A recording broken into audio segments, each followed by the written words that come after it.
Yeah, so we back in the building, man, and we got some real crunk for y'all today. We gonna be challenging a few biblical concepts today. It's Dreads have been, diving on this for a minute, and he wanted to touch on it on this stream. And it's crazy, it's right on time because my latest Facebook post, I'm kind of challenging a few biblical concepts myself. So I'm gonna let him just take over, and at any point whenever he finish or whatever, I'll plug in little Jews here and there. Y'all know how we do it. Hit that like and share button for me, and thank everybody for coming through. I'm gonna turn it over to Big Dreads at this time. I appreciate you, my brother. Appreciate you. I want to give a quick shout out to Bro Sanchez and everybody that's out there watching and tuning in today. But we got a powerful one for y'all today, man. And like the brother said, I've been doing, countless of research and been diving head first into this, this biblical situation. I call it a situation because that's what we got on our hands, because we got a lot of people that not only just blindly follow the holy script, and I call it a script because I think that's what it is as well. But we have a lot of individuals that try to merge, this Bible with our truth, especially the flat Earth truth. You know what I'm saying? And again, this is not popping shots at nobody's religion. It's just me asking questions and trying to, get to the source of what they consider to be facts or the truth. Now I'm gonna bring up a few things that most of us already heard of.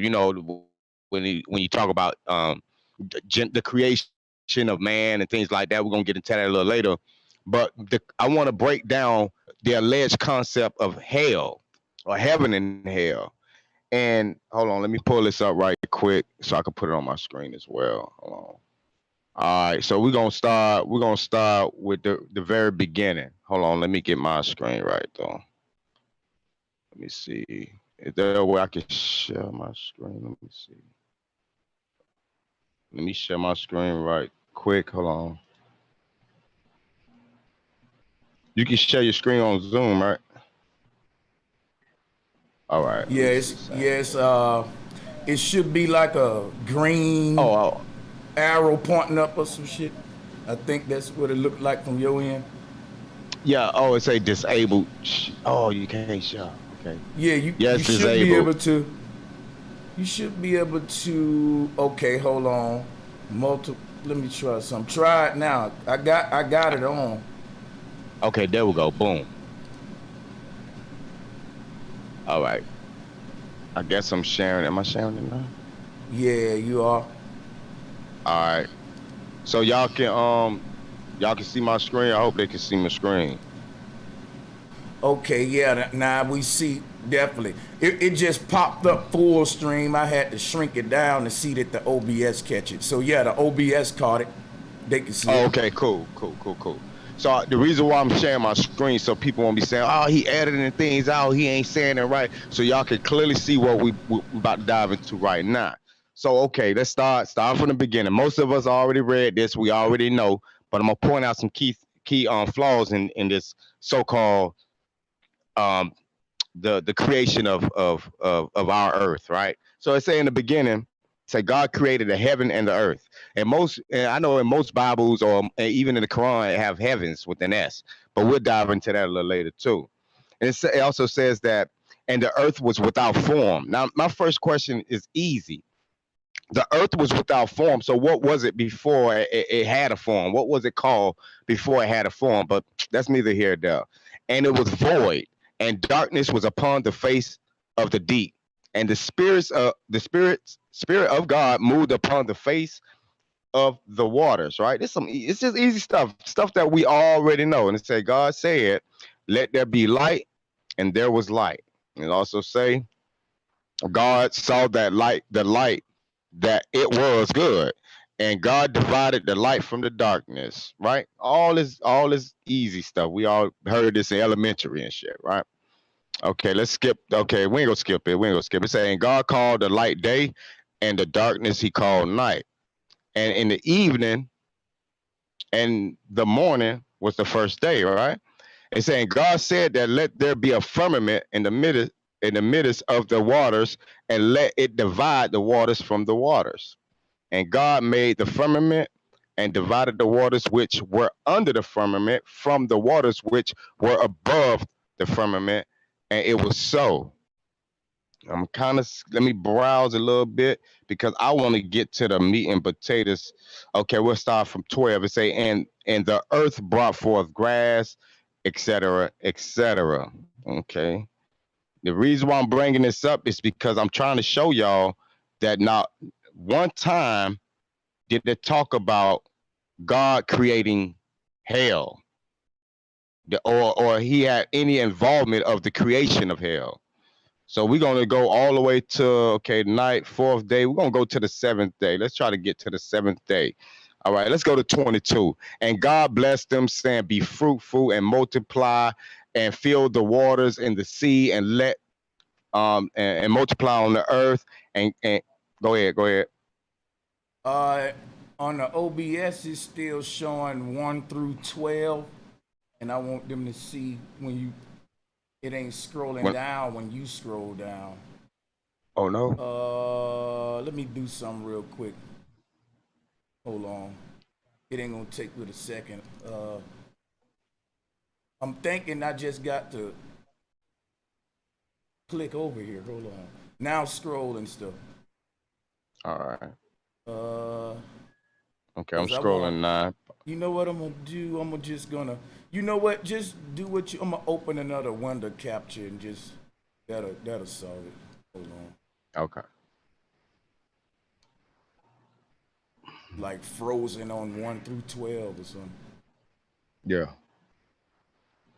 All right, now you should be good now. Okay. All right. Well, this about to get deep. That's it. You good? We good. All right. So so we're gonna jump to, let's see, would be fruitful. This shit is crazy. All right, and God said, "Let us make man in our image." Oh, when I get to the creation of Adam and Eve, I'm gonna blow y'all away, bro. But let's start here. Okay, let's make man in our image. Okay, boom. So sorry. Okay, hold on. I kind of skipped some. Open the firmament in the heavens. All right, so we're gonna start from 22. It say, God blessed them, saying, "Be fruitful, multiply, fill the waters in the sea, and multiply on earth." And it's saying, God said, "Let the earth bring forth the living creatures after his kind, cattle, creepy things, and beasts of the earth after his kind." And it was so.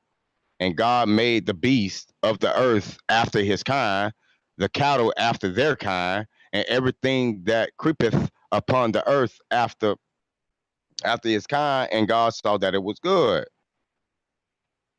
All right, hold on. The part I'm trying to get to. So this okay, contrast. Okay, I'm trying to get to the part where it say God rest on the seventh day. Okay, the fifth day. I see the fifth day. Okay, so God created man in his own image. Blah, blah, blah. Okay, let's keep going.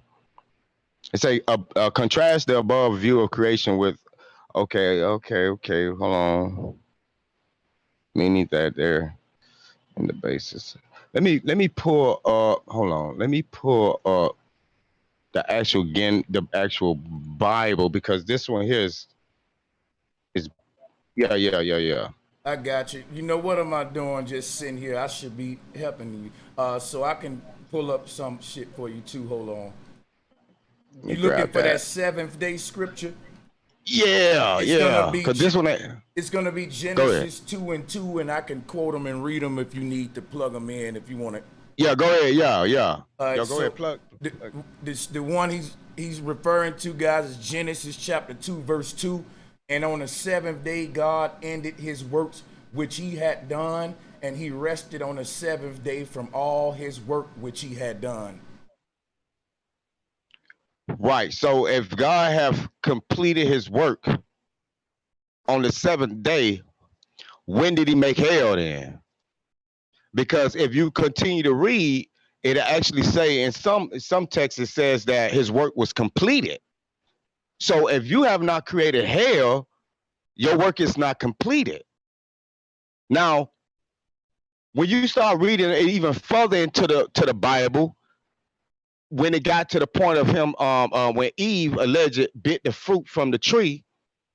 I mean, not that portion because that was the serpent, but when the war broke out in heaven, and that's another thing that I ain't never understood either.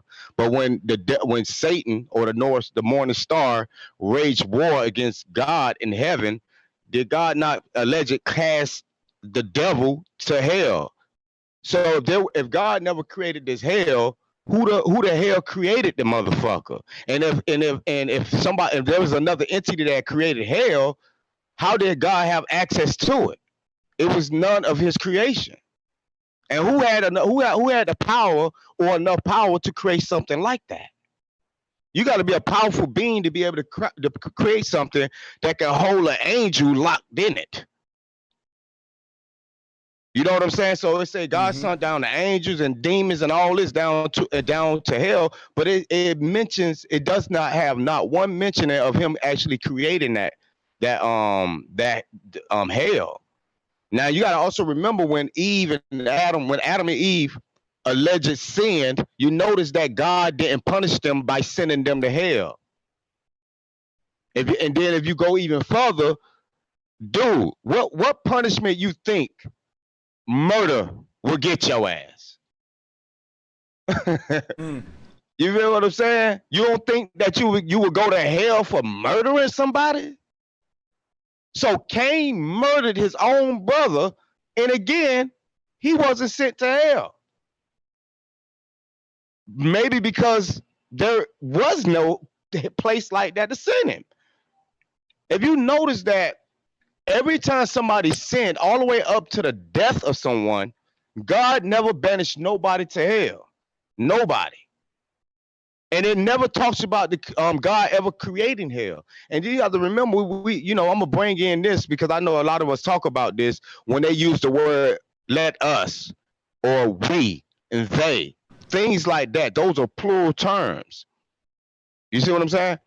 So we know that they're talking about gods, multiple gods, if anything. So let's say hypothetically, we say, you know what? We're gonna dive into this rabbit hole. Let's say that the religious folks got it right. Let's say they got it right. They know what they talking. They got it right. Hypothetically, y'all got it right. Y'all know what y'all talking about. All right. So if y'all know what y'all talking about, could anybody explain to me when did God create hell and give me a timestamp and a date? When did he himself created it? You want most religious or anybody that believe in that book won't be able to tell you. Because there's nowhere, even in the Quran, I went and looked in the Quran, and the story is very similar. There is no date of no text where it talks about the creation of this place. You know what? And I don't even know if it exists in any of the missing books either.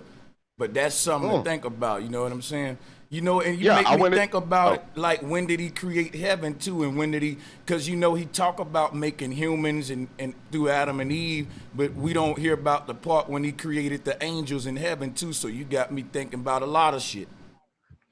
Oh man, it's about to get even deeper because I'm glad you brought up the angels, but we'll get into that a little later. So now we already got the foundation of pretty much what we're talking about here today. So now we're gonna dive into the whole Adam and Eve story because there's a lot of loopholes in that, and it's gonna tie back into the so-called the whole hell creation. Now we already know that apparently Adam and Eve wasn't even created the same. We already know that because he created Adam in the Quran. It say from the mud, and then the Holy Bible it say dirt or whatever, or from the earth. After he created Adam, he took the rib, basically, he took a part of Adam and created the woman, which is two different creations in my eyes, the way I look at it. I mean, I think that's just facts. They both wasn't created from the earth. But I call Adam the original fuck nigga. And the reason why I say Adam is the OG fuck nigga, Adam to me was the first person in history to snitch on a female. That nigga couldn't wait to snitch on Eve. And I know it might sound funny. I know some people might laugh, but it's the truth. When Adam, when God came, no, tell me if I'm lying. When God came out after they ate the apple, when God came out, why y'all covered up? This nigga couldn't wait to tell on his woman. What real nigga gonna snitch on his wife? I would have been like, God, we fucked up, it's our bad. It was her. It was her. You right. That she nigga. Did it. She tricked me. She tricked me. God, she tricked me. And this fuck nigga, some women, like most women, will follow their man. They'll follow suit. They learn from their man. We know we learn from each other, but a woman can learn from their man too. And he turned her into a snitch. Now she's snitching on the snake. But where she learned how to snitch, because of this fuck ass nigga. But anyway, back to the point, right? But he is the OG, the first snitch and the first fuck nigga known of mankind is Adam. But anyway, I digress on that. But yeah, so when you go to the book of the book of creations, or it's the book of creations also talk about the Quran talk about creations, the Holy Bible, all these Bibles talk about creations. Am I correct? I know y'all know that, right? So let's go to the history of creation, right? This is what kills me. I even posted this. Hold on, let me drag this over because I had posted this on my on YouTube so anybody can read it. It might be too small though. Can I blow this up? Hold on. Let me see if I can download it and blow it up. I should be able to blow it. Yeah. Let me see if I can download and blow it up right quick because I had posted it on YouTube or whatever. Let me see. Here we go. I got it. Hold on. Okay. Hold on. Let me see if I can zoom in. Oh, okay. I can zoom in. All right. We're gonna get to the bottom of this shit. I promise y'all that. All right. Here we go. So it say. Oh no, this ain't it. That's the part I don't want y'all to see. That part. That's when we're gonna dive into the hell concept. But anyway, when we got to the when he got to the part after they snitched, after the fuck nigga snitched on his wife and then Eve snitched on the serpent, you notice that he cast them out of the Garden of Eden. Now most people already know this story that he cast them out the Garden of Eden, but in the script it says what? He cast him out to which he came. And I was like, wait a minute. So God didn't create them in the garden. He created Adam and Eve in a different location. And then he brought them to the garden.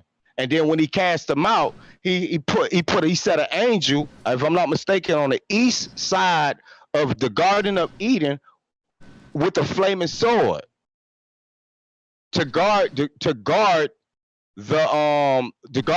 Garden of Eden, so they wouldn't be able to come back, they wouldn't be able to enter and stuff like that. So everybody know this, right? And God also said that he put them far away enough from Eden because if he smelled the fruit, he feared that if Adam was to smell the fruit from the Garden of Eden, it would make him forget the crime that he committed. And I'm sitting there thinking to myself, like, wait a minute, motherfucker. If I was being punished and I smelled the fruit, you saw me out the Garden of Eden. If I smelled the fruit, that's not gonna make me forget the crime I did. That's gonna be torture because I know that shit smelled gooder than the motherfucker and I can't get to it. That's torture. That's gonna remind me of the crime that I committed. Every time I smell that good shit, I'm gonna always be reminded how I can't go back and eat that good shit. Yeah, so that makes logical sense. But what really got me is that if y'all continue to read, hold on, let me pull it back up. When he created when they get to hold on, I'm gonna pull it up so I can have my receipt on that. When they talk about him creating the earth, they say that God created the land, the trees. And they talk about him creating all the animals, et cetera, but not one time does the Bible ever say that God created the tree of life, nor does it say that he created the tree of knowledge. So a lot of people don't know that there's two trees in the Garden of Eden, and everybody a lot of times, even me, I'm a prime example of this too. I always focused in on the tree of life. The tree of life. And everybody like, man, that's the source. That's the source. I get it. But when you read the Bible, it actually was multiple trees in the Garden of Eden. The tree of life and the tree of knowledge. You got to remember, Adam and Eve ate the fruit from the tree of knowledge. And what I stumbled across was beyond me.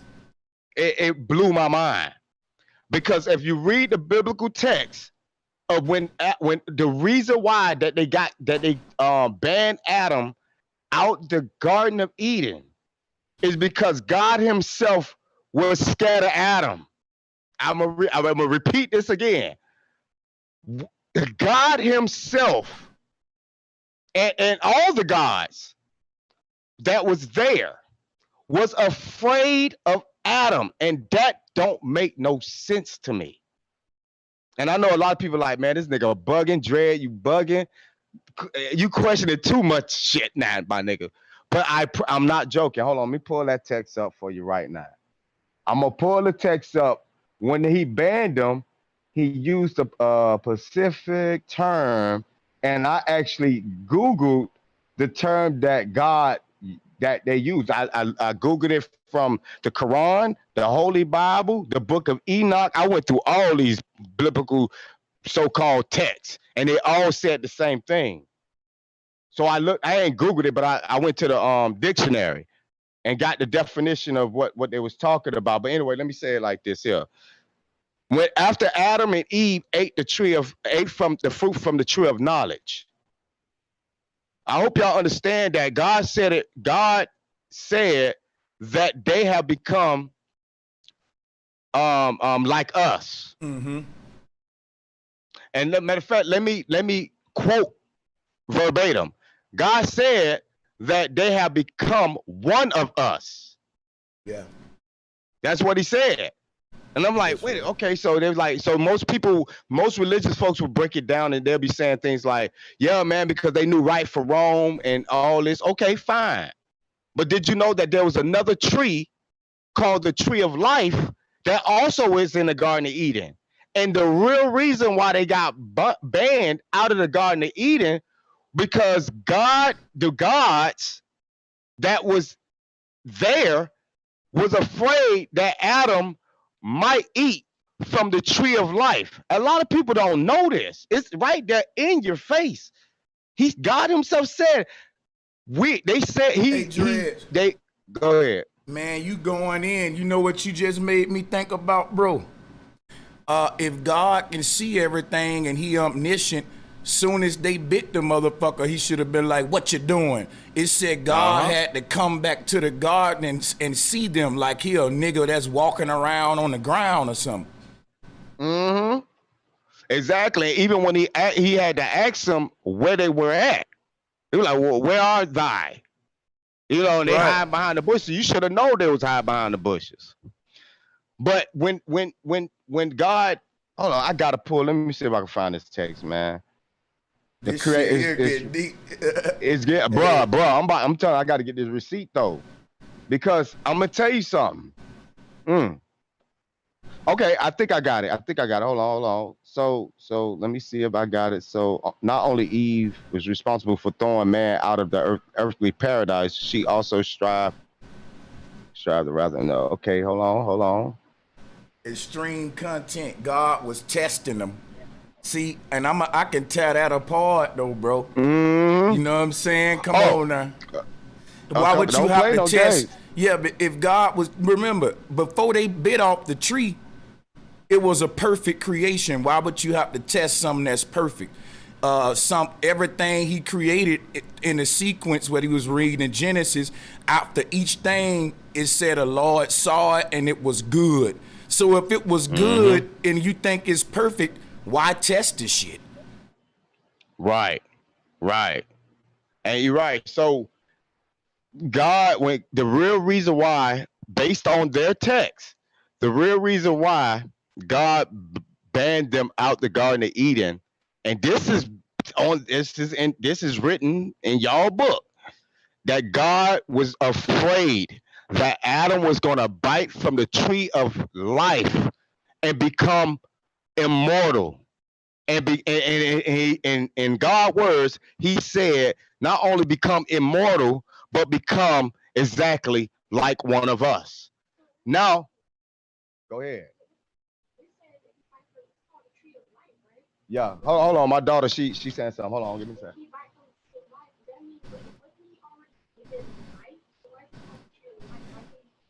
The tree of life give you immortality. You won't be able to die.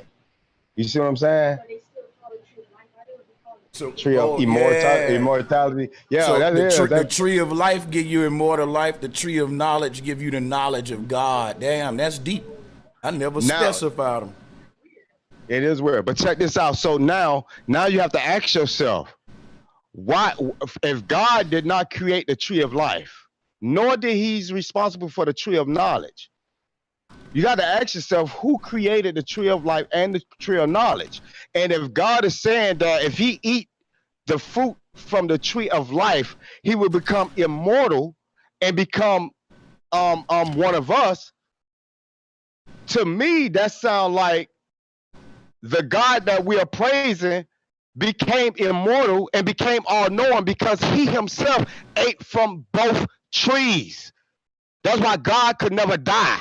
That's why God is all-knowing. If you bite from the tree of knowledge, you become all-knowing. But if you bite from the tree of That's life, powerful. you become immortal. So imagine. Now you have to think about this too, because now if he's afraid that Adam and Eve is going to become immortal, that means they can never die, and they will have not all knowing. They will become gods themselves, bro. They will become gods themselves. Yo, you. This is fucking crazy. I never thought of from the way you're dropping it, bro. This is very deep because what you're proving, and it ain't that this coming out the side of your neck. If y'all listening, he's proving, right, that the tree of knowledge and tree of life predates the creation story. Because if God was always immortal and all knowing, the knowledge of how to create the earth came from the tree of knowledge. So the tree of knowledge supersede is beyond this earth. Wherever the realm of God at, that's what they was. See, this is deep because now I see Adam and Eve, or what they call the Garden of Eden, must be the realm where God reside at.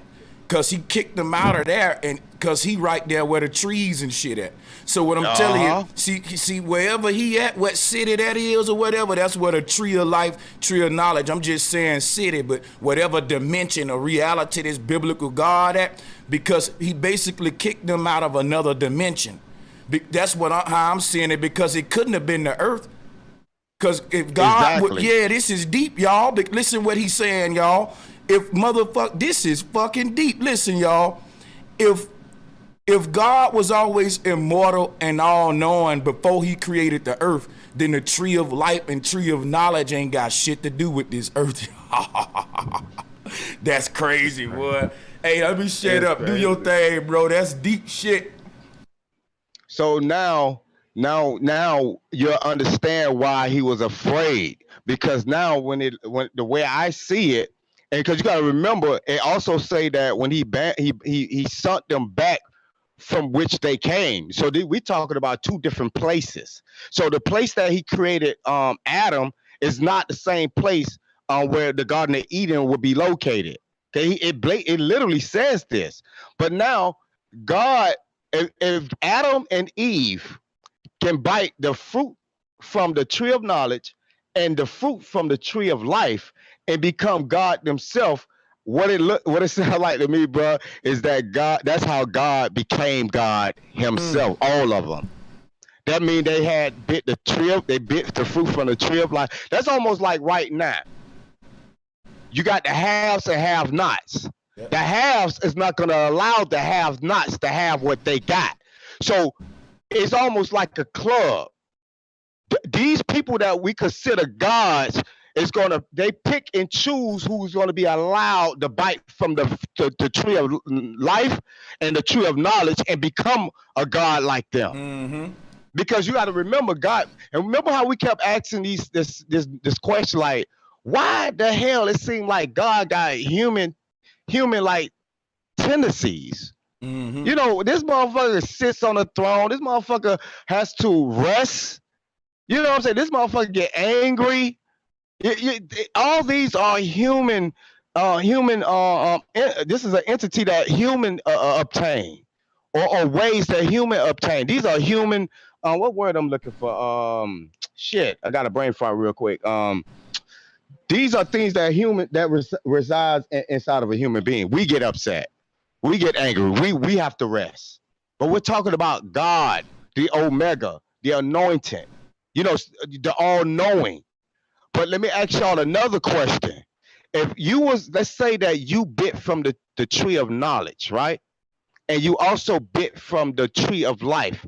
So not only that you live forever, but wouldn't that would make you the most smartest being on earth? Because, dude, if you was alive for 4,000 years and I was to meet you, and you've been around, and mind you, you've been around for 4,000 years, I meet you today. How much knowledge you think you're gonna have in 4,000 years compared to my 30-some odd years of being alive? I'm gonna consider you all fucking knowing, because you've been around so long that you know everything. You'll be able to tell me about caveman if that shit existed. You'll be able to tell me, well, shit, I was here when they built the motherfucking pyramid. You see what I'm saying? That you will be considered all knowing. And you know what's so deep about it? When God bit the tree of knowledge, that's the knowledge of the past, present, and future. So not only is he gonna be around like what you just said, but he ain't gotta wait on the future for him to know it. He can. That's how you get prophets and shit. Gonna tell you what happened before it happened. So this is getting deep. Yeah, absolutely. You right on the money with that. So that's why he kicked them out. And they used the term, and I looked it up, and the definition of it was fear. And I was like, what? Whoa, man, this shit blew me away. And I'm like, God was scared that Adam was gonna be like what? You see what I'm saying? Hold on, this nigga was threatened by his own creation that you might fuck around and take my throne. You right. That's an insecurity in that God already. Mm-hmm. And I'm gonna throw another one at you, and I'm gonna be blatant with this one. They say that Satan waged war against God in heaven. Now let's think about this for a second. A war breaking out in heaven.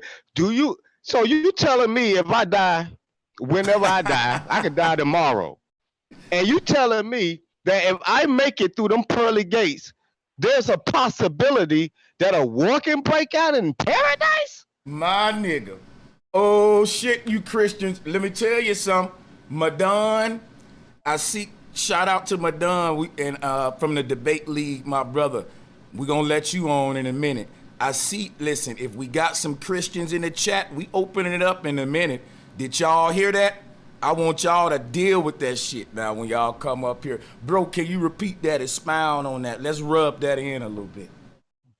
All right, so if I was to pass away, God forbid, I know y'all use that term, I pass away, and I actually make it, any one of us, make it through the pearly gates, heaven, paradise, you mean to tell me that even in heaven, there's a possibility that a war can break out? Oh my God. Y'all don't know how deep this is, because all of these Christians is waiting to go to heaven to get away from war.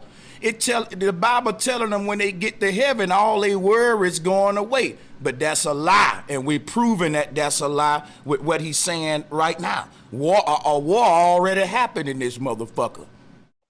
Exactly. It's a chance. I'm about to drop another gem on y'all right quick, right? But check this one out, bro. I told you I've been studying this, and this thing been on my mind for a while. So now let's say they say that the morning star or Satan waged war against God and tried to take over his throne. All right, sound like a nice little story, but let's not get it twisted. First and foremost, the only person that will be able to go to war with a God is another motherfucking God. You better believe it. There ain't no lower species will even come close to go up against another God. That's why you got the concept of what is called God of War. Y'all played that video game God of War, Kratos. You all know Kratos? Some people might know. There's a video game called God of War. And Kratos, the antagonist of the game, he's half God, half human and half God, and he went to fight Zeus all on. But he was half God. You know, he had God, and he was a God himself. So you mean to tell me that a angel, I don't give a damn how long this angel was beside God, you ain't gonna learn how to do what God do. I don't give a fuck. It doesn't matter. So now we got to ask the question: if Satan even had the concept or the thought that I can overthrow him, wow, Satan would have to be a God himself. Now you got to remember, he always said. Go ahead, brother. No, I'm gonna back you up even more. The angels ain't able to even think wrong. Like the angels in heaven they're like computers. They can't sin. Y'all know that. So think about this. To prove what Dread's saying is right, that the devil had to be a God, the devil had his own free will to rebel against God. Then none of the other angels have that. And not only did the devil have that, he had enough power to persuade the angels to go against the God that created them. So this devil wasn't no angel, y'all. He was some equivalent to goddamn God. You got it. Go ahead, bro. And God based on the Bible, he basically told you this because he kept using the term us, we, they. And and the reason why he kept saying let's make man our image is because it was based on y'all script. It was more than one God up there. It was more than one. I think that there was human beings that just bit from the tree of life and bit from the tree of knowledge. And I think that's how they became God, and that's how the reason why they reside next to that tree is to protect that tree, to make sure no one else bite from both fruit. We're gonna be the only bosses around here. That's why I used I gave y'all an example of the haves and have-nots. You got these individuals that gain the power of knowledge and also gain the power of immortality.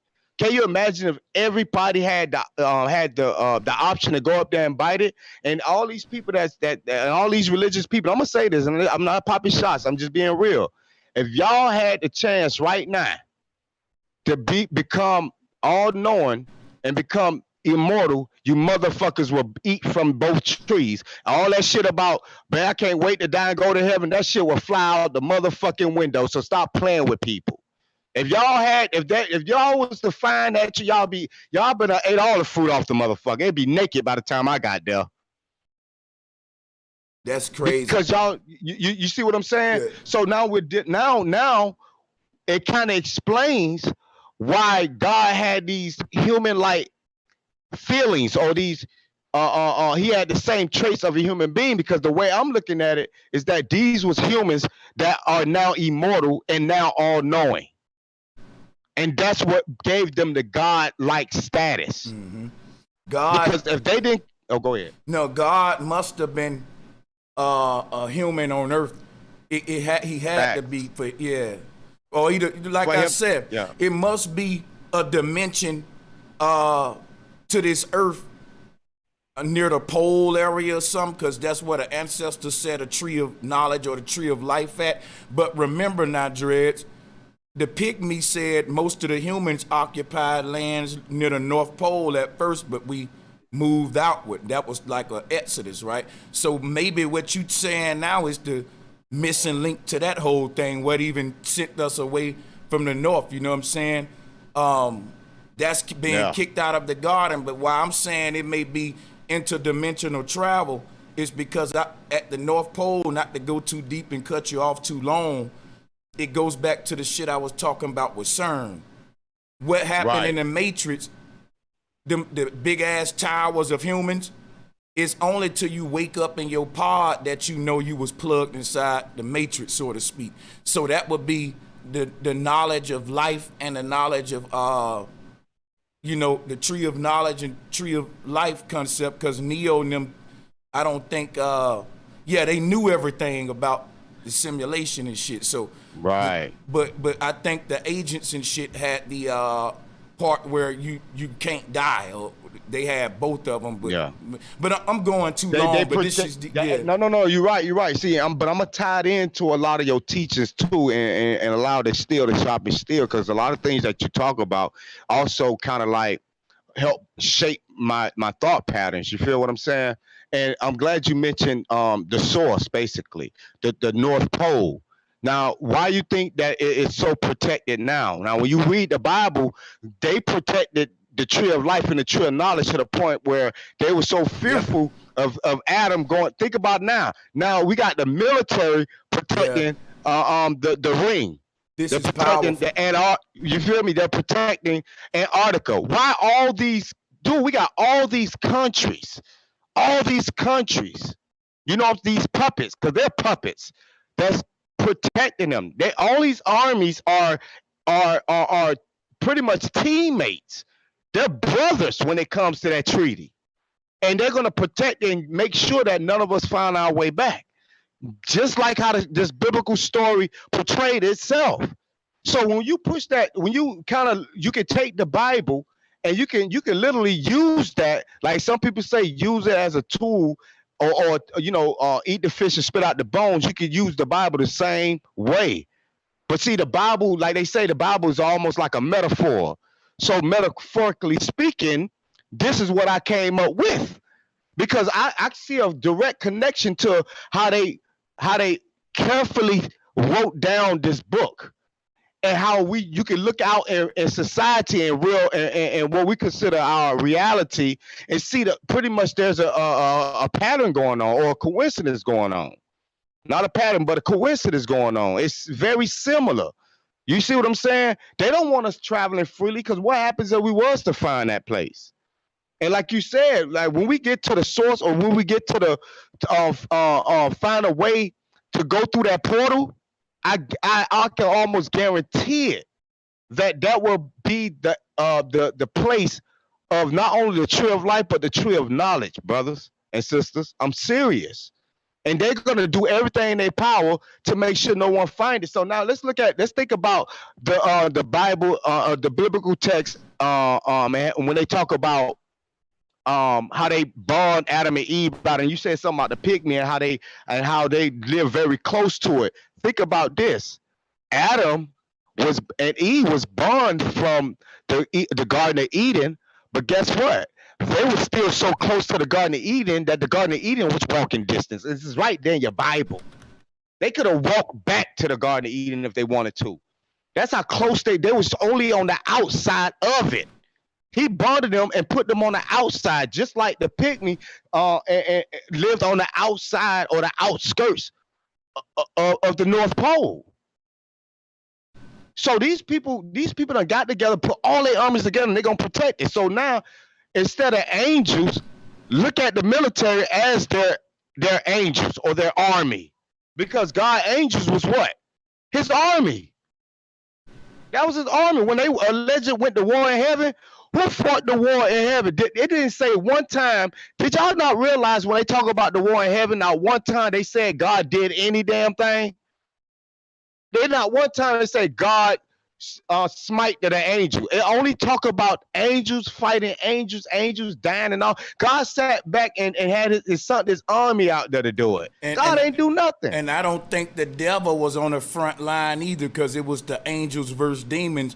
And if you think about that shit today, that's how it is with these wars. The rich motherfuckers sit back, the leaders and shit. And think about this, Dreads, because what you saying is so deep. Watch this, y'all. Look at world wars today. Is rich people sending the poor people, or the ones who ain't got the knowledge they got or resources they got, to go kill each other for them. So the God in heaven sent his angels to go fight and die for him. The devil sent his demons. Now on this earth, it's sad because the two leaders of these different countries that's sending their poor people to kill each other, they really secretly working together. And if you look at the Bible, that's exactly what the God and devil doing. Look at the shit they did to Job. It Yep. even tell you in the Bible the devil can't do no evil till he asks God first. So all the evil going on, yo, wait, I'm gonna let Dreads go through, because what I just said, I'm gonna read some from my Facebook wall to talk about how God is permitting evil on earth. And I want you Christians to think about it. So Dreads, I just want you to go long as you want, brother, till you reach you a spot where you want to allow for interjection. We ain't in no rush. Go ahead, my brother. All right. So yeah, I kind of found the little text or whatever the case might be. So let's get to it. So it say naturally woman is to blame for eating the forbidden fruit. We already talked about how Adam snitched on his wife. He's a fuck boy. And of course God, and let me tell y'all something. This is how you know how they kind of flip the script on women, and how they want us to not treat our women like the bringers of life. You know what I'm talking about? Even God himself, even in y'all Bible, God himself said after Cain killed Abel, that the mother opened her mouth. God himself called the earth mother. God did. Think about that for a second. God called earth mother. Now I thought he was all knowing that the earth is your creation, not the mother of you as well. But it said that the Mother Earth swallowed up Abel, up and brought her, and he went back down to Mother Earth, right? But I want to bring this up before I continue on that tip there, because I don't want to miss my place. Now, the reason for the reason for Cain killing his brother was because he got jealous, right? He got jealous of his brother because his brother brought some shit to God, and God favored his shit over his brother's shit, right? But y'all have to remember what it talk about what Abel brought to God. Now y'all ask me this: do this sound like God or the devil to me? It say that Cain brought God fruits, vegetables, some of the finest fruits and vegetables that he could pick, and he brought it in a basket. And Abel brought a dead baby goat, a carcass. You mean to tell me that God said, I don't want no fruit. I want I want this dead body. I want this dead goat. I want this sacrifice. Do that sound like something God would want? Or do that sound like something the devil would worship or would like? You think, if you're a God, think about it, all pure and all this and that, but you want a slaughtered animal over fruits and vegetables. Really? Like, come on, bro. And then let me tell you how gangster they had Cain, right? This nigga was I ain't gonna say gangster, but how he cross action. So in front of God, now you gotta remember, you reading the text, I'm like, bro, this is blowing my mind. In front of God, while they're there, God asked Cain, basically, why you mean mugging my nigga? But I'm gonna say how he said he asked Cain, basically he asked him why the frown upon your face, why you're upset, things like that. And Cain replied like, you didn't want my offering, but you favored Abel's offering. You know what I'm saying? Now, I thought that God, when he created humanity, that God didn't have favoritism amongst his creations. But that's a prime example that he did, in fact, favor one child over the other. Something that we know you shouldn't even do that as a human being. And you know in your own house. And you know what else you make me think about with this crazy shit? He had them competing against each other. Like, no, I like his shit better. You know what I'm saying? Yeah. And the reason why I say Cain was so gangster, because in the text, nigga, Cain was like, hey, yo, bro, let me holler at you in the field right quick. Nigga, in front of God. Damn. Like, nigga, let me holler at you. Like, yo, he literally in the text, say Cain right there on the spot in front of God. Hey, yo, Abel, let me holler at you for a second in the field. Took his little brother out in the field and beat him to death. How did God not know that was going to happen? He said it in front. You feel me? He said it right in front of you. And number two, you call upon Cain and then be like, Cain, where's thy brother? And Cain responded, what? Am I thy brother's keeper? Well, wait a minute. You all know you don't know this is another human trait. Because like right now, me and Bro Sanchez, we could be chopping it up, blah, blah, blah, blah. His little brother come through and we all chopping it up. He be like, and Bro Sanchez looking at his little brother like, Hey, bro, let me holler at you. Let me holler at you around the corner right quick. I'm still standing at the store. I don't know what the hell going on around the corner. They be talking about any goddamn thing. How is it that God didn't know what the hell is going on? That is another trait of a human being, not a all-knowing and anointed one, or the Omega. You see what I'm saying? Slaughtered him, and then now you know what happened to Abel. After he basically told you, after you basically, just like we have our third eye. You know, we know God been around for so long because he bit the damn fruit of life. I'm gonna keep it real. We know he been around for a long time. He bit the fruit of life. With any child, what you tell your child? I done been there and I done that. Ain't no need to lie to me. I already know you done fucked up somewhere. So when Cain came and told him that I'm not my brother keeper, he could clearly see it on his face, and that's why I asked him, "What have you done? I know you fucked up, man. I could clearly see it." They call it intuition. How is it that God have to use an intuition when he's all-knowing? When he created intuition for us, supposedly. Exactly. Exactly.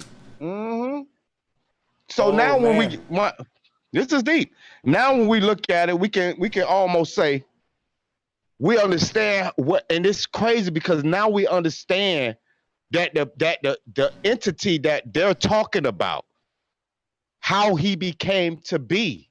There is a fruit of life and a fruit of knowledge that give you the ability to become God. To become God. So now we got these people that's talking about let us make man in our image. Now let's take it a little deeper when we talk about cloning, right? And I'm only gonna throw this out there a hot minute. We ain't gonna do a whole hour about cloning. But I just want to give y'all something that's gonna make you scratch your head for a hot minute. Now, man allegedly been here for a couple of thousand years. Let's say whatever. Let's say 10,000, 20,000. Y'all could pick a number, right? So now we're talking about God. Let's say if God bit from the fruit of knowledge and the fruit of and the tree of life, and if God been around that long, literally just been living that long, you don't think that he will have the knowledge to create a man by now? So when they said let us create man, we're talking about entities that is immortal.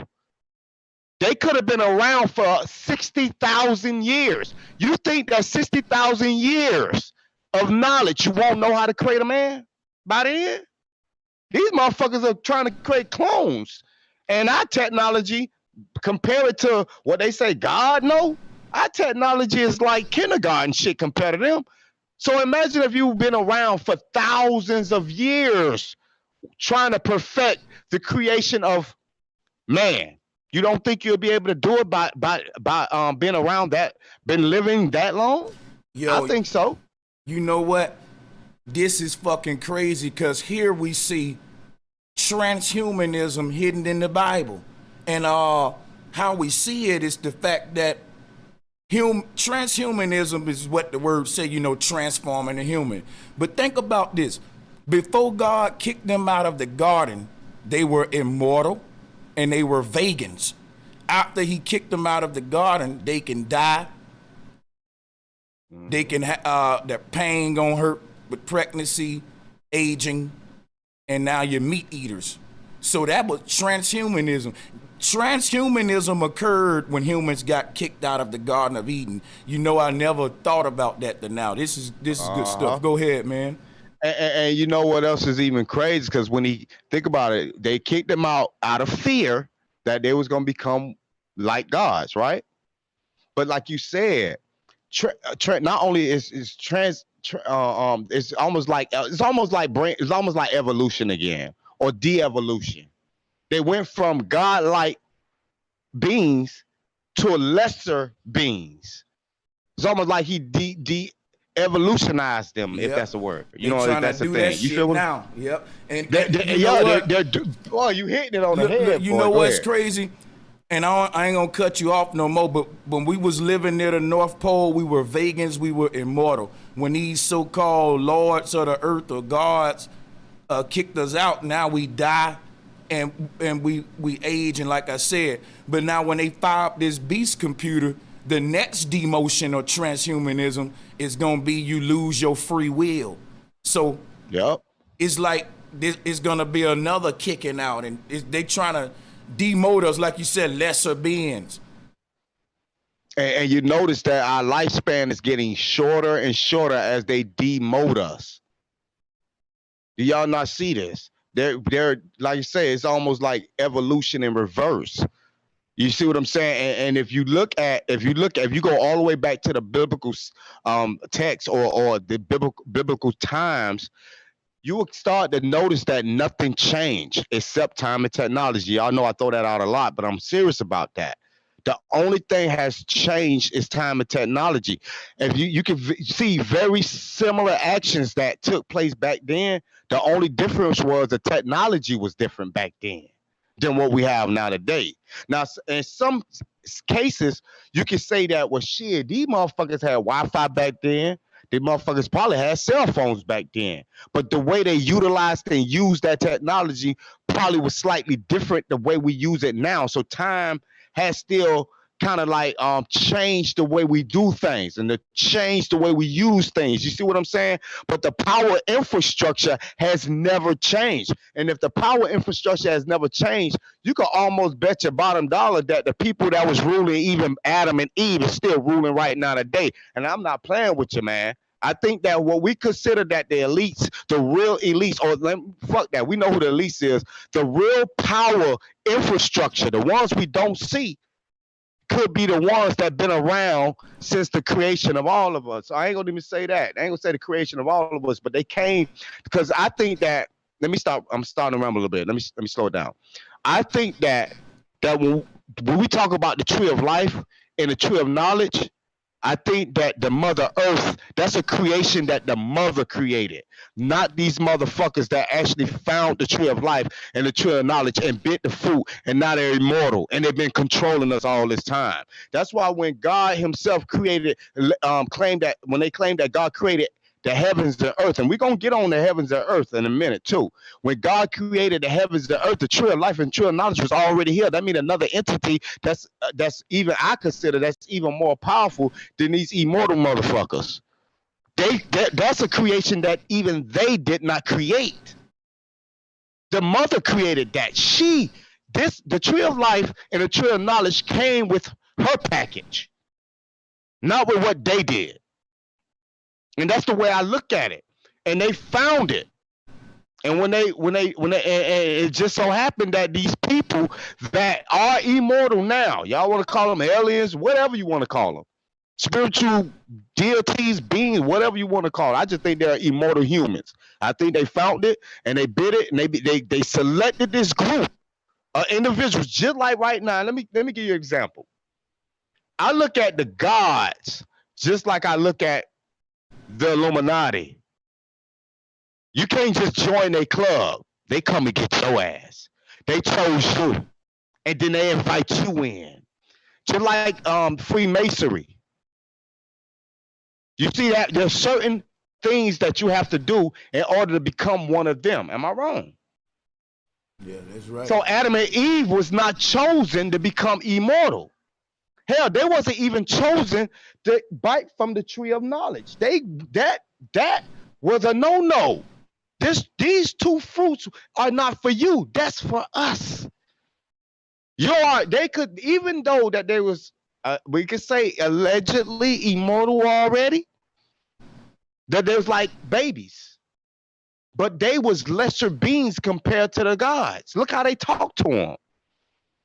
So they did not pick Adam and Eve, or let's say based on the biblical term, they wasn't ready. Because some people say that they was going to allow them to bite the tree of knowledge, but they bit the fruit ahead of time, ahead of schedule, and that's what pissed God off. I think that they never was going to be able to bite from the tree of knowledge or the tree of life, because they was not going to be picked to be amongst the gods. They was going to always be the lesser being compared to the gods. And just like the Illuminati, if they don't pick you, you're not going to be welcome into that $100 million club, my brothers and sisters. You notice that none of us are being welcomed to the tree of life or tree of knowledge right now. They tell us that we gotta die to go to heaven. We gotta die to go to heaven. But you mean to tell me there's a tree of life and a tree of knowledge out of this bitch? Why the fuck y'all get to eat from it while we can't?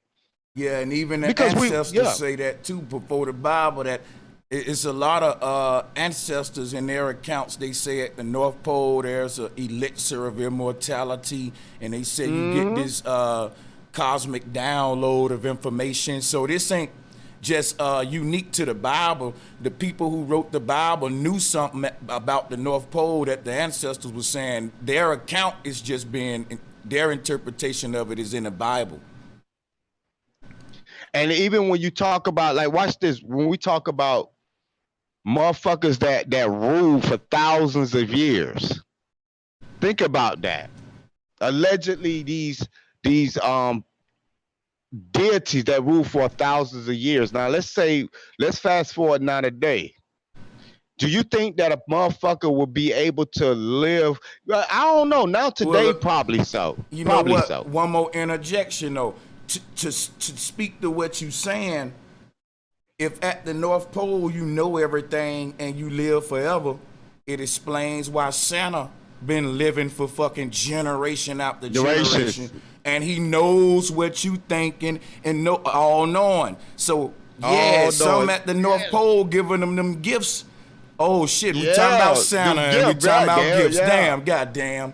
There you go. Okay, we ain't talking about Dr. Umar Johnson with the gifts now. We talking about Santa.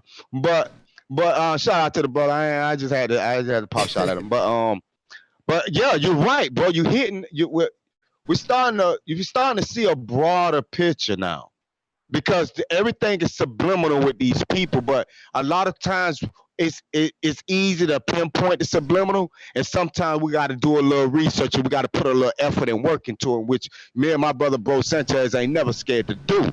But you're right. Not only that he lived forever, but you notice that his wife and his bloodline also lives forever. He become all-knowing. He, like you said, he knows everything. He knows who's bad, who's good. And like you said, and is flourishing with gifts at the North Pole. Think about that for a second. Flourishing. So you think that, let's be real. Let's fast forward to now today with the Antarctic Treaty. Oh, speaking of Santa, I think it's snow all year. It's icy all year round at the North Pole with Santa Claus. Am I right or wrong about that, y'all? That's facts. It's ice all year round. There's not one day it's just gonna all melt. No. So now they're giving you the subliminal, basically putting the truth out there in a subliminal way.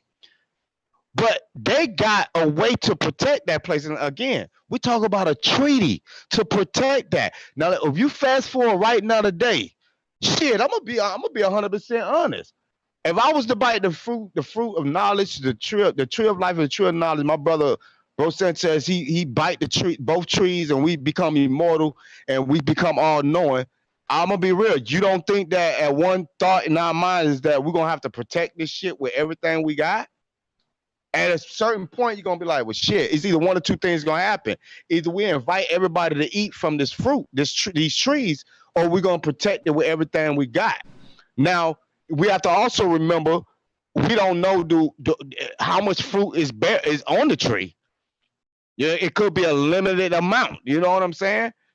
You know, so would it be logical to say that if the fruit of knowledge and the tree of life is in the wrong hands, you don't think that they will have an army ready to blow your ass out the sky if you attempt to fly over that motherfucker?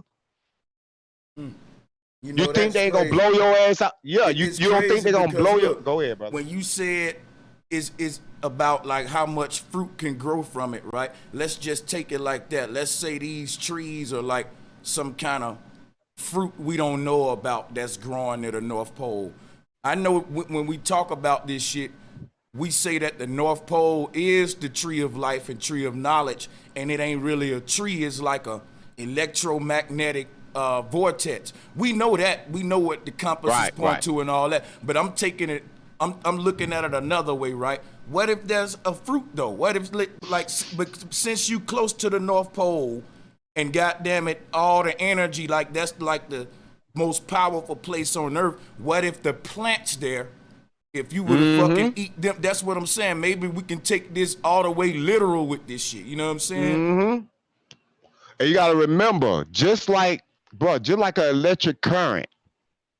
If you stick you throw a fucking toaster that's plugged up into a tub, the part electricity ain't gonna just flow around that goddamn toaster. That current is gonna flow through that whole entire tub. Same thing if you got a puddle of water and a live wire hit that water, that current is gonna flow through all of it. Now they say that our body is made of what, 85% of liquid. You understand what I'm saying? So when we get close to that, to the source, you don't think that current is gonna flow throughout your body. And how we know that fruit is the jump starter, all that, because if we take it literal, fruit will be a form of liquid once you bite into it. And once that fruit and that current flows, and basically I'm saying once they combine, the combination of the two is probably what will actually grant you the all knowledge and jumpstart the brain to work at 100% of its capacity, and of course the immortality I think will kick in. Because you think about it, the tree of life and the tree of knowledge, look at it as like a battery. Every battery have a negative and a positive. Just like without one or the other one, you won't be able to jumpstart your car. Am I right? You got the tree of life, and you got the tree of knowledge. Look at the tree of life and the tree of knowledge like a battery. Once you bite the fruit from both, and that current is flowing through your body, man, that's like that shit would jumpstart. It could jumpstart not only the electrons that's already in your body or the electric current that's already in your body. I think that's where the immortality comes into place and the all knowing comes into place. And I think like I said, the tree of knowledge is like that negative, and the tree of life is like that positive. It's like yin and yang. You can't become a god without one and the other. You could become half a god, like Adam did. When he bit from the tree of knowledge, God got scared and said, hold on, this motherfucker is like us. But he also said that do not allow him to eat from the tree of life, because then he will become just like a god. I say, hold on. Wait, so a mortal man, you gotta think about this. So a mortal man can become immortal or gain immortality just like you by eating a fruit. You see what I'm saying? And you gotta remember, he told them to get out the garden. Basically, what I'm thinking is he banned them from the North Pole, bro. He bonded. He made them get out, get away from the North Pole. And when he pushed them out of the North Pole, it wasn't like he said, "Well, I'm gonna curse you and I'm gonna do this." I think it's more deeper than that. I think that the gods knew that once they leave the North Pole, the lifespan becomes shorter. The farther out you are, your lifespan becomes shorter because you're no longer to the source. You no longer have the energy of the source flowing through you. And that's what the curse was pushing them out. All that other extra shit, I think it just, he just was saying it because he had knowledge of what's going to happen after we push them out. And you got to remember, God himself, or the gods, they put a angel with a flaming sword. Now, if we look at that as a subliminal term, or a subliminal term, that sounds like a soldier to me. That sounds like a soldier guarding the Garden of Eden to me.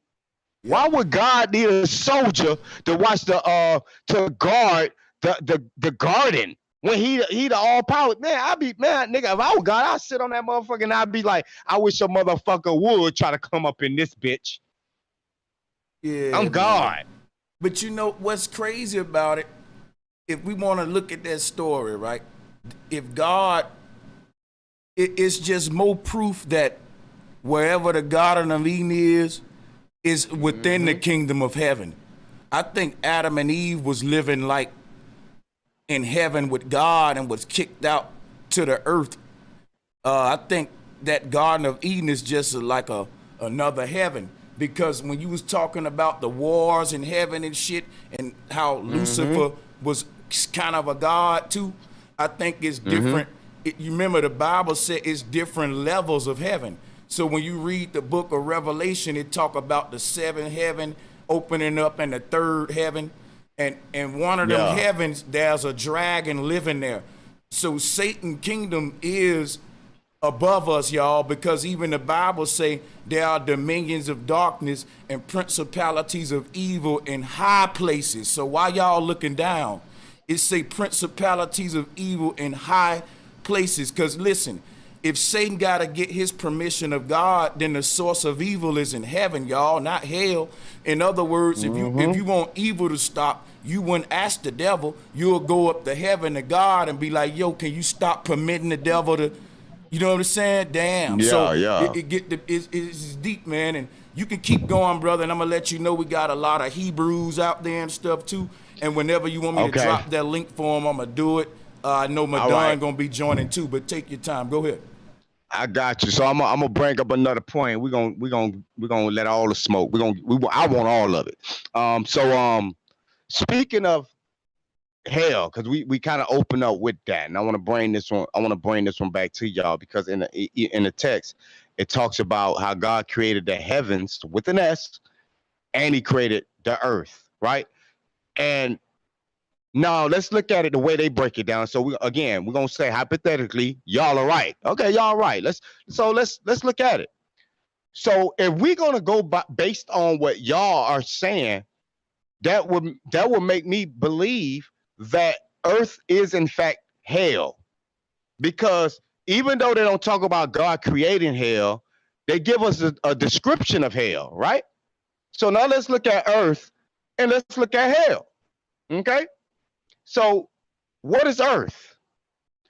Most people say that Earth is a flat plane, which y'all know that's what I fucks with. That's where I'm at with it. But we have some people say we have a dome or infinite plane with a dome, or an infinite plane, you know.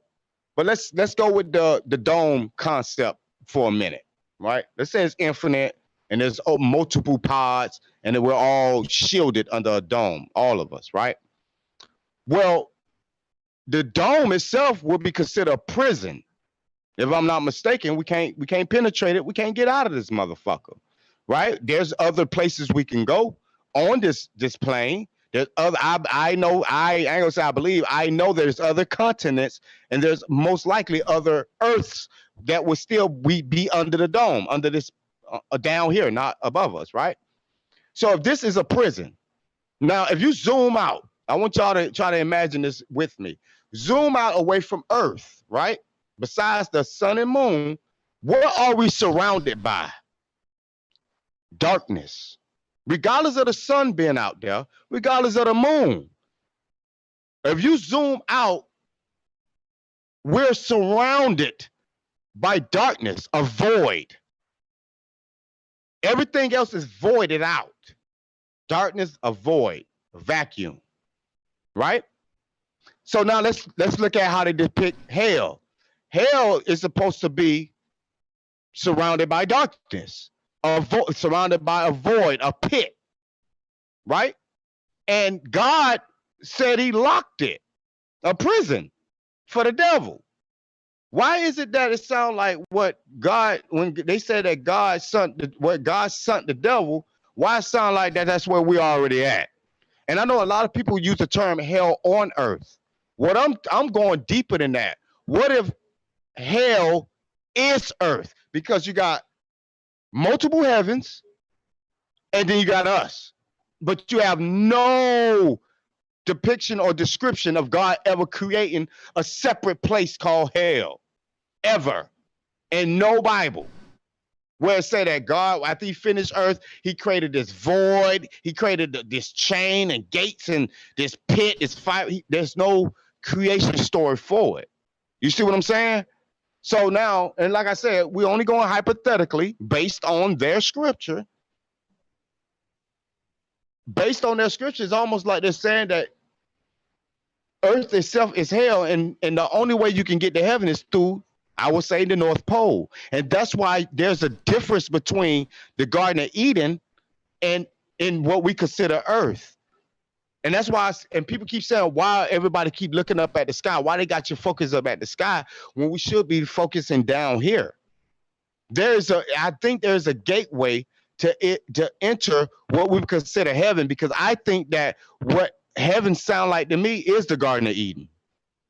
If we can find if we was allowed to get to the North Pole, go through that portal, I have a strong feeling that not only that we'll find the tree of life, the tree of knowledge, we will find what we'll consider heaven on earth, my brothers and sisters. I'm serious.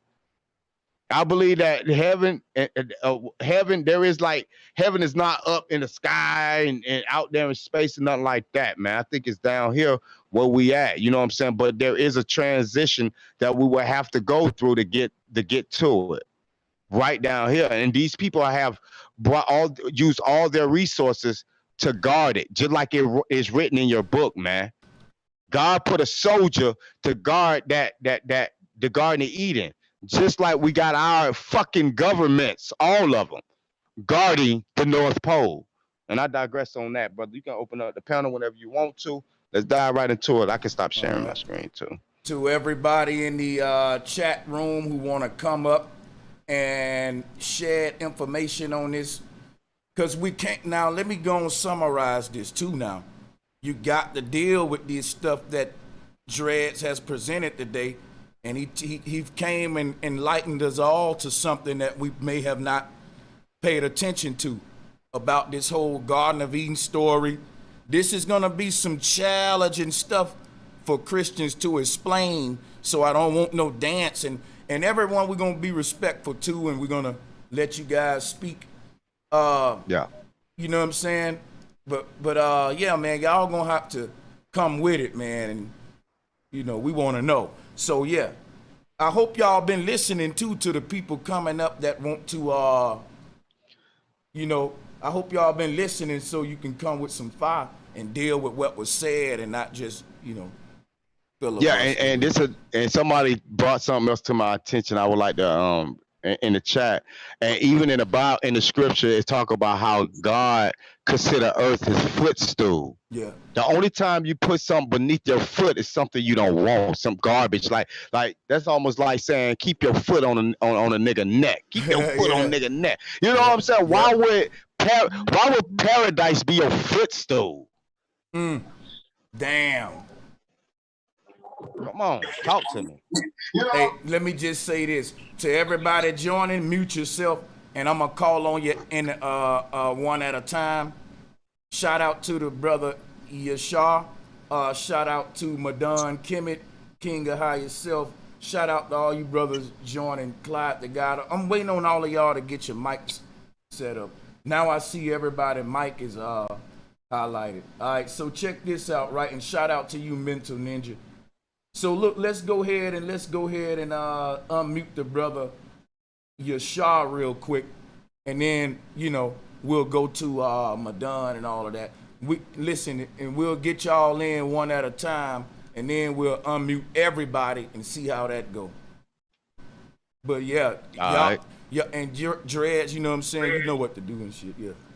Yeah, I got you. Yeah, we can hear you, Yashar. Let me get a. Oh no, you muted, Yashar. So, Madon, Yashar, I think by me looking at the chat room, I'm ready to hear what y'all got to say first. So, whenever y'all want to unmute, Shalom, Sanchez, shalom, Dread. What's poppin', man? Long time. How y'all, brother?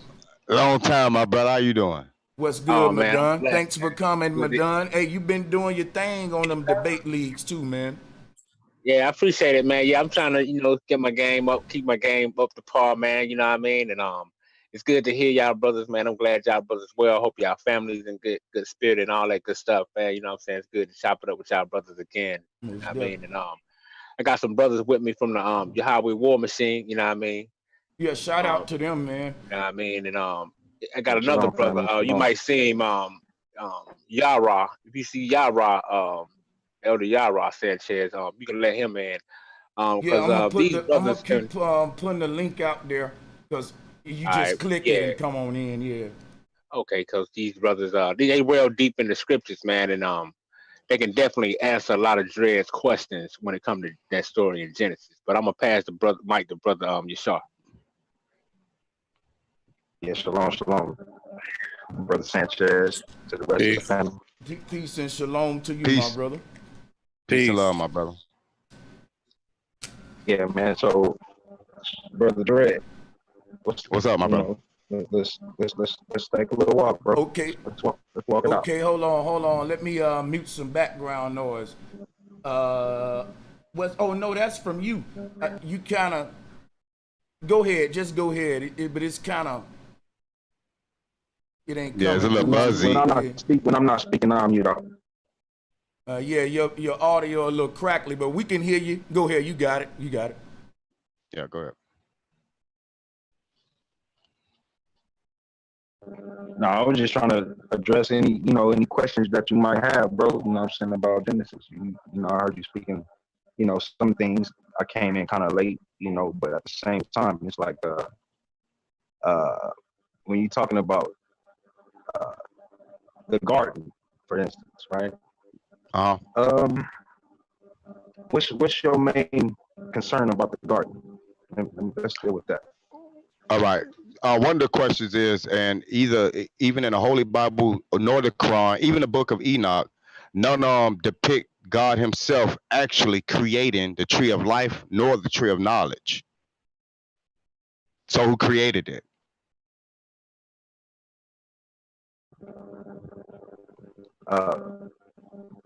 If I ain't mistaken, He said He created all things in Genesis. And he broke down those things that He created. Right. And they talk. Right, my brother. What I'm saying is, yeah, I noticed. I read it. What I'm saying is, they say He created everything, and then they got into detail of the things that He created. But one of the things that they did not detail Him creating, again, was the tree of life and the tree of knowledge. As a matter of fact, is almost they damn near blatantly said that the tree of life and the tree of knowledge was already here. If you read the text carefully, they say He created the trees, He created the animals. You hear when He say created the trees, He created the animals, He created this, He created that. But it does not say that God created the tree of life and the tree of knowledge. So how did it come about? That's my question.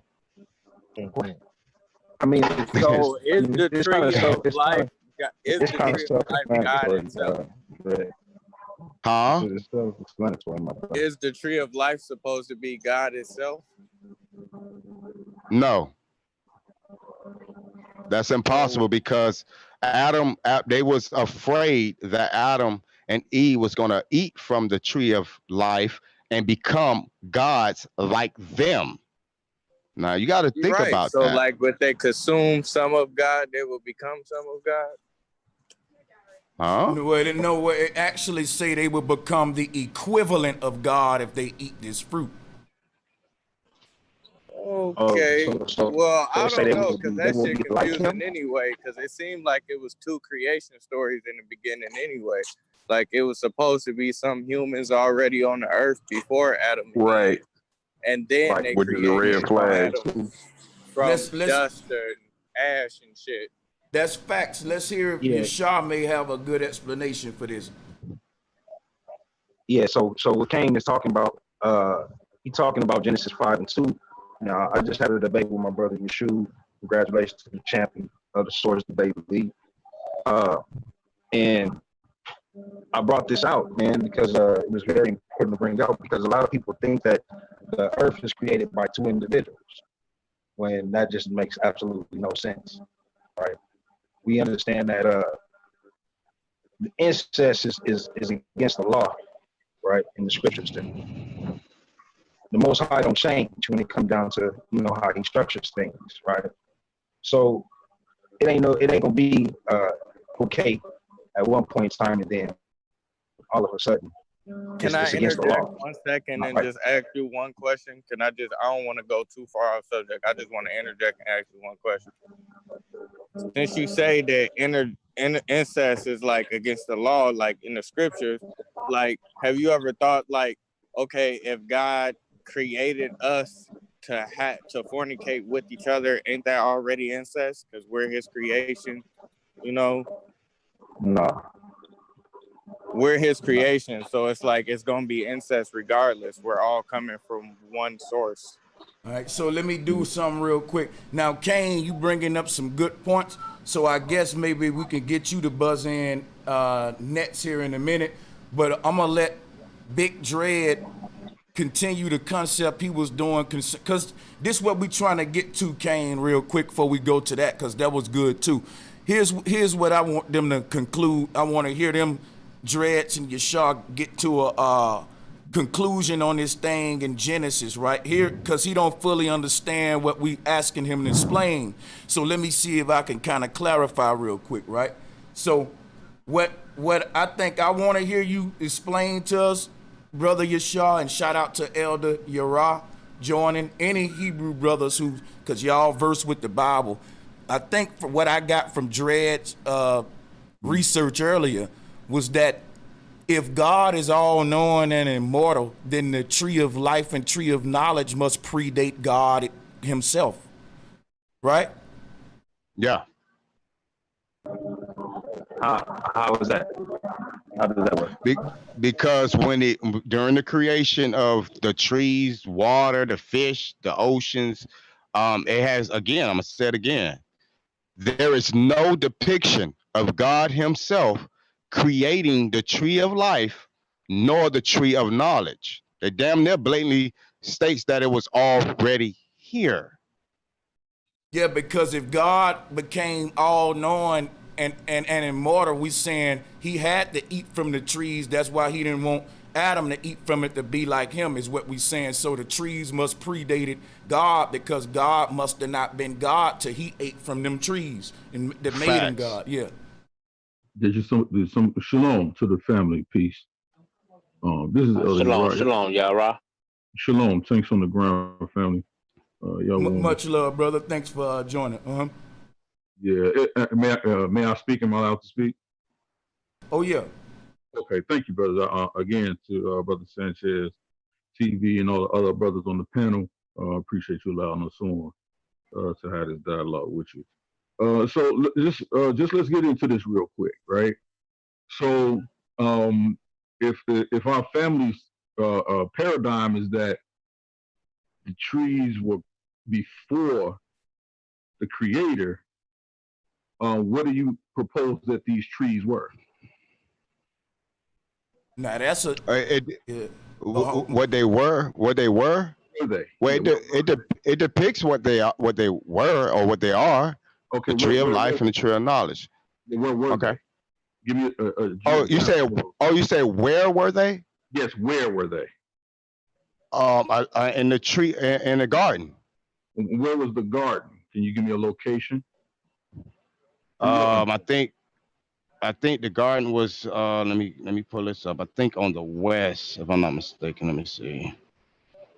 But see, that's gonna. But see, now that's an interesting question when we say where was the garden, because this may sound like some pseudoscience, my brothers, but I don't even think the garden is really like within this dimension of this realm. In this realm, exactly. Mm-hmm. Right. Yeah.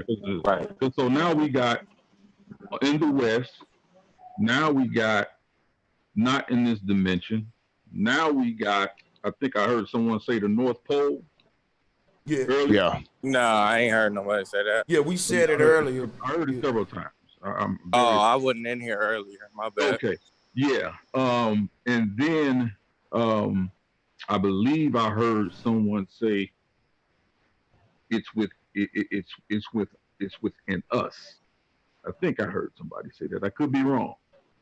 But according to this text, you have to interpolate a lot of things if you want to say that it was in a different dimension, or if you want to say that it was in the West.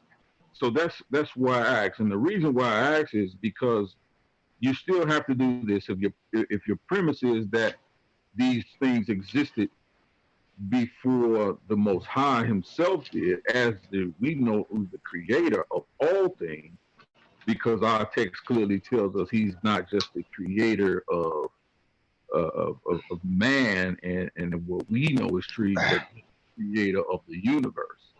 So that will include any space, time, and continuum that we can, that we can even scientifically discuss. He would be the creator of all these things, right? Well, I always thought that everything was created at the same time.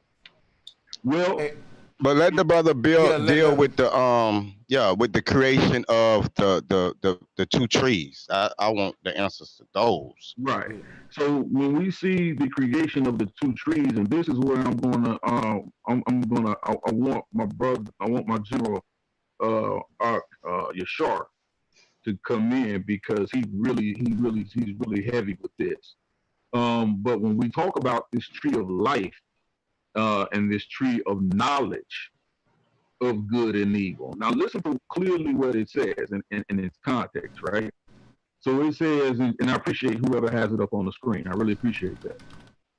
Genesis 2:9, it says, and out of the garden, and out of the ground made the Lord God to grow every tree that is pleasant to the sight and good for food, the tree of life also in the midst of the garden, and in the tree of knowledge of good and evil. So it clearly tells us that He created every tree and evil. No, it don't. I'm reading it, but that does not say that He created the tree of life and tree of knowledge. Also, okay, go ahead. Hey, brother, what I want you to do is follow with me slowly. I'm not trying to beat up your paradigm. I just want you to. Okay, can I ask you a serious question? No. Let the brother finish. I just want to ask him a serious question. Go ahead. Like, I don't want to like really get into like play semantics and all of that, but when it says, and out of the ground made the Lord God to grow every tree that is pleasant to the sight, does that mean every tree that is pleasant to the sight, or every tree period? Because it may have been trees that weren't pleasant to the sight. Like, I don't know. Like, it's always leave. Well, when it says pleasant to the sight, that means every fruit bearing tree, because we have to realize. What about the ones that don't bear fruit? Well, it's not talking about in this instance, is not specifically talking about the ones that are not. Okay, so just one more question. Does it somewhere in the Bible, to your knowledge, acknowledge Him making every other tree that doesn't bear fruit?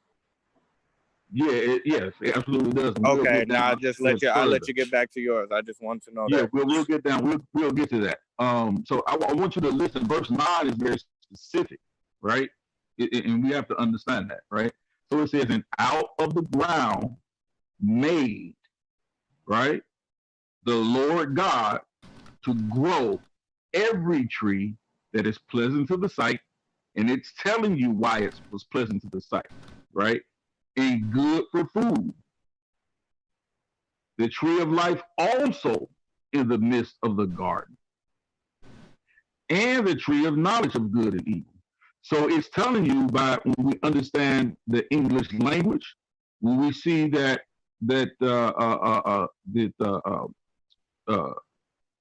not semicolon, but when we see the dot and the comma there, that means there's a continuing thought there. That means it's explaining what was being created by the Lord God. So it absolutely does say that He made the tree of life in the midst of the garden. He made it to grow there, as also the tree of knowledge of good and evil. Now, watch this. Now listen, I'm gonna just say this. I'm gonna give you a point on that one. Okay, we found the scripture where it does say He made these trees. Okay, I'm gonna take that.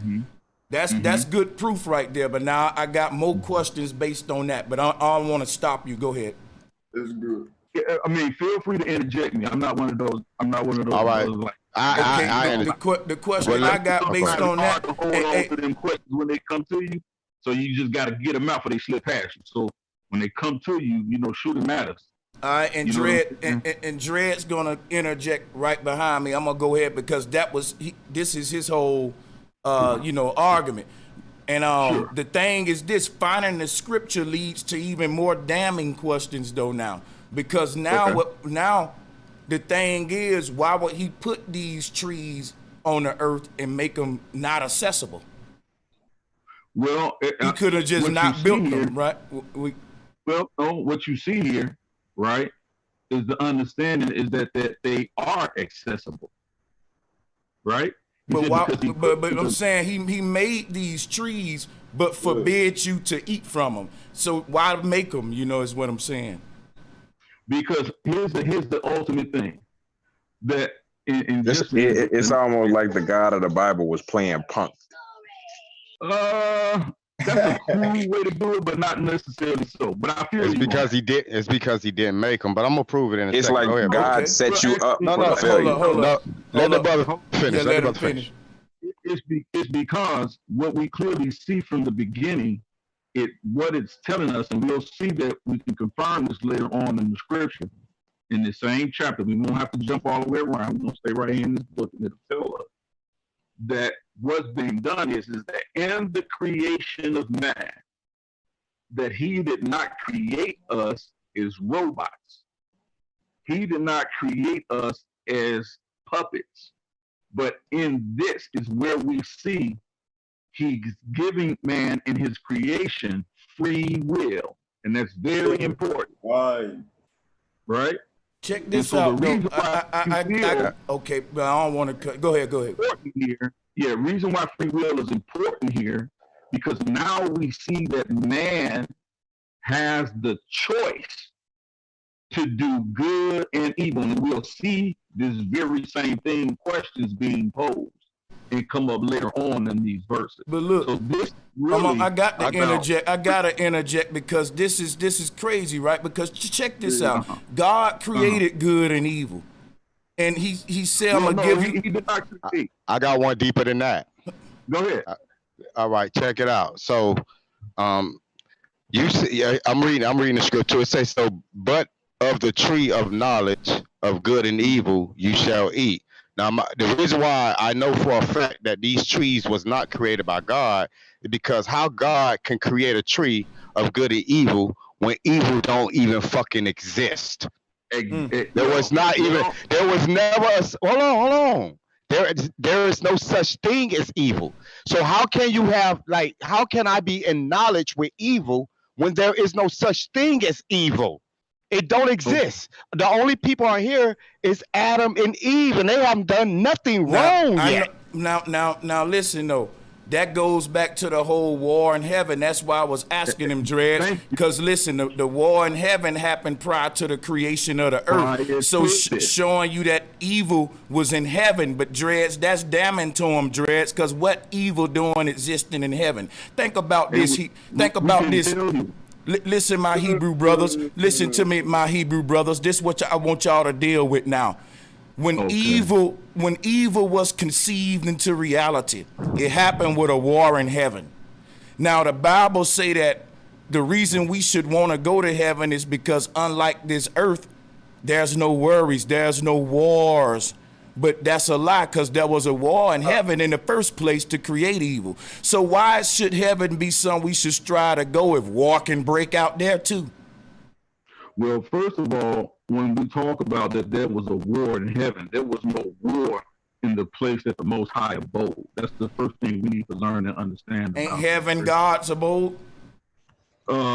No, God's abode is infinite. He's not a fixated being. So I was taught that when I go to heaven, I am gonna be infinite, and that I can't die when I get to heaven. So that is the infinite abode of heaven, right?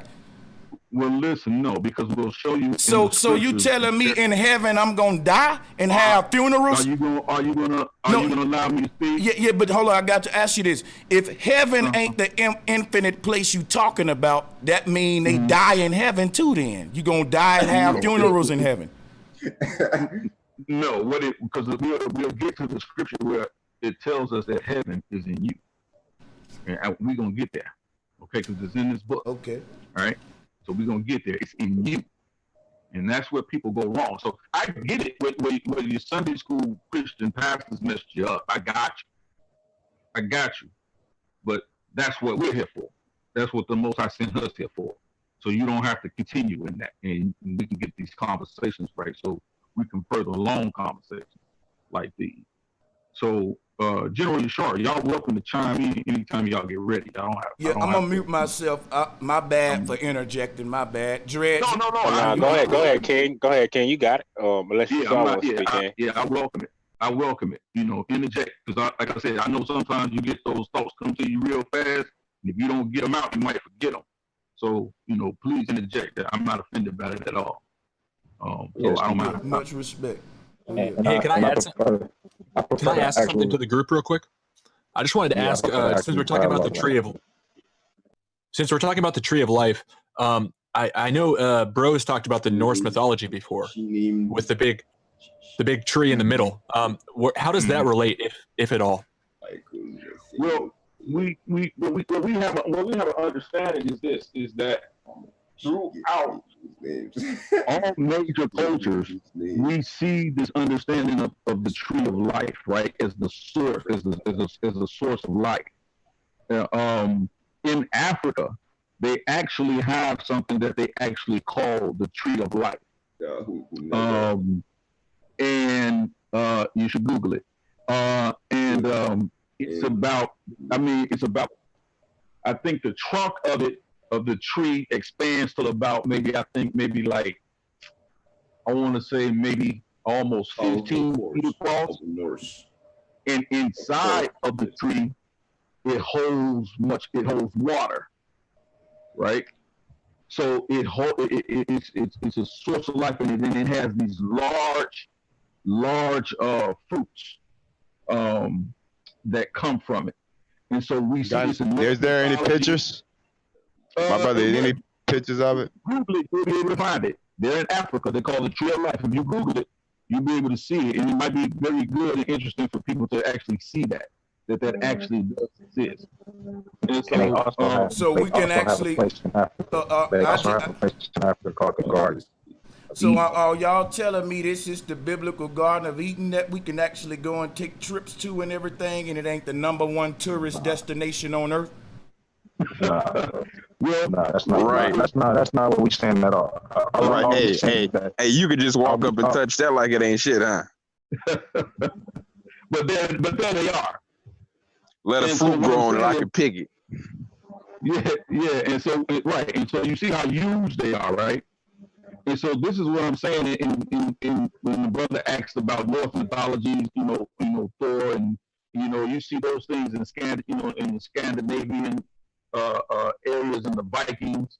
These people were not that far removed from one another. They were travelers. They traveled the world. We know that the Scandinavians, some even say that they came from the Phoenicians, these Scandinavians, because they were good shipbuilders. The Phoenicians were great shipbuilders. And a lot of the continuity of their ships are the same. They're very familiar. And so look at that tree trunk, that 2,000-year-old tree trunk in South Africa. You see how all those people are surrounded it? See how huge it is? It's filled with water. So it's a source of life for them, and it has a very spiritual significance to it. You see it in the Sumer. You see that in Sumer. They also see that. You see it in ancient Kemet. You see trees or palm trees or date trees. Even a lot of ancient Jewish texts. You see the Kabbalah. The Kabbalah is, Yeah, but I don't think. Now that's interesting, but I don't think it's dealing with what. You can order the fruit online. They'll deliver it to you. Man, come on, man. You got old people. If that was the tree of life, they wouldn't be aging, none of that. Well, all right, let's get back to definitely not the tree of life. That tree so do look lifeless, too. That's called a Balboa tree. That ain't the tree of life. But what do they, can y'all read right there? What does that say? Yeah, you know what? I'm gonna tell you something. But listen, it say tree of life. But let me say something real quick. In my backyard, I named one of my trees back there the tree of life, and I got one in the corner called a tree of knowledge. Right. Do you know why we call trees the tree of life? Or we refer to them as life? I'm just saying, just because they named it, just because they named it, that don't mean that's just they name for it. We're not talking about what they just named it. We're talking about their understanding in their writing of the text at this time. Yeah, the tree of life give you immortality in the book. Yeah, they die. That's what I'm saying. Here's another thing. Y'all got to slow down for a second. Here's another thing. Watch. They already had immortality. Do you understand that? They were created with it. They were already immortal. Because if you read down in the scripture, it wasn't until that they did evil or turned again or turned. No. Let me read the text. Then the Lord God said, "See, the human had." Dre, the one that's actually responsible for the show today. Okay. He said, Then the Lord God said, "See, the man has become like one of us, knowing good and evil. And now he might reach out his hand and take also from the tree of life and eat and live forever." And wait. And live forever. That's why they call it the tree of life. It gives you immortality. Hold on. If a man can... You gotta let me finish my point first. If a man, first of all, if he already had the ability to live forever, because God haven't punished him yet and sent him out yet when he was saying this to him. So how eating from the tree of life will make you live forever when you already have the ability to live forever? So it's obviously because you assume that he's actually talking about a tree and a real piece of fruit. Well, it doesn't matter if you talking about. It don't matter if you talking about drinking the blood of God. It does, brother. It doesn't talk. It doesn't matter if he listen to me. It doesn't matter if you talk about drinking the blood of God or eating the dirt from the ground. It says it clear as day. If he eat from the fruit from the tree of life, he will live forever. Then it's in your book, bro. If you can share my screen, I got. Can you read verse 17? Because you talking fast and you're not listening. All right. The argument that you can't win. So I'm trying to. It ain't about me winning or losing an argument. It's about me. It's about me asking you a read. Read verse 17. All right. I'm gonna read it again. It says, "Then Lord God says, see, the man has become like one of us, knowing good and evil." 17. Read verse 17. Oh, you talking about Bro Sanchez. I got my own screen up too. Hold on. Hold on. Give me a sec. Where you at, Bro 17? Oh, okay. It said, "But the tree of knowledge of good and evil, thou shalt not eat of it, for the day that thou eatest, therefore shalt surely die." Now, why would he say that before verse 18? What are you talking about? That still ain't the tree of life. Listen, why would he say, brother, listen to me. He says, "But of the tree of knowledge of good and evil," right? Read verse 17, "thou shalt not eat of it, for in the day that thou eatest thereof, thou shalt surely die." So, right. The context is, if they don't ever eat from that tree, they won't die ever. Yeah, but they didn't die when they ate. No. So it shouldn't be called a tree of death then. Yeah, wait. It's still. That's a good point. No. He's still dancing around the tree of life by telling me to read 17. Because let's just say that you're right. Let's say the tree of knowledge. If I eat from the tree of knowledge, I will die. But what happens if I eat from the tree of knowledge and then turn around, eat from the tree of life? I'm still gonna die. Listen, I think it's clear that it's not. They're not literal trees. I think it's probably a bloodline or something. Come on, bro. It's probably a family tree. If it's not literal, so why should we take the literally? Brother, telling me to hold on, let him talk. Telling me to read. Well, see, the thing is, hold on, my brother. One second. Hey, brother Sanchez, can you repost the link in the chat? Because this device is about to go out. I got my other device that's charged. Yeah. I'm gonna spam it in there now. Appreciate you. But you see what I'm saying, right? Like I got it on my screen too, right? I'm gonna show my let me share my screen so my people can see what I'm reading. Hold on. Let me see. There we go. So for people that's on my side, so Bro Sanchez got his up on his, I got mine's on mine's, right? So I'm reading the script on mine's and shout out to everybody. Matter of fact, Bro Sanchez, I'm gonna post the link anyway, so you can have the same one that I have, and yeah, we're gonna get it in. Let me show you something, bro. So cause telling me to read number 17, I just posted it in the chat, so you can click on that one. And what we're gonna do is go to chapter 3. Go to chapter 3. And you're gonna scroll down, and you'll see what I'm talking about. You'll see at 3:22. Scroll down to chapter 3, 3:22. You're gonna see where it's at. There we go. You got it, my brother.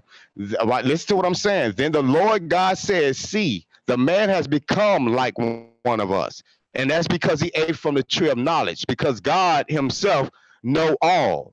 And he knows good and evil. You don't say that this man has become one of us, but the only thing you know is good and evil. That's not a godly mind.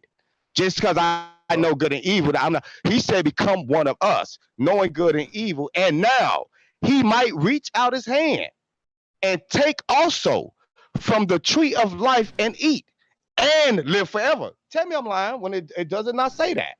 Well, I'm not going to call you a liar. I'm just going to say you're not understanding what you're reading, and when you finish, we can go through it. All right. So my question is easy. Why does it blatantly say right now, if he reach out his hand and eat from the tree of life, that makes sense though. The tree of life, he live forever. Eat from the tree of life, he will live forever. If the other tree is going to kill him. Because it's not talking about an actual tree, family. And it's not talking about a real piece of fruit, family. It's just not. What it's talking about is what it's telling you. It's talking about a knowledge. And if you read through the story, instead of skipping through the story, so you're not getting context, you're cherry picking. So we've been talking about, let me just ask you a question. We've been talking about real trees all this time, but now we get to the tree of life. It ain't a real tree. Yeah, because you guys are conflating arguments here, and it's not talking about a real tree. He talking about eating. So what is he talking about eating? Because we've been talking about eating real trees all this time. Can I help you brothers? Okay. I was just gonna say, well, when you're talking about eating, right? Like, you're talking about the bread. We talk about the bread all the time, It's not so this tree grow bread, a bread tree? I was just about Oh, okay. No, my bad. Go ahead. I'm sorry. It's all good. It's all good. I know. It's your show. You got it. No, my bad. I'm serious though. I was serious. I wouldn't even. I know it's funny, but I'm just trying to see here because we dealing metaphorically talk or because a lot of people taking it literally. You know what I'm saying? Like it's a real tree. So I wanted you to specify if it's just metaphorically or allegorically or literature, or poetry, you know what I'm saying? But that's the thing. Even when I speak, I'm still speaking on a level of what they're talking about. It don't have to be a necessary fruit. That don't change what the text said. It could be, like I said earlier, and I'm gonna repeat myself. It could be drinking the blood from God Himself. It could be from eating rocks off the damn ground. It doesn't matter. What I'm saying is, whatever Adam did gave him the knowledge. Am I correct? And if he was to do the same thing that he did, that gave him knowledge to know good and evil with the tree of life, it would have gave him immortality. So trying to play this, it's not really a tree. It's not really, that don't change nothing, my brother.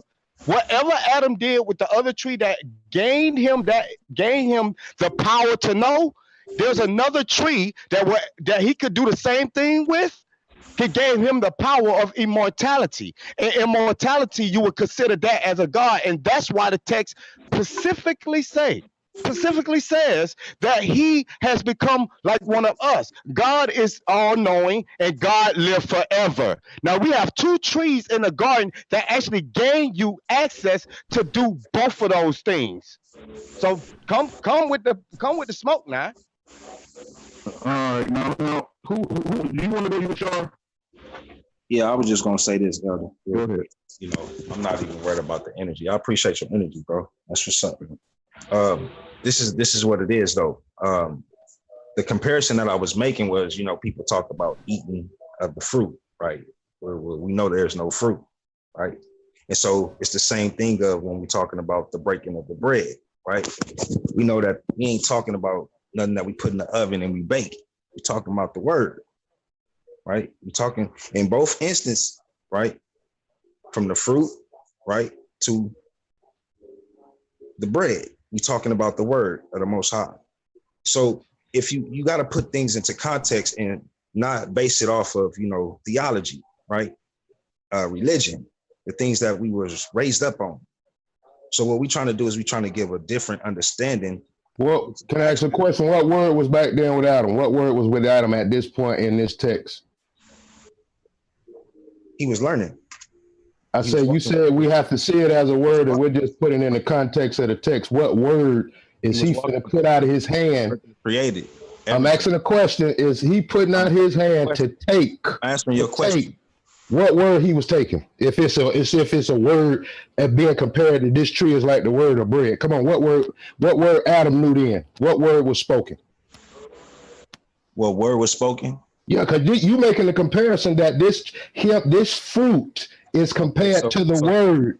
What word was Adam eating in Genesis 3:22? Right. When he was created, was not the Most High talking and speaking with Adam? Was he not teaching Adam? Did he not? No, the Lord was talking about what Adam did. The Lord was talking about what Adam did. And so what? The Lord in Genesis 3:22, he was talking about what Adam did and can do. He was talking about what Adam did and can do. What are you talking about? Behold, didn't give Adam direction, brother. Did behold, the man, or not? Right. Behold, the man has become as one of us to know good or evil. That's what Adam did. Brother, stop cherry picking the scriptures. I'm asking you a simple question. Now I'm here now. Let's go. So did he say, right? Did he give him direction, a directive on things to do and not to do? I'm asking you a simple question. You sidestepping. I ain't sidestepping nothing. Yeah, he changed. He changed. You changed. We was talking about this tree of life. You want to deflect about what we was I ain't deflecting. We talking about the tree of life. You want me to talk, right? You want me to answer some questions, right? So I'm asking a specific question because you don't know the scripture. Right? No, not. Cherry pick the scripture. I'm asking you a specific question about Adam. Wait. So if you don't understand the question that I'm asking, just say that. And I'll we ain't here to answer your question. We're here to answer Greg's question. Facts. Thank you, my brother, for bringing it back to the person that actually started this live stream. My brother, the reason why I didn't take it nowhere. This brother No, listen to what I'm saying. My question was about the tree of life and the tree of knowledge. Asking this brother about Adam and going somewhere else with it is not answering my particular question. Okay. My question is simple. Why does it state right here, 3:22? Then the Lord says, "See," and who's he talking to? That's why I say it's multi. That's why they use the term God with an S. See, the man has become like one of us. That's like what Adam did, and that's what Adam did. Knowing, all right. Let me finish reading because we got people watching. We got people watching. You are done, right? Actually. So it's good. Right. All right. So go down. Yeah, answer that. Go ahead. No need to go further. Right. First of all, let's get it in context. I'm gonna keep saying this until you figure out what that means. Context. Right. So when you're reading Genesis chapter 2 and chapter 3, it's only giving you a synopsis of Genesis chapter 1. First of all, that's what you have to understand. If you don't know that, you're really not qualified to have this conversation. Genesis chapter 2 and 3 is only reiterating Genesis chapter 1. Hold on, wait a minute. Where the qualification come in at? Hey, I'm talking. Hey, let him finish. Let him finish. Right? He said we ain't qualified, bro. Sanchez, I'm just saying. I absolutely said it. Yes, I did. That's what it sounds like. So, exactly, pretty much. So again, So again, and I'm gonna try to put this in the context so you guys can understand it. Let's deal with these trees, right? This is not talking about the tree in your backyard that you named Snoopy, or the tree in your backyard that you named Mr. Bob. It's not talking about those types of trees. What it's simply talking about is what it's telling you: knowledge. How was Eve deceived? She was deceived by knowledge, the fruit of the lips, by words. She was deceived by what? He said, but what did Satan say to her? He said to her, listen to what I'm telling you, because if I tell you this, once I tell you this, you will be as gods.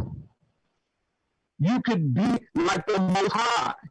So what he's doing is he's sharing with her forbidden knowledge. And then what does she do? She brings the fruit of the lips back to Adam and shares it with him. And what does he say? He accepts what she says. Instead of rejecting it, like the Most High told him not to do in the first place. Why? Because as you said, he already knows all things. He knew this deception, they would be confronted by it, but it was up to them, going back to their free will, to not do evil. What is evil? That don't make no damn sense, man. Let me ask you a question, brother. I get it. Let me ask you a question real quick. Yeah, I do. I just got. Calm down, brother.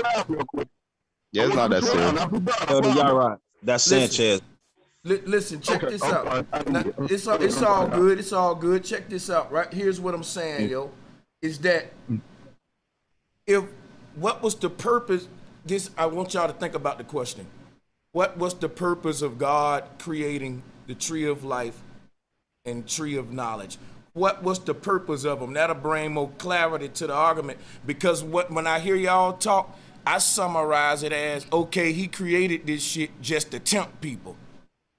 No, it was, like I said, the whole purpose of it was for redemption, right? And we have to get into that. Why we say it was created for redemption, right?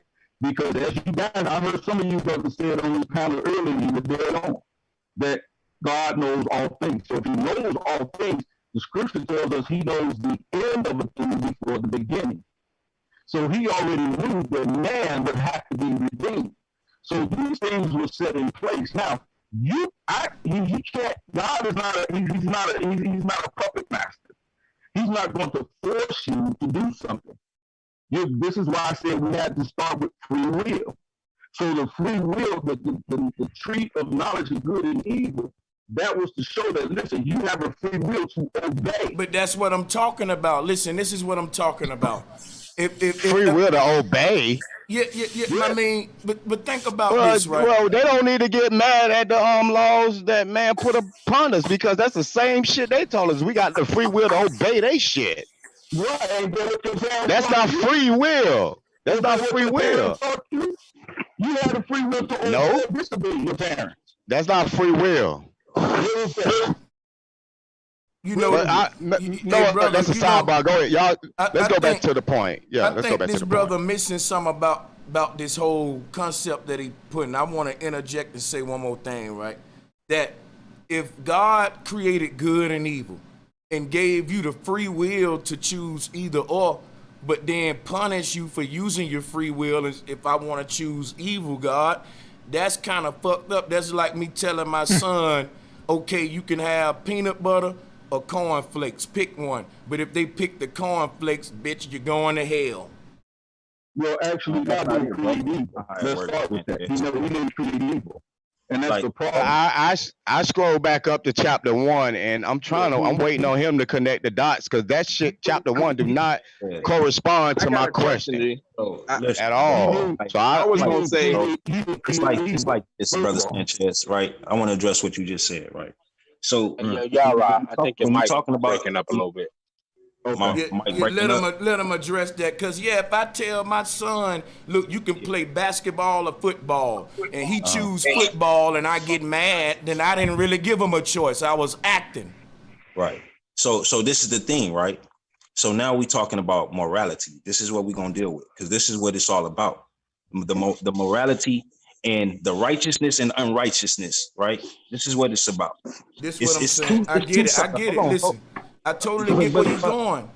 Come on. All right. No, okay, now finish. I'm No, wrong. no, I'm no, wrong. you know where I was going. Yeah, I know where you're going because I get what you. It's like it's a moral issue, but then the thing is, if God created man moral and the ability to be immoral, and He's saying you ain't no robot, you don't gotta listen to what I say. I'm giving you free will. If you wanna be in sin, then cool. So if you're telling me I got free will to be a sinner, you ain't really giving me free will to do that if I'm getting punished for it, though. That's a lie. But hold on, because it's just like it's just like this. It's a consequence to everything, bro. Come on, man. Yeah, but God, but listen, God created the consequences, bro. God created those consequences, though, brother. I'm sorry, my bad. Are you going to listen? Can I finish, bro? Go ahead. Like, go ahead, man. Go ahead. It's a dialogue, though. It's all good. I know, but I'm just saying. I say 2 words and then I get cut off. Like, come on, yo. That's fine. I'm going back and forth with you, bro. But it's okay. It ain't that deep. I've been chilling out for a minute, but this is some stuff I've been trying to. First of all, I was trying to reach a point. There's a lot of people. Yeah, don't. No. What it is, they confuse. Sometimes they getting me and Bro Sanchez mixed up like the other brother did. I'm Dread, so try to recognize my voice and try to recognize their voice. But I get him. Let him finish. It's a consequence for everything. Go ahead, brother. Right, and so he, with the consequences that the Most High set, He gave us understanding. You do this, you blessed. You do that, you cursed. That ain't free will. What? That's an ultimatum. That's not an ultimatum, bruh. Yes, bro, that's exactly what it is. What it is, it's a blessing for doing righteousness, and it's bullshit for doing wickedness. I mean, what the fuck? It's still an ultimatum, bro. That's an ultimatum. Even the way, even when you just. I mean, so what's the okay? So if you make it an ultimatum, what's the problem? What is the problem with the ultimatum? So the ultimatum is not free will. So you mean to tell me that? So you mean to tell me that you don't? The Most High is making you do the dumb shit that you doing that's wicked. That's what you're saying. No. What are you saying then? Because this is what we're talking about, free will. No. If the Most High is not making you do that dumbass shit, then you choosing to do that dumbass shit yourself. But yeah, what we saying is I should be able to do what we're talking about is this. Listen, you asked the question. Let me hold up. Wait a minute, brother. Calm down, brother. We got a lot of people to talk. Don't do that. Listen, here's what we're getting at. If my dumb shit land me in jail, that's fine. God gave me free will to be able to go out there, rob somebody, or I can go and get a job. But what I'm saying is, it ain't really free will if God gonna punish me too. I get the law punish me. This is earthly shit. But hold on, wait a minute. You gotta let me finish. Brother. Where you think they get the law from? They just made up the law. Brother, if you think this justice system, brother, hold up, brother. You gotta let me finish. Listen, brother. Like y'all don't have no understanding. This justice system that exists now, if you compare that to the politics of heaven, then I definitely don't want to go to heaven, because this is no motherfucking law. This is not law. This is lawlessness. But you ain't let me finish, man. I'm gonna have to mute you, bro. Law or the system, bro. Come on, man. Like, what are you talking about, bro? Is this a Christian I'm talking to? Like, I stand for the fucking USA. Let me mute him for a minute. This dude here is a gangbanger. He ain't no Christian. Lord have mercy. You need Jesus, man. You need Jesus, I don't need my no brother. fucking Jesus, bro. Oh my God. Oh my God. Oh my God. You need your shimmy how your Hawashah. Man, listen, bro. But really, seriously, is that where he was going with the morality? Is that where we going with the morality? Because like argument. When I'm talking to my brothers, I feel like I can speak how I feel like, how I am. Your argument was going. What I'm telling you, hold up, but listen, you just told how you want to talk. I didn't know how to do that. But look, all I'm saying is that you shimmy how your Hawashah and talk like that. Yeah, I'm saying here in the building. It's a believing him in the building. It's a believing Christ in the building. What they got to do with me? What they got to do with me? I thought you was trying to be like your shimmy guy. Yeah, but I'm talking to you. I'm talking to y'all right now. That's what I'm doing. I'm talking to y'all right now. But right? your shimmy guy treated everybody the same though. Am I not being cut off? Hold on, wait. Can I Right? say one thing? When I'm talking, am I not being cut off? Hold on, brother. No, yeah. So We got the time right. When you interject, it's cool. But when I interject, it's not cool. No, you can say No, whatever you be cussing us out though, man. And then you say I'm a gang banger. No, where I'm from, Sanchez? No, I was just joking with you because you turned up on us, man. It ain't that deep, man. I love you, my brother. Serious. I'm coming with the love of Jesus here today.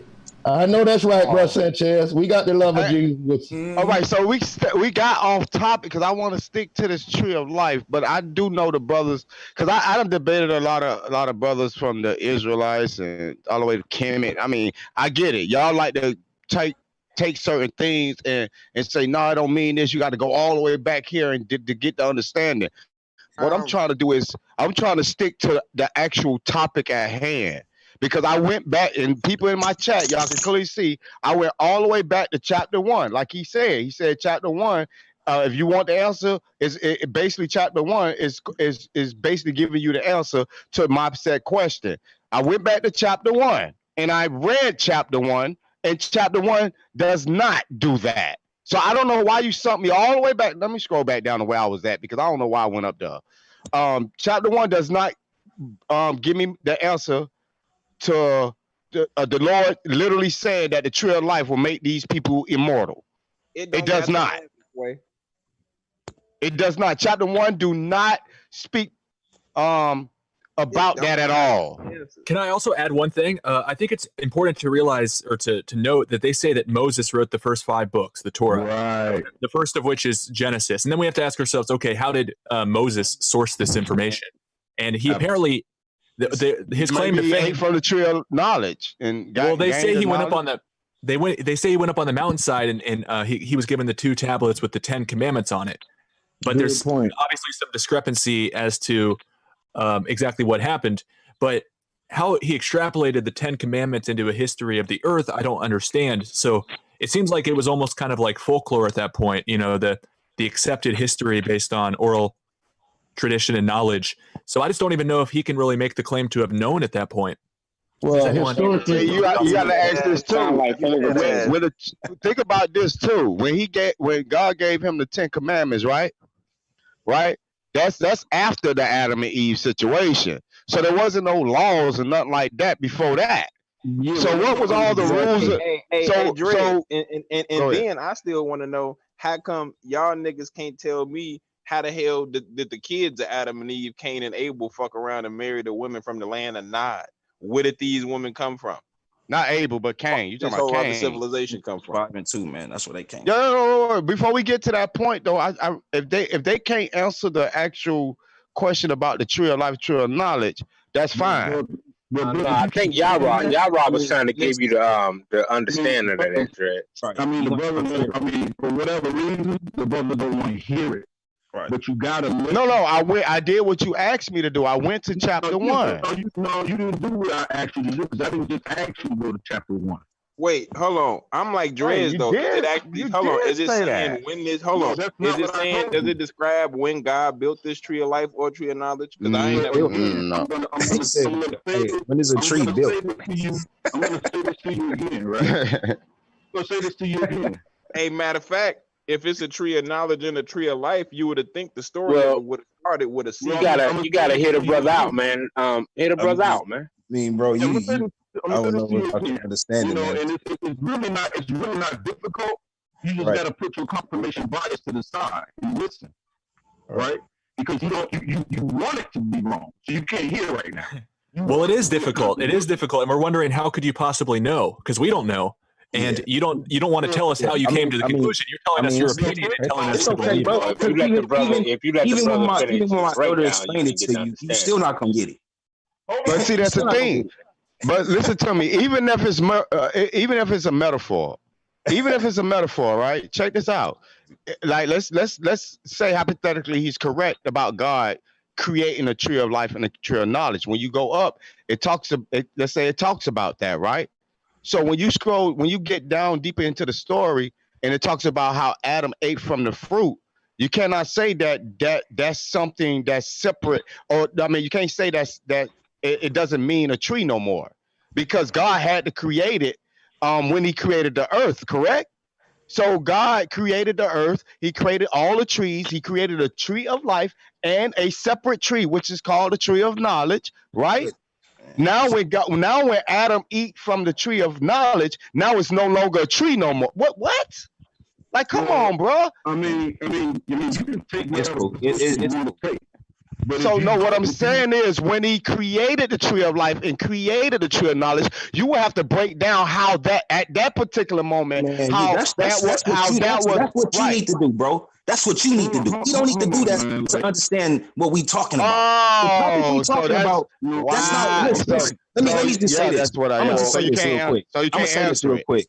So you like, yeah, okay. That makes you feel better. That's cool. No, so cool. No, it's the truth. This Everybody. is for me, right? This is what it is for me, Sanchez, right? Look, so when it came down to understanding this topic about the tree of life, right?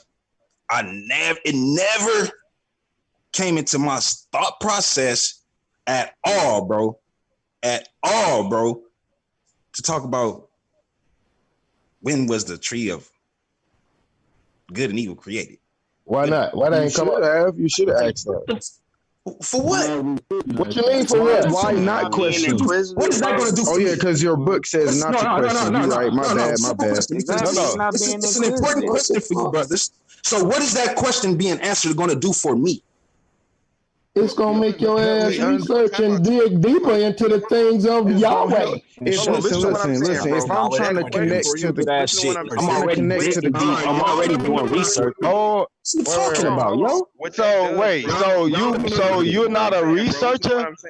Hold on. If you gonna say, he must don't say, my brother. That's what I just said. Hold on. That's what I said. If you're gonna say that if you are a researcher, right? Hold on. Let me just say this, my brother. I ain't gonna yell or nothing like that. If you say that you are a researcher, that's what most of us, all of us on the panel, we research things. This is something that we do. We look things up and we research certain things and we try to get a better understanding of anything that we're looking up. So what have you researched about the tree of life? Hold on, my brother. Can I finish? I ain't gonna cut you off when I give you. I ain't gonna cut you off when you. I ain't gonna cut you off when I give you the flow.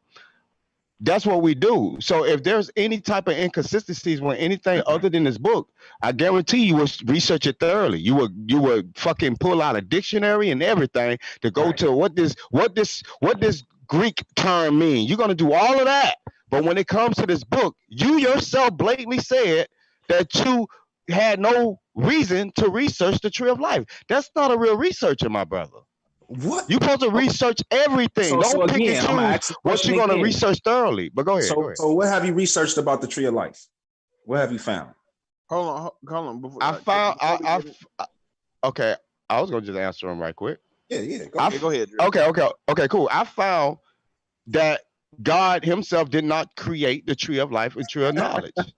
And the reason why I say that, this is where I'm from.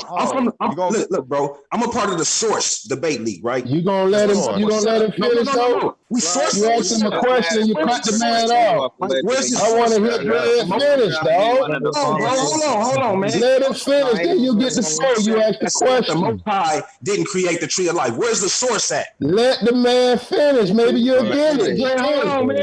Why you kept it saving, bro?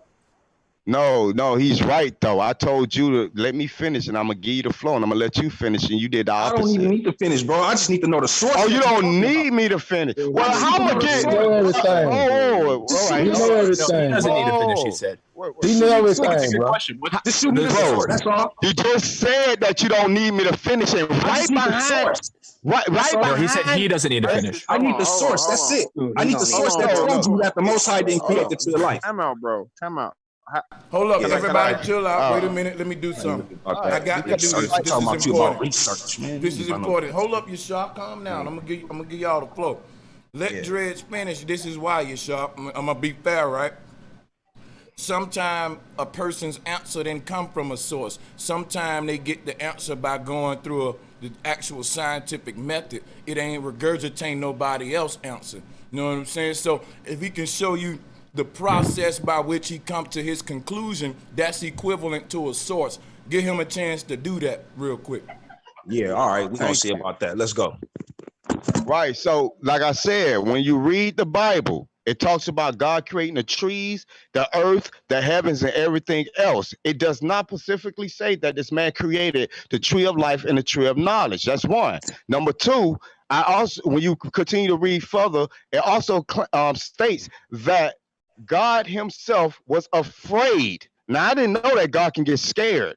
God himself got afraid that Adam would eat from the tree of life after eating from the tree of knowledge to become immortal like them. Now, when you look at what the equivalent of a God is, knowing all and living forever is a God. I don't care what you say and what anybody say. And so now I came to the conclusion is that the one y'all call God had to eat from both trees to become that. That's how he had the knowledge to know this is how you become like one of us. You do A and you do B. You live forever and you know all. You have all knowing. That's my source is me, my nigga. I don't have to go to nobody else like y'all do.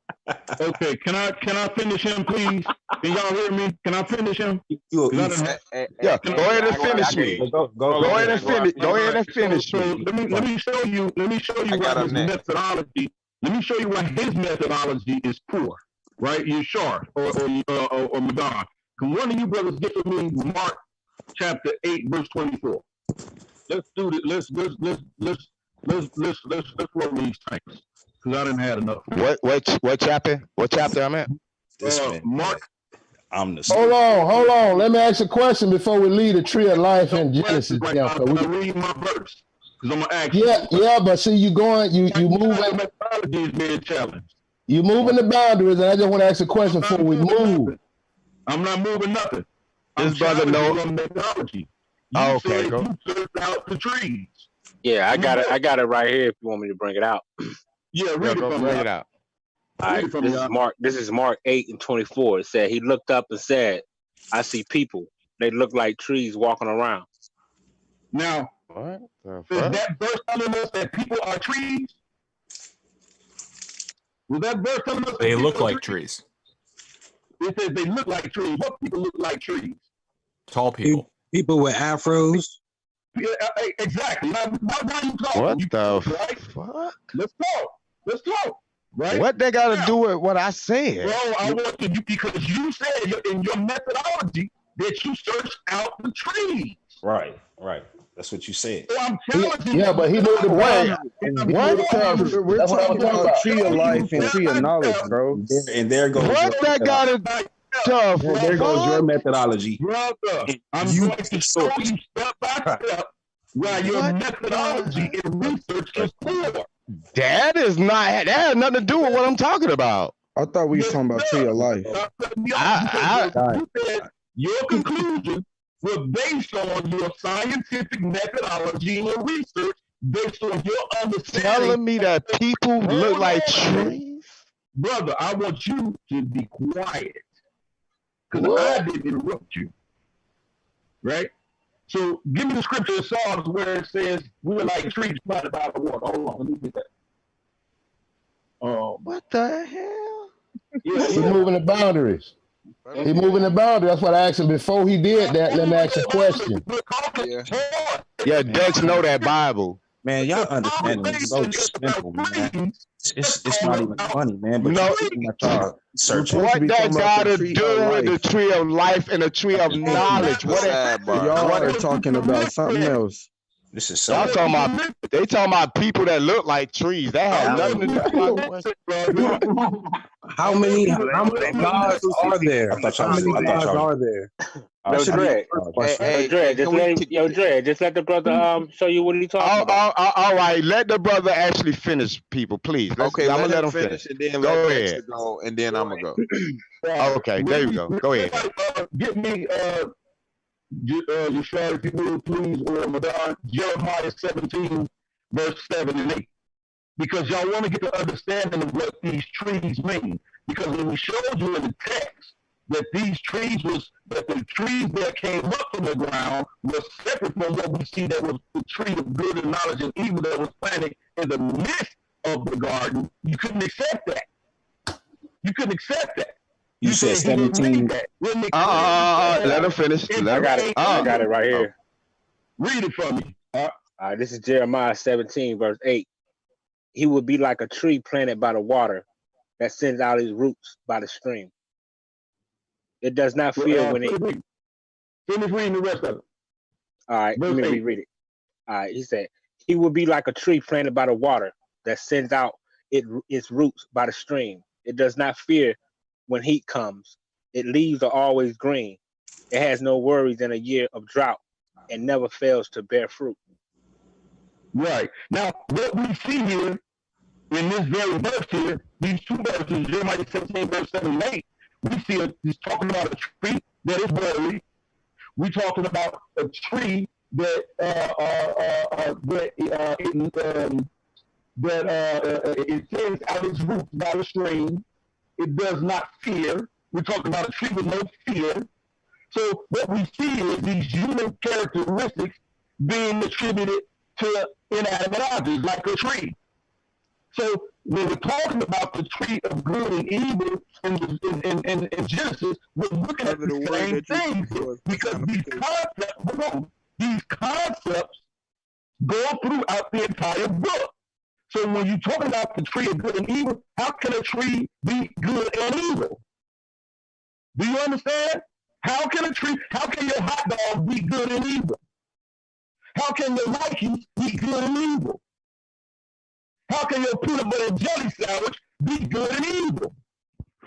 It's the knowledge of good and evil. And so exactly, we're talking about the knowledge.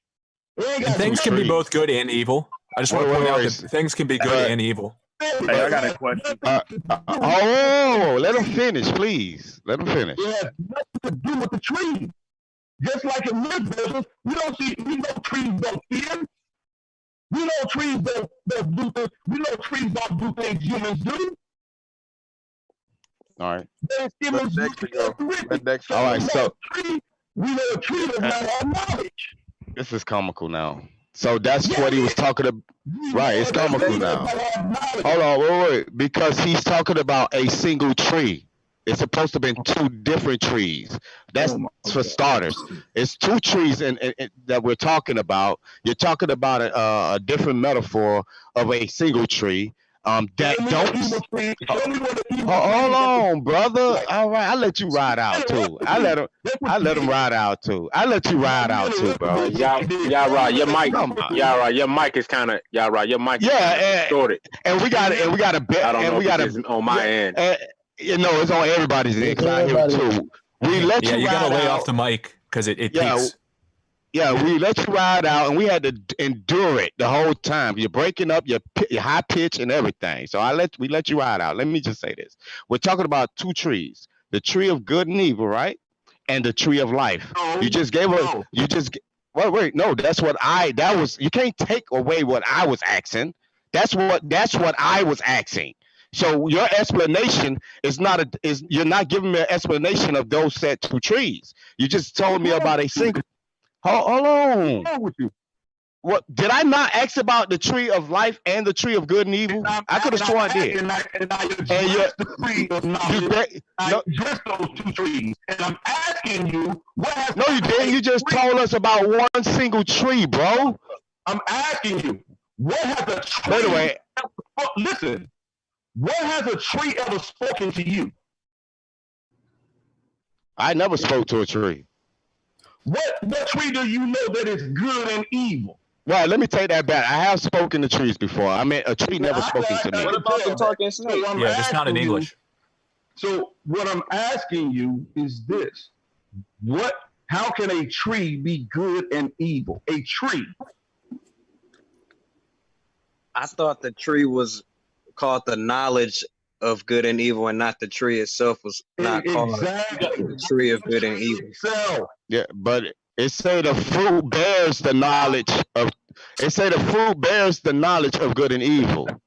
He's still stuck on the tree. And the brothers is trying to tell you it doesn't matter. Listen, I said at the beginning, I don't give a damn if they were talking about the pure blood from God himself that they drunk, or the dirt from the ground, or him eating rocks, him eating leaves, him drinking water, potion out of the sea. It doesn't matter. The point, what I'm saying is, whatever Adam did, whatever he did, gave him the knowledge to know good and evil.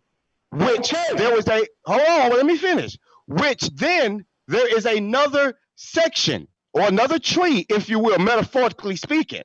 If Adam would have reached out his hand, like it says in the Bible, and did the same thing to the tree of life, it would have granted him immortality. He would have been able to live forever. Now, when I broke down, what would you consider a God? All-knowing and can never die? Is that not a God to you? Yes, I would think that would be your God. He can never die, and he knows every fucking thing. That is a God. So when you talk about a man, a mortal man, allegedly a mortal man, that could become like you, that's why I said that. That's why I came to the conclusion that God became the God by doing the things that he tried to keep Adam from doing. It's logical. If I had the tree of, if I had the tree of knowledge and the tree of life in my possession, and I know that this is why I can live forever and know everything, I might be very skeptical of allowing a nigga like you to eat from both of them and be a God. You see what I'm saying? I'm gonna protect that motherfucker with everything that I got to make sure motherfuckers, that the crazy motherfuckers don't go around eating from the tree of knowledge and the tree of life. Because think about it. What if Jeffrey Dahmer, man, come on, man. Listen to what I'm sci-fi shit, bro. Yeah, it is some sci-fi shit, bro. Yeah, I know.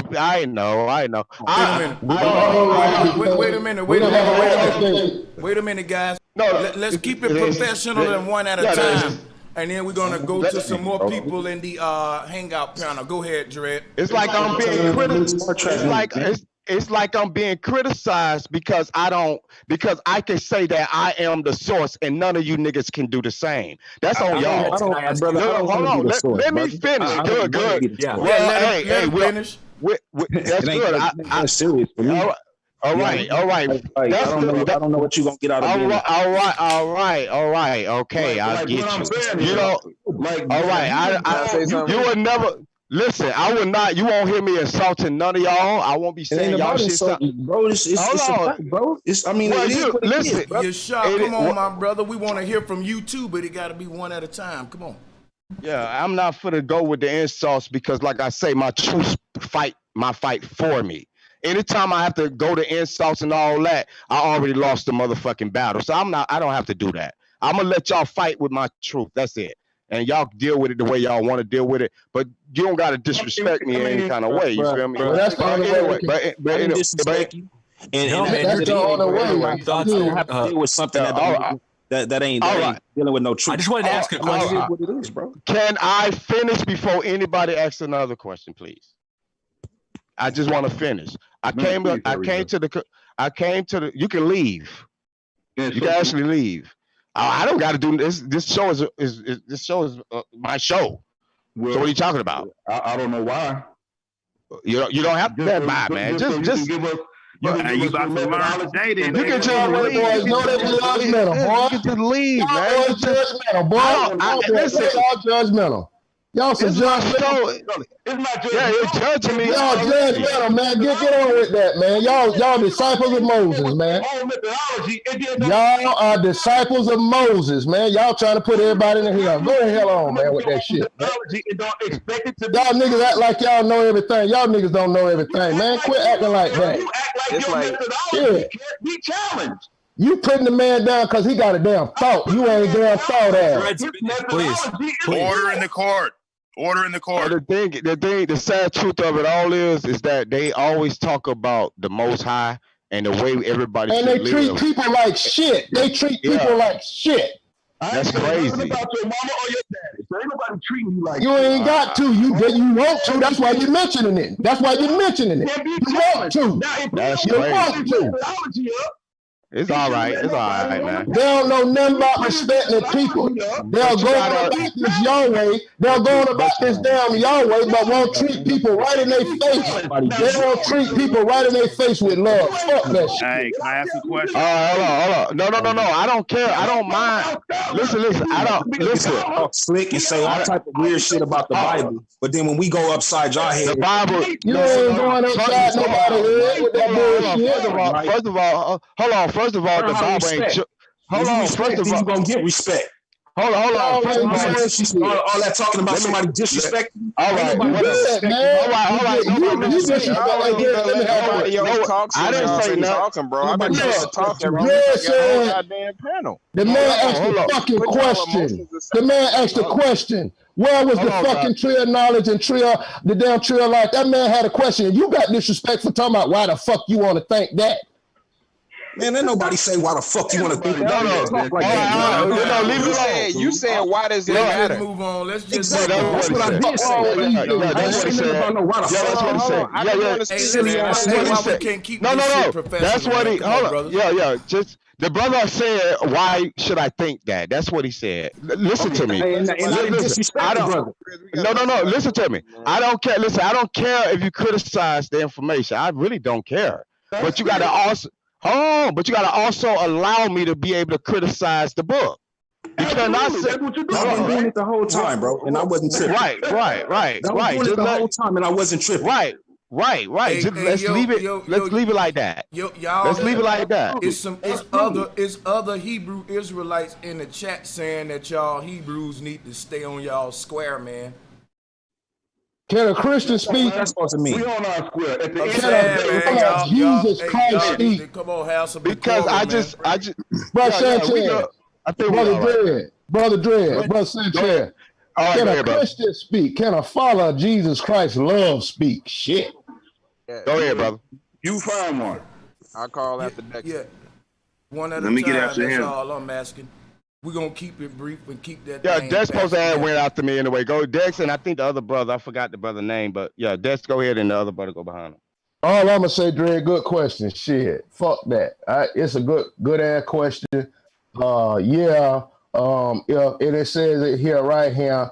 It says, and the Lord God said, behold, the man is become as one of us. So, I mean, what the hell does that mean? To know good and evil? They talking about metaphors. This man ate a damn fruit off a tree. I mean, they want to say it's a tree of knowledge and all that. Well, we talking about a tree in Eden. That's what the fuck we talking about tonight. Well, we know what these other borders, but we talking about the tree of knowledge of evil. That's what we talking about. The man asked the question, where the fuck that come from? That's what the man asked the question. Where the fuck this concept come from? Well, let the man give the answer. I'm gonna take a stab. Let the man give you the answer, Dex. Who? Dex, pipe down. Let the man give you the answer. The man, 10 minutes to an argument. Madon, what's up, my brother? Good to see you, man. It's always good to hear your vibration. I mean, you actually remember the order. The man, brother I Yara trying to give you. The brother Yara trying to give you the answer, man. I ain't said shit. These niggas done had 5-10 minutes. I ain't said shit. That's what I'm saying. I'm just saying, you just asked a new question. I mean, not a new question? No, I didn't. I asked the original question. Exactly. I didn't reiterate question. You just reiterated. This is what we're going to do. Check this out. Brother trying to give you the answer. Hold up. Zach, we're going to get you in. This is what we're going to do to keep the order then. Let Dex go ahead and finish what he was saying and summarize that on up, and he gonna lead it off on the question that he wants you to answer, Yeshua. The man asked a question, and it's a thought-provoking question. What's wrong with that? He said, what? That man asked a simple question. Who created the damn tree of life and the tree of knowledge of good and evil? Was it him before creation? Or was it always around? That's what the man asked. That's the original question. Now, somebody said, why think that? Well, because shit, you got a brain and you can read and see shit, and you can go ahead and ask a question that maybe motherfuckers ain't thinking about. Shit, that's what the fuck freedom is all about, I thought. Motherfuckers say free will, and right here, We got, you know, God moving motherfuckers. Motherfuckers, they want to leave the Garden of Eden. It wasn't no free will for them to leave no damn Garden of Eden. If they had the free will, they would have stayed there right now. The free will issue is trying to point us, just like Moses did in his law, it's trying to point us to show that we wrong in everything. Just like the brother asked earlier, if God is creating, why make the tree of life and the tree of knowledge of good and evil for it to be free, and then we get our ass towed for it? We got to leave the garden for it. We got to leave all this damn good for it. The simple question is, where did this idea come from? If you ask me, this shit is Egyptian. Moses learned his knowledge. This motherfucker was Egyptian. All this knowledge and tree of good and evil shit come from Egypt. That's my motherfucking answer. So it wasn't a real tree. Before we go on, I want to address the chat room. Hey, y'all should just chill out in the chat room. Don't be too critical of the show. Just try to enjoy it. You know what I'm saying? Because we're very anti-biblical over here. So this community have had silent tension brewing with the Hebrew community. So what you think is going to be when we meet up? I think we doing pretty good. It should be worse than this for real. Much shit I talk about the Bible. So I mean, you know what I'm saying? Yeah, they been a little too critical. Y'all go ahead. Much respect to you, Brother Sanchez. Okay, can I say what I was gonna say? Let me just get in 1 minute and I'm through. I'm out. Shit, I ain't got to say shit else tonight. So what I'm saying, the man asked the question, where this shit come from, Dread? If you ask me, this shit is Egyptian. I think one of the other panelists started to say about Moses' training, him being the author of the first 5 books. We know if a motherfucker went to a school, he gonna put the ideas he learned in that school in his fucking writing. The tree of life, you could do your research. Brother asked, what is the tree of life? Have you read? I researched this shit. This shit is Egyptian. This shit come out of a Kemetic idea of a tree of life. And if you follow these fucking deities and do what the fuck they say do, you'll be blessed. If you don't, your ass will still be at the bottom of the fucking tree. I fall back. We're going to get into that in a minute, this whole concept of hell too, but let the other brother go ahead. I'm going to second what Dexter just said, but yeah, go ahead. Can I just ask Dreads a question? Because I want to get more at what you're thinking, because it's super interesting to me. You mentioned what you learned from the Bible as if you've gleaned some information from it, but that you don't really believe it. And I don't mean to put words in your mouth. That's really the essence of my question. How do you look at that book, and where does it fall in line with your overarching worldview? I think it's overall, I think it's a tool to not only distract people, but to divide the people, man. I mean, look. You see how I'm talking right now? Our dialogue should sound just like this, but it don't. And that's what they did. Like I say, when you look at the tree, they like to use the terminology, the tree of life or the tree of knowledge, and they give you all these different concepts of these two entities. But I look at all religion just like that same tree that y'all like to praise. All religions are just like a tree. Even though that one tree got all these different branches on it and they point in all different directions, they all are still connected to the same tree. That's why when you read the book of Enoch, the book of the Quran, the Holy Bible, there's a lot of similarities because all of it is branches that branched off from a biblical source. Somebody had the idea that we cannot get everybody to fall in line with one religion. So we cannot brainwash all of society, because everybody's not going to buy the white Jesus. So what we do, we got to get one for the black folks. Say the Jesus was black. So now you got them brainwashed, and now you got them under your control. Let's just say that Buddha, it looks like these people. Don't you know that Jesus looked like every culture? Every separate culture got their own Jesus, and that Jesus looked just like their set people. It was a scam that is working. And that's why I think that we should do away without religion in general. Go ahead. Do you debate whoever was just talking? Do I debate? Are you a debater? Wait. Before you answer that, hold on. That's a whole nother question. I just want to say what I gotta say before we get forward. It's just a simple yes or no. No, I get that, bro. But I'm saying that's gonna be a whole nother question. It's not. It's a simple question. I ain't about to. Yes. Bro. Yes, right, yes, I do. You're gonna set something up for sure. Okay. All I was gonna say was, one, when the brother said, why does that matter when it comes to knowing how or when God built the tree of life? One, it teaches you the nature of your creator. I'll just say that about that. Then on the It other teaches aspect, you the nature of my when it comes to what I was gonna say and pose a question to y'all, what do you guys deal with the scientific concepts and the you deal with the symbolism of the mythological figures that you talk about and believe in? Do you understand that, like the scientific You mean you give us an example, like the scientific concepts, and then basically the personification of the symbolism that they represent? What you talking about? The tree of life, the tree of life, for instance, is the tree of knowledge of good and evil. What you talking about? No, I'm saying, like, for example, like when it comes to Jesus or Yahushua, whoever, when it comes to what they represent symbolically by the symbols and the sacred geometry in which is used in all of their illustrations, along with the fact that there's no illustration of Yahushua. Oh, listen to what I'm saying. There's illustrations of these different things. There are. I don't care. No, there's no illustration of Yahushua, bro. Okay. If you're talking about from other natures of people, and all right. What I'm saying is, but guys, so that ain't Jesus. That ain't that's Yahshua. a good question. No, I mean, the big one that comes to mind. We don't deal with that. We don't deal with the big symbolism that comes to mind, right, is the sun versus the man, right? The actual sun in the sky. That's the one that I would mention. I don't know where you guys stand. We don't have no problems with understanding that. I'm talking about like from a Hebrew aspect, because I already know, Tim, you that with it.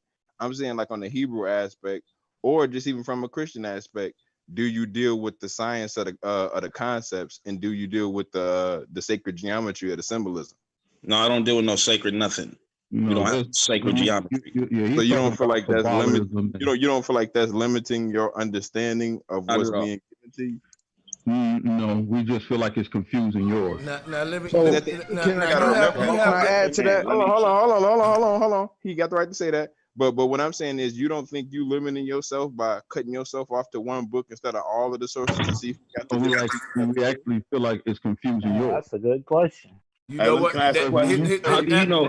See, this is the thing, right? I've been wanting to ask a question, and I think when they answer, just let them have it. You know, let they them have it, debate it. Because then it's gonna become a circular. That's why I was saying, because we got a lot. I got a lot more to bring up too about this Bible. I want to hop in. Because his answer was, he don't think he's being limited. You know, he just think you being too complex. You picking up more than what you need. And it's coming from a Christian perspective. I understand that mentality because I was a Christian. And I'm telling you, ain't nothing you gonna say gonna undo that. Because I know where I disagree with that, bro, Sanchez. I'm a Christian and I ain't damn sure ain't like that. I go to other rock, bro. Dread to tell you, but there's different types of Christians. Hebrews are very strict, man. That's all I'm saying. They not Christian though. They not Christian. Well, I'm just using the term loosely here, but I'm just trying to push the show forward. You know what I'm saying? I think I could propose a question that can take us into an interesting rabbit hole here, if y'all allow me. Check this out to the Hebrew brothers. Try not to be long-winded because I want to make a point, but I ain't going to rush your answer, you know what I'm saying? But then I'm going to pass it on over to Dreads so he can, go from there however he want to do this thing. But this is what I've been wanting to get at the whole show. Did God create evil, yes or no? Can you do yes or no, or do you got to explain? If so, just be brief. Go ahead. You. The answer is no. Yeah, God did create evil. You actually I have the answer for that. Are you ready for that, guys? Okay, I want to know, did God create evil? Yeah.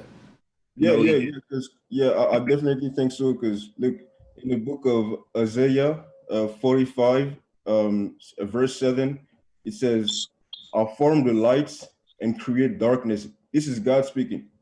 I'll make peace and I create evil. Yes. I, the Lord, do all this. That's it.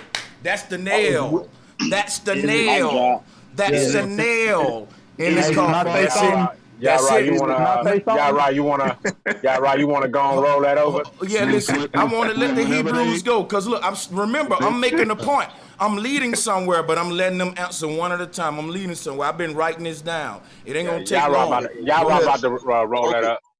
Hey, you sound like you been listening to Sonetta. Right. I got some for him though. Go ahead. Answer the question. Yeah, Can I ask a question? Please. So when we, as the brother just eloquently read Isaiah chapter 45 and verse 7, what we have to do is understand that we're reading in English. It wasn't Oh my written God. Oh, heck no. Oh, you gonna do that? No. You gotta let him. You gotta let him finish. Okay. Yeah, let him bring it out. Let him bring it out.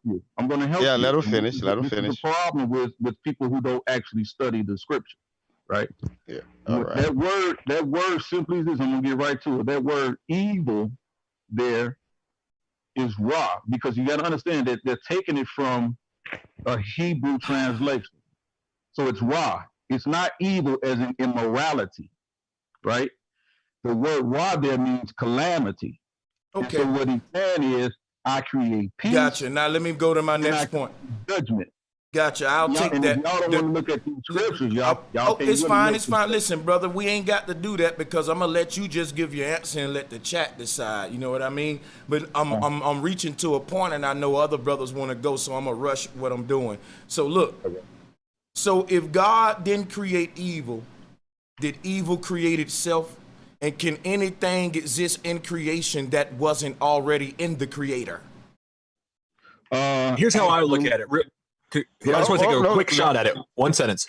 I just look at it like, imagine you give your child a gift. Are you really giving them happiness, or are you just giving them something that makes them happy? That's kind of not. See, I'm being very specific here on the answer. Now, that's a good job, but here's what I'm trying to get at.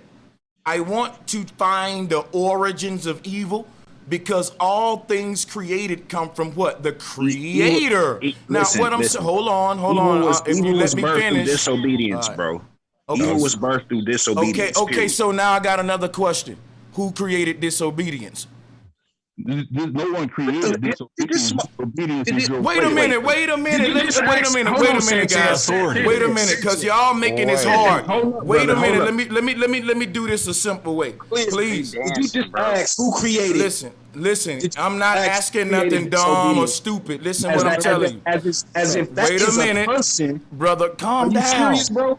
Calm down, man. I said let's be professional. Now let me. I told you I was going somewhere. Come on, don't do that. I think y'all been doing. I don't know. It's just, you know what? I don't know. Is like not their friend. They're like, they scared to say I don't know that, and we can move on from it so we can get to another point. Now listen. What I'm telling them is this. Listen. If evil is a thing, and you said disobedience was born from evil, somebody say, look. No, I didn't say that, man. Won't you listen to what I'm saying, bro? Oh my God, these dudes. He said it. He didn't say you said it, bro. I didn't. Yeah, he's not listening. Let bro go. And he's so emotional that he's not listening at all. I'm gonna tell you like this, man. The reason I had joined a church was to get disciplined, because I was kind of like him. And I'm telling you, me being out the church make me more disciplined than him. And I'm using the word church loosely. But me not dealing with his philosophy and his camps or whatever he's a part of makes me a little bit more disciplined than him. Then that's even more proof. Besides all the knowledge, y'all behavior. All right, my philosophy's got me relaxed, cool, mature. All right, just discipline. Right, so coming from the Hebrews, man, I expect more from y'all, man. But listen, calm down. This your show. You right. Yeah, calm down, brother. Ain't no one disrespect you. I'm literally trying to learn from. Yes, all right, bro. I asked where did disobedience come from? How is that disrespect? And I tried to tell you, and you wasn't listening. Oh my God! Well, tell me where disobedience come from. I think it's a natural response to authority. Disobedience comes from. Hold on, Tim. Let me hold up, Tim. Disobedience comes from not following what the Most High, the Creator, said. Simple. So you don't do what He say do, then you're being disobedient, bro. Okay, so now I got another question, because remember, I'm getting somewhere. It's not the origins of it, though. Do angels have free will? Yes or no? Yes, they do. Wow, angels got free will. I didn't know that. Damn. Angels got free will. I didn't know that. He knew that one. Okay, He just answered that. Source to that? Can I get a source? Can I get a source, Angel's free will source, please? Yeah, I would like that source too. That let me ask you. That's blue right there. I want that source as well. Because you know, let me tell you, he had to say that because he know where I was going. Listen to what I got He to know say, where I man. was going. That's the source. I got the source. First book of Adam and Eve. Period. First book of Adam. That's simple, bro. They're going to the source. Well, didn't So now, let me ask you a question. One question, Sanchez. Can I ask you one question? I'm gonna pull it up. I'll pull it up. What chapter? I got it up. What chapter? What chapter? I got it now. What chapter? I don't know what chapter. Read it. He don't know. Yeah, we gotta get that, man. Anyway, man, listen. Hey, Judge, he finally said he don't know, man. Dex on it. Hey, Dex on it. I'm telling you, Lucifer cast out of heaven. Let me ask you a question, brother. Let me ask you a question. Since you said, right, since you saying that, right, that evil was created by the Most High, right? I'm not saying that. Let me show you something. I'm gonna give you the mic right back. I'm not trying to be disrespectful. I'm not saying anything. I'm sincerely trying to investigate with you guys. I'm questioning. I'm asking you, what's the origin of evil? If you say evil was born out of disobedience, like a butterfly is born out of a caterpillar cocoon, then I want to know what's the origin of the cocoon. And I can keep going and going with this. We can keep going all the way back till we get to the source, the origin. You know, this is called tracing The real back. source. Right. Yeah, the real source. That's all I'm saying. I'm saying. Real source to what? Here's what I'm saying. It's the opposite to everything, yo. Good question. This is crazy. Okay, so I know it's like y'all so caught up. Y'all so brother, caught up on you need to calm down, man. You just need to calm down. We're just caught up on trying to find the truth. We're just caught up on trying to find the truth. But just calm down, brother. It's not like you I don't want to have to mute you with your emotionalism, brother. Hey, yo, I mean, you can't like this brother is a little bit too emotional for me. Yeah, no. The next step is done. This what niggas do. Hold up, yo. Let me say when they cannot answer a question, it gets like this. Yep. I don't like it, man.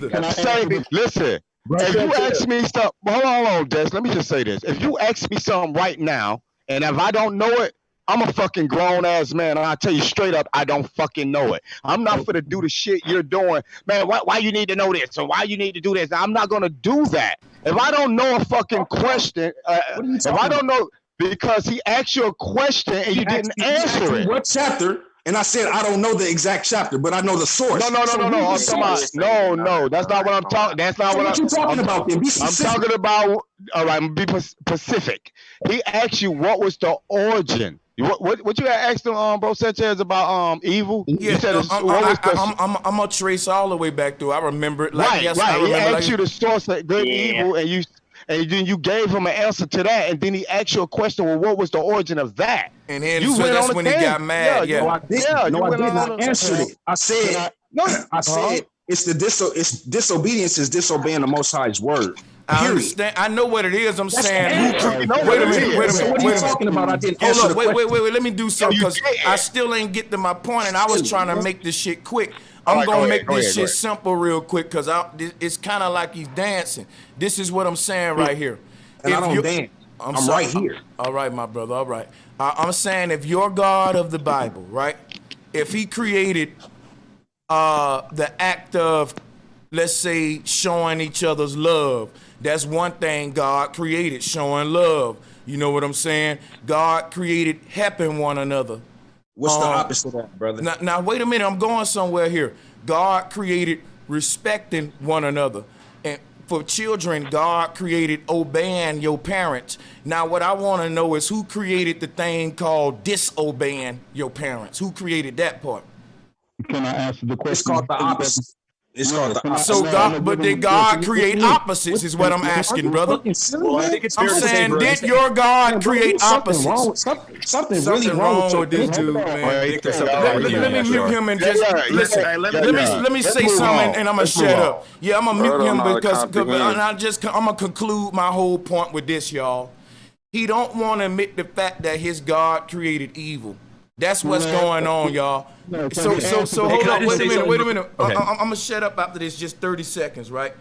Because if God, he said everything got an opposite. God made these laws. Why does everything got an opposite? Because your God, so-called, created the laws that govern the universe. If you do, what he said to do, no, you need to mute it, man. You're not listening. That's why you're missing what I'm saying. You can't give a good answer What you mean, if you bro? don't. I thought this was a dialogue. But you're not letting me finish. That's so it's not a dialogue. You need to chill out. You need to chill out, bro. I'm gonna put you on the backstage. I'm gonna put you on the backstage, man. This dude said I'm slandering him. Damn. Defamation. Damn.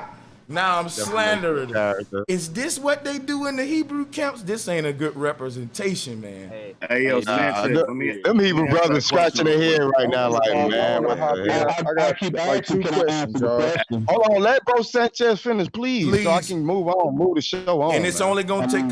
The only reason it's taking long because he was being disruptive. I swear I'm gonna rush this through. What I was gonna say was, he said, for everything there's opposites. Who made it that way? If God created man and woman, right, then God created good and... Come on, because we talking about a God that created opposites. If you're going to say for everything there's opposites, if I ask him, well, who made it that way then? You mean to tell me opposites made itself? There's a thing called opposites, up, down. If you telling me your God created all things, which the Bible say, I didn't say that, his Bible say that his God created all things and exists within all things, so your God exists within a murderer too. Think about it. His God had an army too. His God actually carried out evil in the book. So he's trying to separate evil from this God when this God don't separate evil from his damn self. He clearly let you know, I'll punish your motherfucking ass. But that's what I'm tripping off. But go ahead, y'all. Go ahead. Bro, let me say something real quick. Yeah, you said a mouthful when you said God had an army. I'm not going to say anything different than he's going to say. So let me have the floor right now. Okay, bro, let me jump in. I've been waiting for like 30 fucking minutes, my nigga. I really have. I'm getting ready too. Yeah, let the brother who been waiting for 30 minutes speak. Yeah, that'd be fair. Hey, for real. Good looking, Jay. It's the mental ninja, man. What up, everybody? Peace, bro. Sanchez, everybody in the chat. What up, ninja? Hey, so look, when we talking about this dividing thing, right? It says it right here in Genesis, bro. I got the Bible right here. It says, and God divided the light from the darkness. And then it says, God divided the evening from the day. Then it says, God divided the water from the waters, and then he's sending people out two by two, and that's how God works. So if God is separating two things from one thing, that means that in this sense, he's neither good or evil, because he divides them and those things become polarized good and evil, right? Now, that's just that part, right? So essentially, evil comes from him, but it's reflective of good, but it's not actually him. It comes from him, but it's not actually him. Not a reflection. And Zach, but let me show you some, Zach. You got to... And I swear, I'm sorry. I'm muting myself after this. Here go the thing they ain't gonna be able to deal with. The fact that his God had an army, y'all gotta listen to this. If his God didn't create the concept of having armies, which is an evil concept, you know ain't nothing good about a damn army. Come on now. The whole purpose of the army is to kill a killing machine. So his God had an army. Now the question is, who invented the army? If he say the devil did, then that means your God's so dumb that the devil created the army first, and he copying off the devil by creating his army. Now, bro, this is important. Killing isn't always bad. Killing isn't always bad. Murder is. But I just want to throw in there that it's not always immoral to kill. Tim, we dealing with a biblical perspective. The Bible say thou shalt not kill. I'm dealing with it from that perspective. Does it say that though? That's debatable. That's in the 10 Commandments, brother. What yeah, Bible you read? It's often quoted. Well, it's often quoted as saying that, but I think there are times that it say thou shalt not kill. I don't think God wants you people killing. That's the order in the Bible. I think he might be quoting like a mainstream mind control stuff. All I'm where saying they teach us that in the television. Brother. Hold up, y'all. Let me in this, man. You see what's going on? We're gonna conclude. Listen, Tim, this is what I'm doing. I'm dealing with the Bible from the Hebrews perspective, okay? You're not, bro. Hold on. You can say, hold on. All right, cool. That's your opinion, but let me finish and you can tell me how I'm not then. That's fine. Here's what I'm gonna say. With everybody who used the Bible for their source of knowledge, all of them have different doctrines and assemblies. Like we know within the Hebrew camp, they all got their different ways and disagreements and stuff. So it's okay if you saying, well, brother, I'm not that kind of Hebrew. You wrong about that. I'm going to show you what I'm doing. Cool, because it's different kinds. I ain't going to hold you to that. I'm using a general teaching. My grandma was a Christian, for example, a Bible believer. She understood the commandments from the perspective, thou shalt not lie, thou shalt not kill. So the moment you tell me we can start reinterpreting the one that say thou shalt not kill, then we can start uncovering and reinterpreting all of them. And now your God is just a God of lawlessness. Now your God is just a God of chaos. Pull it up, 10 Commandments. It says thou shalt not murder. Cool. I mean, whoever screen sharing, let's do it. All I'm saying is murder, kill, both of them is evil to me. Hey, say, can I ask you I don't think killing is always evil. I mean, it should be avoided, and it's only justified of course, if you're in defending self-defense, yourself. we can understand that, but you know what we're talking. That's what I'm talking about. God didn't. I think it's self-explanatory when we read the Bible that God ain't telling you don't defend yourself. As a Christian, I didn't have to. No one had to tell me that if my life is being threatened, God gonna forgive me if I have to kill. I knew that. So I'm not trying to deal with things that I think should be general knowledge. I'm trying to reach a point here. Everybody should know killing is self-defense. Ain't nothing evil about that. I condone that. That's good. All right. So you know I see what you're talking about. Hey, yo, Tim, let me tell you. You say that it says that God should not murder, right? I mean, thou shalt not murder, right? But you do understand that not all 10 commandments say that. Some do say different thou shalt not kill. Yeah, it's different interpretations. That's why I'm saying. Depending on where you look, I got one right now on my screen right now where it specifically says I think thou what's shalt not important. kill. I think what's really. The concept of killing or murder should be considered bad. Period. Yes, there you go. I totally agree. So that's his. Now we can move. That's all I was saying, Tim. And you were right. You brought up a great point, bro. And I just wanted to add that just to see what you guys thought. But you were talking about the armies and how that shows that God isn't just this purely benevolent, good entity. Yeah. So take it from there. But the question would be, what would he need an army for in the first place? Because if I was God, I won't need an army, nothing, because I'm God. Look, let me show you. Come to my golden. Hold on. Let Dredge finish. Let Dredge finish. Yeah, Madame, we're gonna let him, but let Dredge finish, and then go. I was saying, what God need an army in the first place for? He a God. Do y'all not understand what God means? You come to my golden gates if you want to. If I was God, I won't need no motherfucking army. Nigga, I'm smiting anything and everything that come close to my shit. I'm God.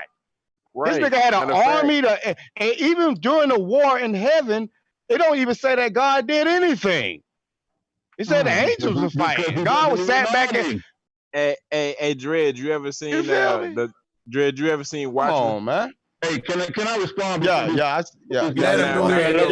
brother respond. It's like Dr. Manhattan, bro. With Dr. Manhattan, you can't do shit, and Dr. Manhattan don't need no army. You know what I'm saying? So let me say this real quick, right? Yeah, I really want to go to the next. Like first of all, the brother Tim is correct, and I can't stress this enough. Right, and I'm trying to be as polite about it as I possibly can. You're reading this book in the English language that it was never written in.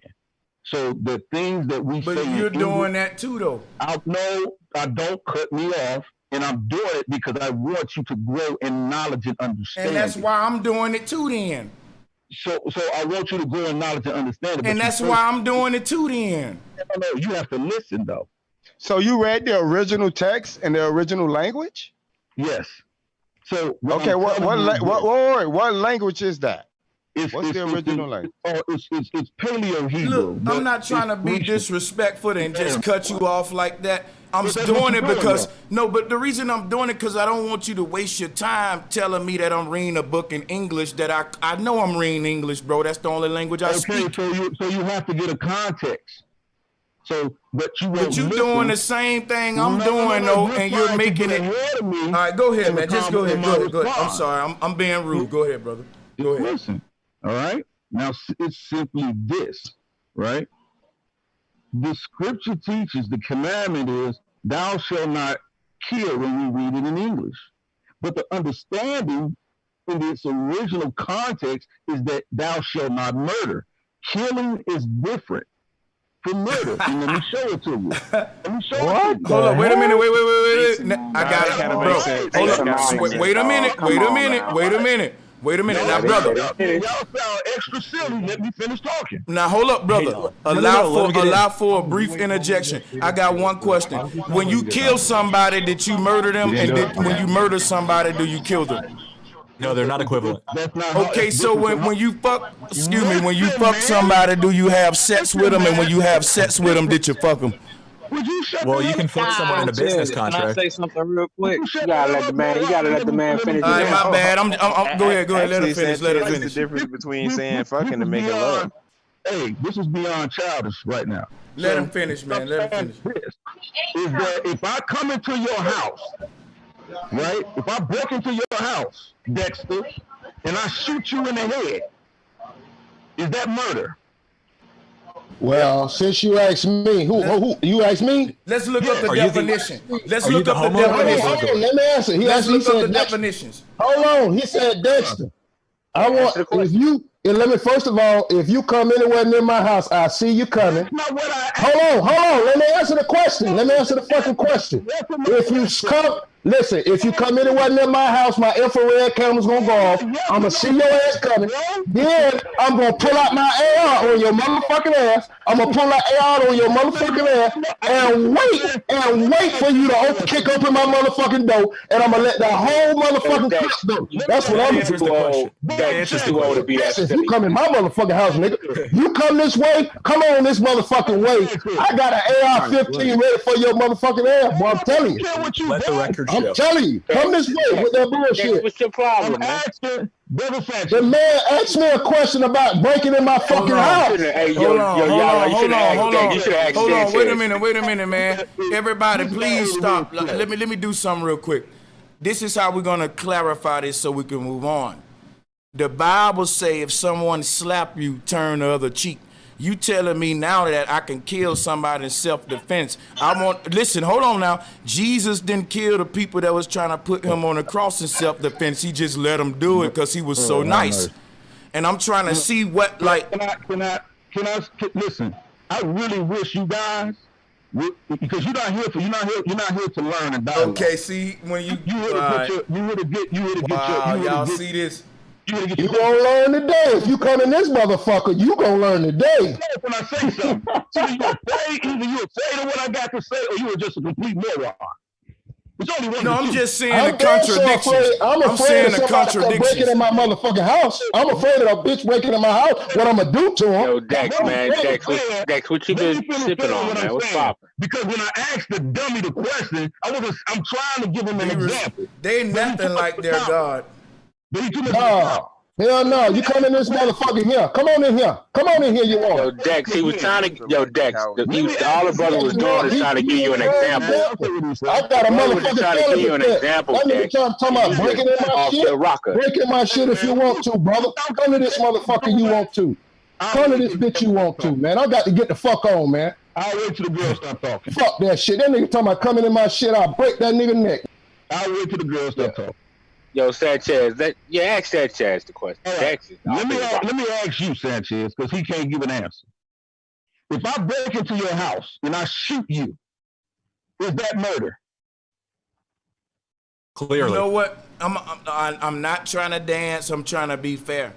Guys, I really think we should look up the definition just to have a general definition, or this will go in circles. So what are we talking about when we? No question. Listen, if I give you that, that's my belief and my opinion, and you're gonna give me yours. But when I look it up, we can have a general definition of the word. Wait a minute. The reason we want to look it up is because we're seeing the people who created the word, what their definition was of it. And that way we can get more clarity of the difference between murder and kill, because it's two different definitions of them. Because check this out, right? I'm not disagreeing with them that it's two different things, because when I look up the definitions, they got two different definitions. I'm saying let's look at them. They do. Well, let's look at them. And let's also keep in mind, it's not what Moses thought; it's what God thinks. If God cares, you know what I mean? And do we really know what God thinks? I got don't the think definitions if y'all want to hear it. Yeah, and that's Yeah, Right, I got them pulled up too.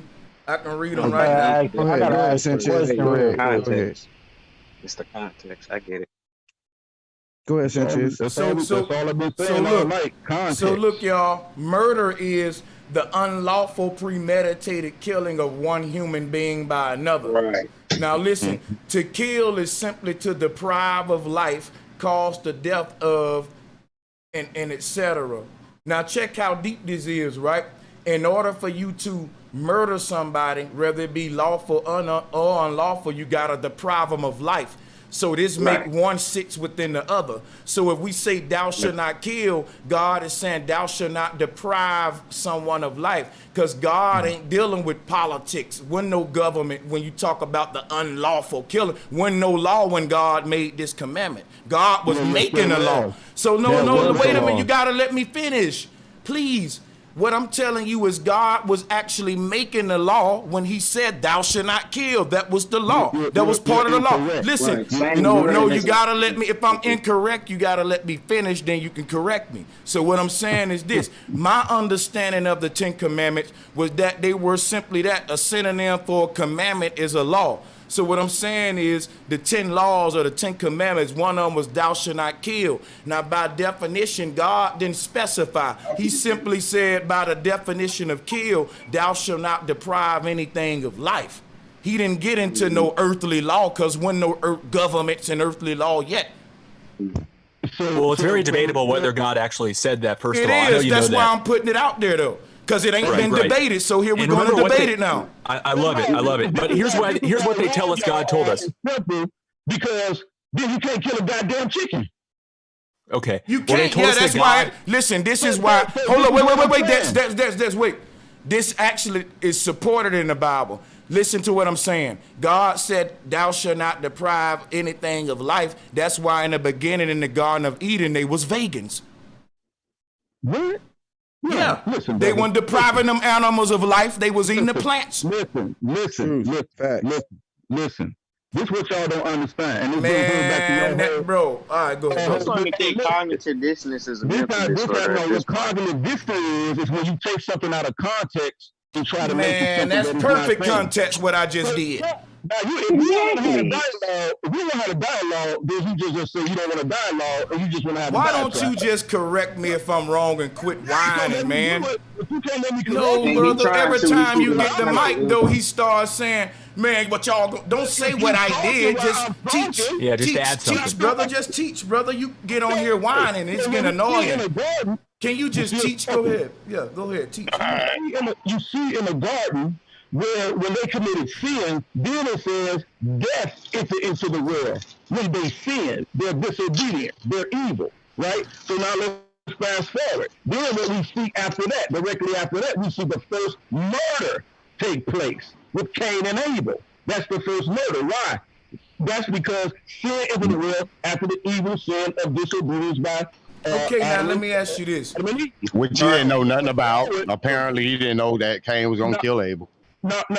What? Yeah, God knows the future. You know what he's saying, man. Come on. I don't know. He's playing stupid, huh? Playing stupid. You knew, he do know what I'm saying. Did God know Eve was going to bite the apple? Some time. Did God know Eve was going to bite the apple? Because if he didn't know, he was ignorant. I already told you he knew that. All right, so he actually planned all this shit. Why did Adam have to tell him that Eve ate it? This whole thing is about redemption. This shit's stupid. Because we knew that they would choose their own will and their own way. Man, get this man off the air. Hey, can I? I want to just. Hey, let me hop in real quick. Y'all been holding. Do your God fear? Do your God fear? Absolutely not. So why does it say, even in the Quran, it talks about how God feared the fact that we're not talking about the Quran. Or any man, all Bibles talk about how God. Let me talk. I was quiet for a while. Let me be quiet. Let me talk. And all Bibles, all of them, when they depict God when Adam became all knowing and all this shit here, all Bibles have the same depiction that God feared that Adam may reach his hand out and eat from the tree of life and become immortal just like a God themselves. So God does have fear. Show me where it says he was afraid. Because all you're doing is giving me your conjecture. All right, hold on. Let me pull it up right quick. Y'all go ahead. And while you pull it up, let me tell you something. Hey, look. While he pull it up. Hey, hold up. Look, this ain't gonna take but 10 seconds. Somebody in the chat room talking about free will. Y'all talking about free will. This is all got to do with free will. Listen, is free will free if the cost of using it is hell? Burning in hell. Yes, but hey, I got a question, please. Let me just hop in. I've been wanting to hop in real quick. Hold on one second. This is my question. It's a yes or no for both of these two questions. Was Adam and Eve ever free from sin before they ate from the fruit? Yes or no? Okay, now the second question. Did Adam and Eve eat from the tree? They ate from the tree. What you're reading, yes, but in the sense that is the context of it, they did receive illicit knowledge. They did. Okay, so this hold on, wait, hold on. This is the last question, and it's gonna help y'all build whatever y'all want to take it. So if God didn't create good or evil, and they was free from sin, you said they was free from sin before the fruit. Mm-hmm. Was they sinning when they ate from the fruit? Yes or no? When they ate, they sinned. So how was they free of sin before they ate from the fruit? You just answered your own question. No. If there was no such thing as sin before they ate from the fruit, how did they sin when they ate from the fruit? You just answered your own question. Man, you hear what I'm saying? Do you hear what I'm saying?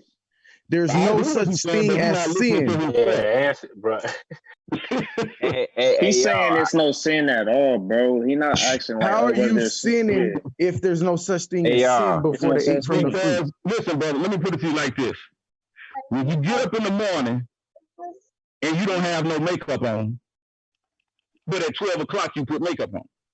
Did you wake up with makeup on? No, man, no. Hell no. I'm not going to wear no makeup. My point is... So all I'm saying is this. Did they sin when they ate from the fruit? Question, you asked very specifically, before they ate, were they in sin? The answer is no. So how did they sin? Ate, the eating or the taking of the knowledge, that's the sin. Why? Because it is that point that the scripture says, when you do that, when you eat thereof, you shall surely die. What? Not just only die physically, because what we know is that it wasn't talking about that they were going to drop dead, but they began to age. That's why I was trying to tell about earlier. We know that they were created immortal, right? But they began to age. So it said that they would surely die.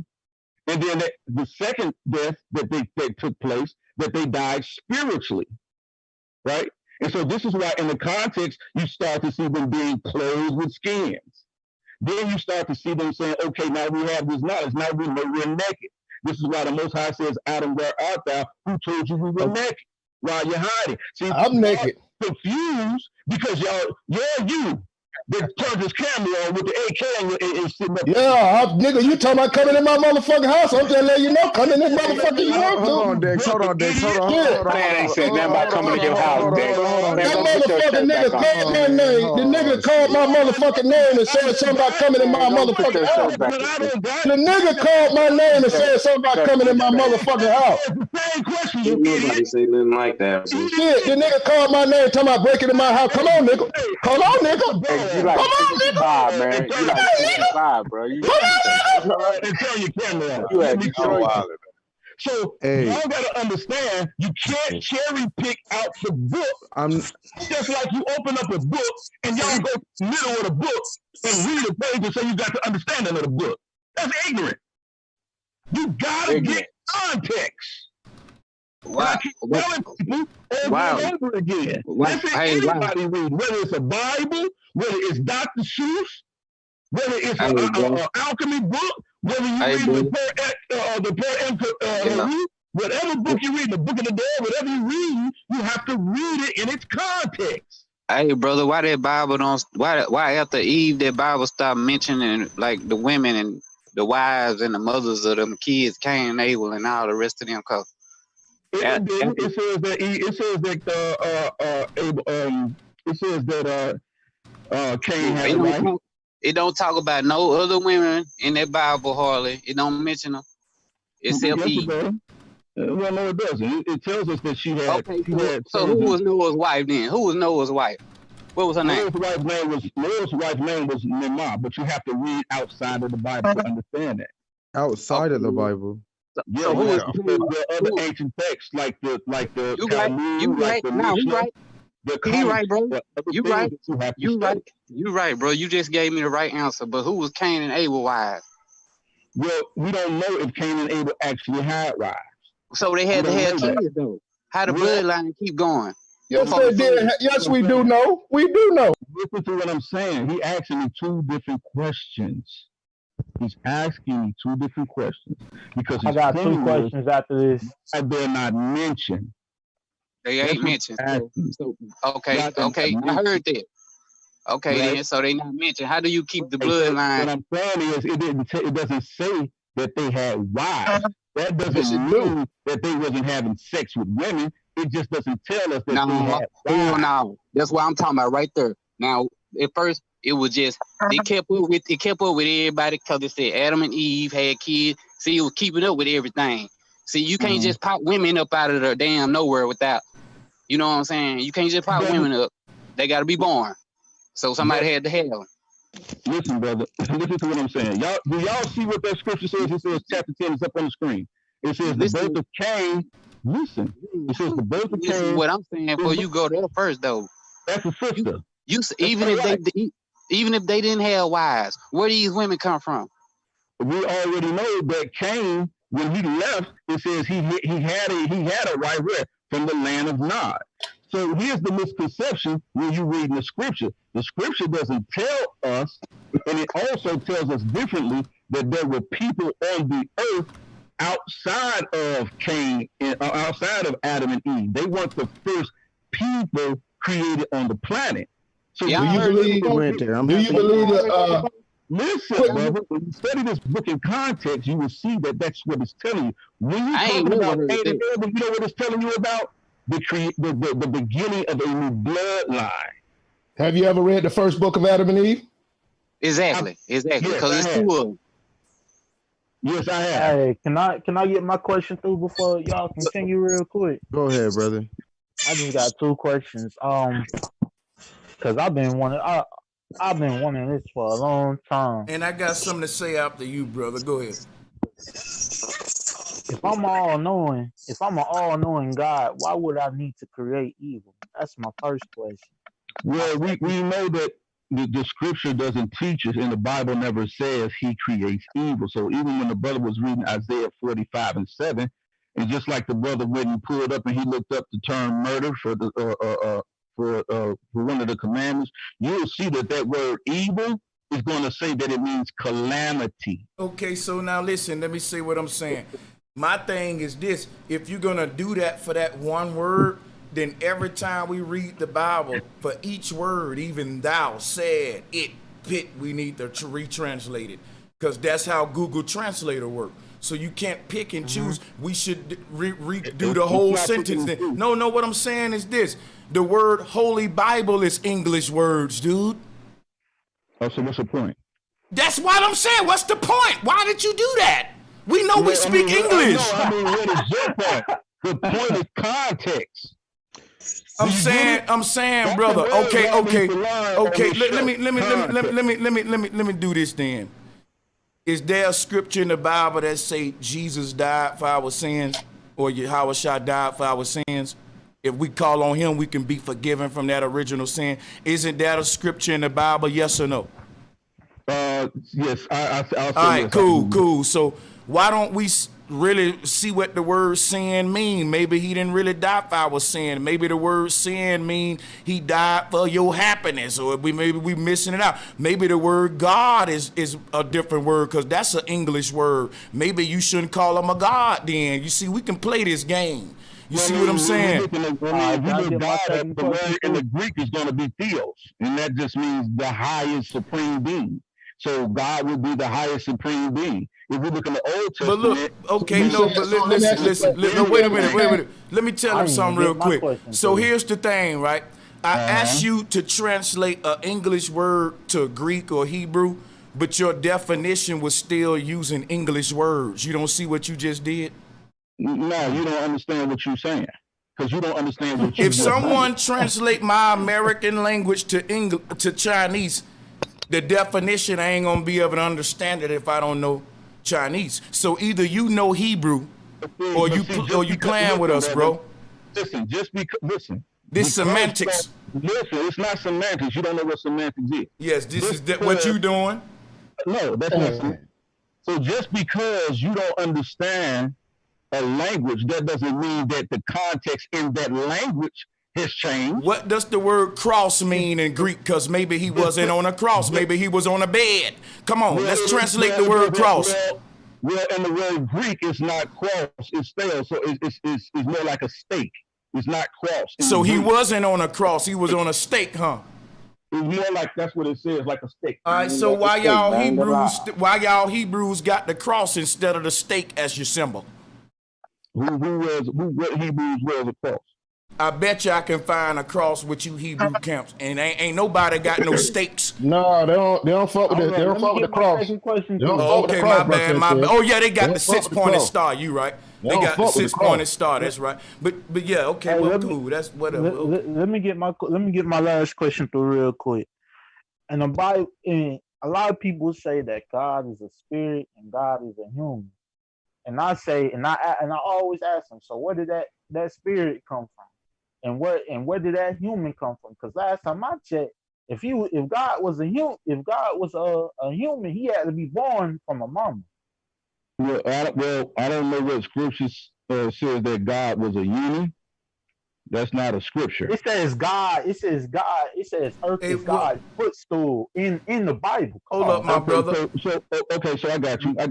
So when it talks about the earth is his footstool, a footstool, that's what I mean about context. That's an old ancient Near East, and it's more specifically in Africa. We'll take it. Listen. Let me do something real, because the people in the chat see what's going on. Let me do something real quick, y'all. This is what I want to do for the Hebrews. This gonna take 1 minute. We know how everything. Earlier, the brother said Adam and Eve disobeyed God because we was talking about the origins of evil. I want to stay there. I don't want to go on in. I want to actually find out where evil come from. So let me do this. He said evil come into the world it was born from disobedience. Then the brother said because of the disobedience, death entered the world. Now we know that all evil that exists on earth exists because didn't God cast Satan down to the earth and give him dominion? He even said he let Satan be the God of this world. Dang. No. See, and that's another misconception. But how did hold up? No, I'm saying how did the serpent get in the garden? Who put him there when he cast it there from heaven? Can I give you the verse of scripture so we can nail that down, and then we don't have to ask that question anymore? No, we're gonna ask that one again. Because you're looking for origin. That's what you keep saying. And if y'all would have let me get it out, I want to find out where evil come from. Yeah. Exactly. So I've been trying to give you this verse for the last hour. Okay, so we can move the conversation. No, we ain't moving forward from where the origin of evil, because that was the whole thing Dreads. That was the whole thing Dreads based his whole shit on, and we've been going everywhere. They've been going everywhere. Sanchez. He just said he just gonna give you the answer. Okay, go ahead. Oh, my bad. I'm on mute. Okay, so let's go to John 8:44. We're talking about origins, where it comes from. And then John 8:44, and then we're going to see Psalms I think it's 5 verses 4 and 5. Those 2 verses of scriptures we're going to deal with. Well, Psalms is not really scriptures, but we're going to deal with it, right? So let's read this, right? John 8:44. I'll read it. It says, ye are of your father, the devil, and the lust of your father ye will do. Listen to what it says. He was a murderer from the beginning. That's an origin word. Now let me ask you this based on that. Abode not in the truth. Can I ask you something? Because I need clarity with the scripture. I'm not trying to take the mic. I just want understanding because I'm learning. Now check this out. When you say that he was a murderer from the beginning, who created the devil? Because they created a murderer from the beginning. So can I ask? Thank you. So I'm glad you asked that question. See, the Most High did not create the devil. The devil is only a Latin term. Hold on, let me ask you this then. Is the devil self-created? The devil is self-created. Then guess what? Then he's equal to your God then, and I rest my case. And then, brother, hold up. No, that's the dagger. Everybody know that's the dagger. Everybody know that. But hold up. The what makes the listen, brother. What makes the God of the Bible Almighty is the fact that he's self-created. If you telling me that the devil is self-created, he's equal to God. Ain't no way around that. Come on, bro. Is there a source? Is there a source? Is there a source to that? To your statement. Now listen to this. Give me a source. It's very simple. When God says he created everything, he said what? In Genesis chapter 1, he said it is good. Now watch this. In Psalms chapter 5, I believe it's 5, verse 4 or 5, he says he is against evil. Now watch this. That's all right, but he created it though. Now watch this. The word Satan itself, which is what we equate with the devil, the word Satan means adversary. I know that. Hold on. It means against, right? So Satan or the devil or this being that was created wasn't created as the adversary. I got a question. He became adversarial because he had free will. Okay, so now let me ask you this, brother. Got you. We gotta be brief because a lot of people wait. Now check this out. Can anything exist in this creation that wasn't already in the Creator? Can anything exist in this creation? Absolutely. So you telling me that regular human beings or angels or spirits or entities can create something that outside of God that can actually be a force to reckon with and a rivalry to God? Like sin, yes. That means your God ain't as powerful then, brother, because check this out. Got nothing to do with the context you're saying because you're missing it. It's when you rival, like the brother Yeshua been telling you all night. When you go against the word of the Most High, when you turn your back on what he says, then you have chosen. Let me show you something. I'm gonna say this and I'm through. Here's the thing, brother. I got it. Listen. Earlier, you said your God created all things, correct? All things good, yes. Oh, he didn't create nothing bad, huh? No, it said good. It said good, Sanchez. It said in the Bible, it said good. He said, and it said it was good. Yeah, that's what I'm saying. So, but what I'm saying is this: if God didn't create evil and evil created itself, then it is equal to God. It's the only way it can be an opposite. Like man is equal to woman, woman is equal to man, and that's my opposite, my opposition. Opposite force, right? But they come together. So what I'm saying, wait a minute, y'all gotta let me finish, man. The opposite of up is down, opposite of left is right, opposite of cold is hot, opposite of heaven is hell, opposite of God is devil. Now the question we need to get through is who created opposites? God didn't create opposites. And I just want to know who did. I'm gonna tell you why. I want to know who did, man. That's all I want to know. Who created opposites? Well, if you gonna be quiet. All right, cool. I'm gonna be quiet. That's a philosophy of man. Oh my God. So let me ask you this: is not the devil the opposite of God? I got a question. I got a question. I got a question. I got a question. I got a question. I got a question for that Hebrew that just said that. Is the devil the opposite of God? Because if he's not that, adversarial to God. And brother, I ain't asked you that. I asked you, was he opposite of God? There's a difference. Brother. Let me hold up. No. I want to know this, brother. It's good, It's good, brother. Hold up. Now I want to know why. Listen, it's good the opposite of evil. Yeah, no. It's good the opposite of evil to the Hebrew. Good is not the opposite of evil. All right, I rest my case. I'm through, man. I'm through. Y'all can have it. I ain't gonna do this, man. I got my receipt too. Hold on. You keep saying you rest your case. What's your definition of good? No, I'm through with it now. Now you're playing. You just playing now. Let me let me tell you my definition. Let me tell him. No, let me tell him. No, wait. Listen, brother. It's up the opposite of down. In man's philosophy, yeah. Oh my God, I'm through. I ain't finna play with it. Don't do it, Sanchez. I'm not gonna do it. Y'all got it. I'm through, man. Y'all can talk, man. I'm through. I got my receipt. First of all, let me explain. The Bible tells us that God is a spirit. There is no up and a down for a spirit. Right. You understand that? He the one told me that his kingdom was up above. I didn't say it. Your God said his kingdom is up above. Listen. Hold up, wait, brother. Listen to me. You telling me, brother, you telling me ain't no for your God ain't no such thing as up or down. He said he casted Satan down to the earth. Let me help you, brother. And I understand. No, you ain't helping me. You actually confusing. Like, bro, you ain't helping me. I'm actually like. I gotta pull the Christian roots out you, family. That's the problem. You still got Christian roots in you, and they gotta be pulled up. Man, y'all can't hear me. This is crazy, bro. This is real crazy. There's a lot of judgment going on that camp. That's a fact. Yeah, we can.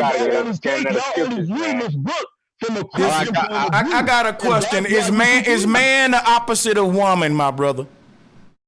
I got my receipt. Is man the opposite of woman in man's philosophy? Go on, Drez. My bad, man. Oh, this is crazy. Got a man looking nice. I got my receipt right here, and I got the definition and everything up here. Since the brother said, "Pray out the receipts." All right, so let me read what it say here. It say, "And the Lord God said, Behold, the man has become one of us, to know good and evil. And now let he put forth his hands, and take also the tree of life and eat and live forever." So I was like, damn, what the hell is LEST? What the fuck this means? So I looked it up. So I don't know if y'all can see my screen. I know everybody on my chat, my live stream can see it. So let's look at the definition. Since these motherfuckers keep saying, no, God ain't got no fear and nah. All right, so let's look at the definition. With the intention of preventing something undesirable, to avoid the risk of, after what else to say? After a clause indicating what? Motherfucking fear. So y'all explain to me how the hell is your Lord, your God, your Omega, can even have fear in his heart, and not only that, have fear in his heart for a motherfucking mortal man. Okay, moron, it doesn't tell you what you just said. See, y'all disrespectful. Y'all need to quit with the disrespect. Why the moron comment, with the disrespect, bro. Chill out we with talking the about disrespect. information. But he's gonna be cussing at me like he talking to his dog. Don't try the man ain't. Y'all so emotional, man. That's fucked up, bro. Everybody in my chat, press 1 in my chat right now. If I'm being honest and sincere about my information. Bring the definition back. Bro. Man, look. Attack his information. Let's just talk about the information. Let's not call folks names, man. We grown men. Right. Yeah. That's right. And then and that includes all right. Am I not reading this script or not? Am I not showing receipts of this? All right. Hold on, bro. Dog, why you over talking me? I just put the definition on the screen, my nigga. Hold on. So, family, can y'all see the definition right now? I got the definition up right now. Press 1 in the chat if y'all don't see. I mean, press 1 in the chat if y'all see the actual definition. Okay, if you look at my number ones, and I still got the definition up right now, and I highlighted the word fear. I ain't gotta play no games, nigga. I do this. Okay, so what it gives you there is two contexts where that can be used. Two contexts? This is what I mean about people who don't know how to goddamn read. It's two. The reason why it gives you two bold letter sentences there is because it means there's two ways that word can be used. Who's sharing? That's why it's like that. So let's deal with it in context. Y'all gonna learn that word today. The first one it gives you is what we told you, with the intention of preventing something undesirable to avoid the risk. I got. You would have to have fear. You would still have to have. You would still. Oh, yeah, man, y'all niggas supposed to be scholars. Now let's go back and read. Let's go back and read. Hold up. Hey, hold up, Yara. Wait a minute, Yara. You gotta listen, Yara. Check this out. This is what we need to ask just to get the order. I think I can get it back in order. I'm gonna ask a question. I'm gonna let y'all go at it. Should we fear the Lord thy God? Let's start there. We should reverence him, yes. I want to know, should we fear him? Should we be God-fearing? We should reverence him, yes. Nah, why are you doing this, man? Y'all because see this? That's what the word fear means. No, man, listen, let me ask you something. If God said, listen, if you don't listen to my commandments or be obedient to me, then the punishments to you, Israel, will be to be slaves to the white man or to go to hell and burn with the devil. I'm pretty sure he wants you to be scared, right? So you can say, oh, like the cost of not of him. Listen, don't your parents want you to be scared of the belt so they don't have to use it? No. It's the fear. Oh my God, y'all. No. This is hard to do, man. It's getting frustrating. Yeah, reverence don't even mean fear, it means respect. You can have respect, not fear. Y'all dancing like a motherfucker, man. Hey, they don't like that shit. Hey, they don't like that shit. No, they don't. Yeah, that's terrible. Having respect and being he dancing, bro. You ain't talking about fear, man. Nowhere and revere, my nigga. I don't understand why it's hard for y'all to understand that. Man. Why do you think that they put? Listen, why do you think they put alarms and shit at a bank to prevent people from robbing them, right? And the fear of people might run in that motherfucker and rob them. You're gonna prevent that you're talking about fear in the sense of being afraid. God is not afraid of shit. The reason why did it say he was scared? Why did it say? Listen, guys, hold up. Wait. I found the scripture. I found the scripture. Nope, you gotta let me do this. This is y'all Hebrews. You know we gotta go with the scriptures then. I'm gonna play it y'all way. Isaiah 11, 1 through 3. I'm going to. No, bro, I'm finna read this one. No, he don't want me to read his scripture. I'm gonna kill him with his own book. I'm gonna kill him with his own book, y'all. You know what I'm about to do. Now, this the last part. Look, no, brother, you gotta let me read this. Verse 3 says, man, listen, I'm finna read it. It said, the prophet describes the shoot that shall sprout from the stump of Jesse. The Spirit of the Lord shall rest upon him, a spirit of wisdom and understanding. He's describing what the Spirit of the Lord is right now. Let me start over. The Spirit of the Lord shall rest upon him. This is the Spirit of the Lord, y'all. A spirit of wisdom of understanding, a spirit of counsel of strength, a spirit of knowledge and of fear of the Lord. And his delight shall be the fear of the Lord. And it goes on to say his motherfucking delight shall be the fear of the Lord. No, you ain't gonna misinterpret that scripture, bro. Pay homage or pay reverence. No, now, you can sit up here and play with it all you want to, Sanchez, but you lack it. I told you not to go there. All right, see, they like to twist them scriptures, man. Wow. I see what you Hebrews be doing now. Now I see what you Hebrews be doing. Y'all be twisting them scriptures. That's why it's telling you about knowledge and might and wisdom and understanding. Because without those things, you need those things in order to be reverent, in order to pay homage. He's due all homage and reverence. But the Bible didn't use them words. You did. It said fear. It said fear. It said fear. Man, not my eyes fooling me. You look it up. Look up It the said fear. definition of reverence for him, man. Look up the Man, they like to twist the word, man. I don't see fear nowhere. So look, you know what's crazy though? That's what they be doing as pastors. That what you telling me?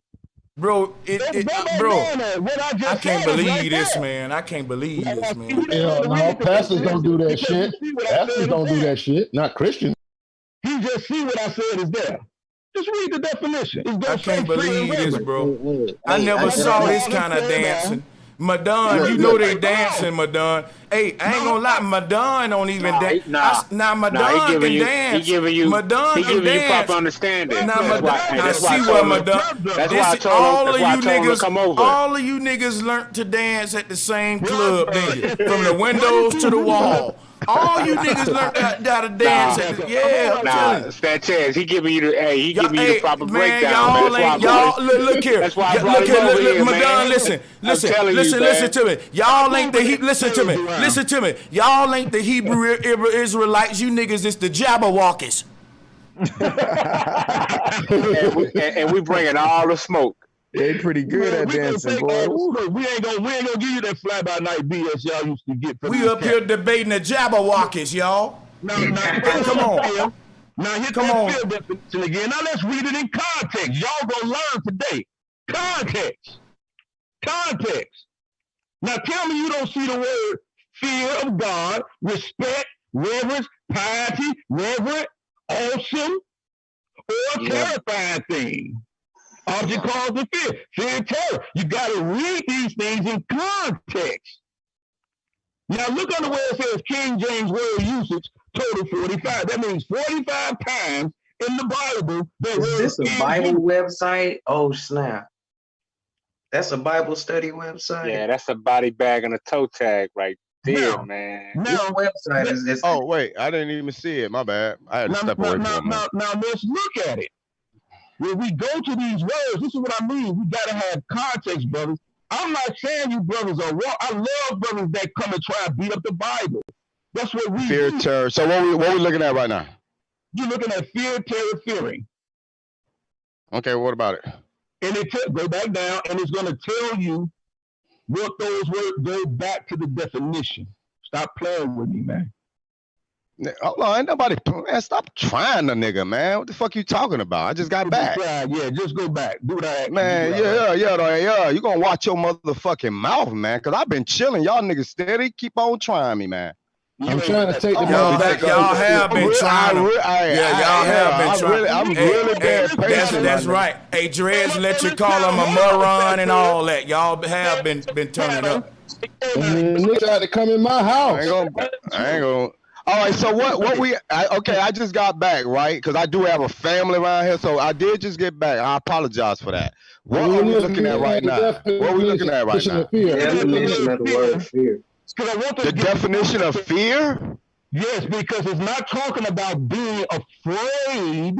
It's talking about being reverenced. You know that it's a difference between fear and reverence. They only do this with words. But when you win an argument, y'all want to translate the scripture. But y'all don't do this all the time. Wait, what about the definition? Is that breaking down? Are they breaking down the definition of the word L-E-S-T? Because if you're breaking down a word or something else, I don't want to fucking hear it, man. Hey, what it's doing, I don't know what that. Hold on, let me say this. I ain't got time. Listen, I don't have time. Listen, I don't have time. I don't have time for y'all to be sidestepping like y'all like them niggas love to do. The fact of the matter is, It don't. What remains ignorant without self-apology. Whatever, nigga. The God was scared, nigga. Fuck that. Fuck you talking about, nigga. God was scared, nigga. He was scared, bricks. my nigga. He was shitting heavenly bricks. Yeah, they look at that definition. You see what it is? L-E-S-T. Look up what the definition of that word is. Hey, Dre, hold up, but look, let me show you something. Let me show you something. You know he was scared because he kept checking on the shit. He kept checking on that shit. You know he was scared. Yeah, hey, God was scared that Adam was gonna be a god too. If he wasn't scared, he wouldn't have been checking on that shit. Yeah, hey, he was scared. Hey, I'm not mad at God. I'm not mad at God. Shit, I've been scared too. This nigga can get like me. Understand context. Whatever, man. Let's look up fear. It don't got the word F-E-A-R in that motherfucker, nigga. Yeah. Because that's what's in the book. That's what's in the book. Because that's what's in the book. Because that's what's in the book, my nigga. That's why I looked it up. Yeah. Yeah, your God's scared though. Your God's scared though, my nigga. Hey, your God's scared of Adam. Hey, that nigga was scared of poor little Adam. Hey, ask him. Hey, Dredge, ask him what's the Greek translation of Bible then. Yeah, I'll wait for it. We'll wait for it. Since we want to translate everything. You know what it was though, bro, Sanchez? He didn't think I was gonna actually pull that receipt out. Do you want me to go to the meeting? He didn't think I was gonna pull that receipt out. Hey, look at that shit, fear.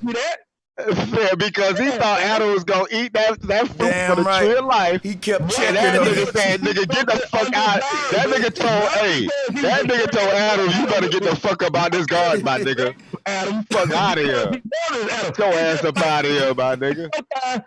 But hey, can we move on though? Cause I got another one that I can catch it. We done caught so many. All right, we done bodied all this shit. All right, I want you to tell me this. All right. Hey, listen. So when did I want to know? Did God create hell? God did not create hell. You say God did not? He did not create hell. Who did? Show me a verse. Show me a verse of scripture where it says God created hell.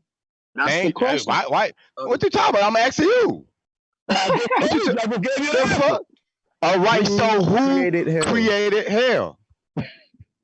Again. That's why I say, hey, you know what? That's why I say, that's why. All right, good. Give me the scripture while I talk. You can give me the scripture while I talk. That's why. He about to body bag you, Dred. That's why.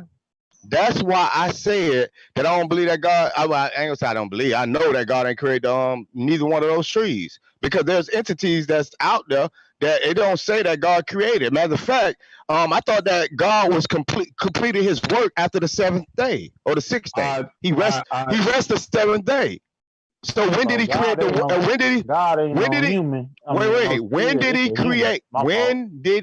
When did He create hell? If they gave us the explanation of all of His creations within 7 days, they said His work was good. He didn't create hell. Yeah, I think hell is the grave, man. I think hell is the grave. I don't understand. See, this is did He create the lake of fire? Yeah, I wasn't being condescending. All right, so no, the brother did say God didn't. No, I'm with you, my brother. You say that God God didn't do it. What I'm asking now is who did? Yep. Listen, brother, listen to me. That just means the grave. Yeah, I know. Yeah, just say you don't know. Let me ask him something, Jerez, real quick. It'll be quick. My brother, hold on, brother. It's okay. We got you. Hold on, brother. Listen, is there a place that I can go to and burn with the devil if I disobey God all of my life and curse His name? Okay. Hell is the grave. I mean, everybody going to hell then. No, they didn't mean that. Because everybody gonna die. Right, everybody going in the ground. Right, they playing, but that's why I'm trying to. That's why I'm trying to specify. That's why I asked him that, because he can't dance with that. That's why I said, brother, is there? Hold on. Let's slow down and get on. I'm asking you a question, brother. Chill out. Let's slow it down. I asked a question and it didn't get answered. That's all I was gonna re-clarify. He gave me a yes or no question. I gave him a yes or no answer. Now, if you want me to expound, I will, because I see that's how I gotta move. What was the question? A yes or no question. So I gave him a yes or no answer. The question I gave you was, is there a place where I can burn and forever in fire with the devil if I keep disobeying God all my life and breaking his commandments and cursing his name? There is no place where you're gonna be burned with a physical fire. Okay, well, I'm gonna keep saying fuck God then. Ain't that gonna happen to me? Ain't no need to follow the Bible then. No, that's not it. Right, ain't that gonna happen to you though? Ain't that gonna happen though? So wait. So where did God send? Where? What I'm saying. So where did God send the devil? Listen to what I'm saying, brother. This is what I mean when I told y'all gotta get He can't answer these questions. They can't answer these questions. Don't run from the answer. Let the brother get answered. Come on, y'all. Jesus came to save us from hell. Now he's saying it ain't no hell. Okay, but no, go ahead. No, go ahead. My bad. Go ahead. You got it. The book of Revelations tells us that the last two enemies of the Most High is what? Death and hell. Enemies, not his friends, not his creations. Well, why would it say death and hell? Like they're two separate entities. Huh? Right. I got a right to ask a question on something I heard you say. Not while I'm talking. All right, whatever, okay? Man. Go ahead, man. Now, look at the definition you got up. I'm glad you highlighted that, right? Now, Gehenna was a place in the Valley of Hinnom in South Jerusalem, and it means exactly right.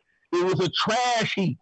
And what they would do is they would take your trash, they would throw it over this big wall, it would fall down in the valley, and they would burn the garbage.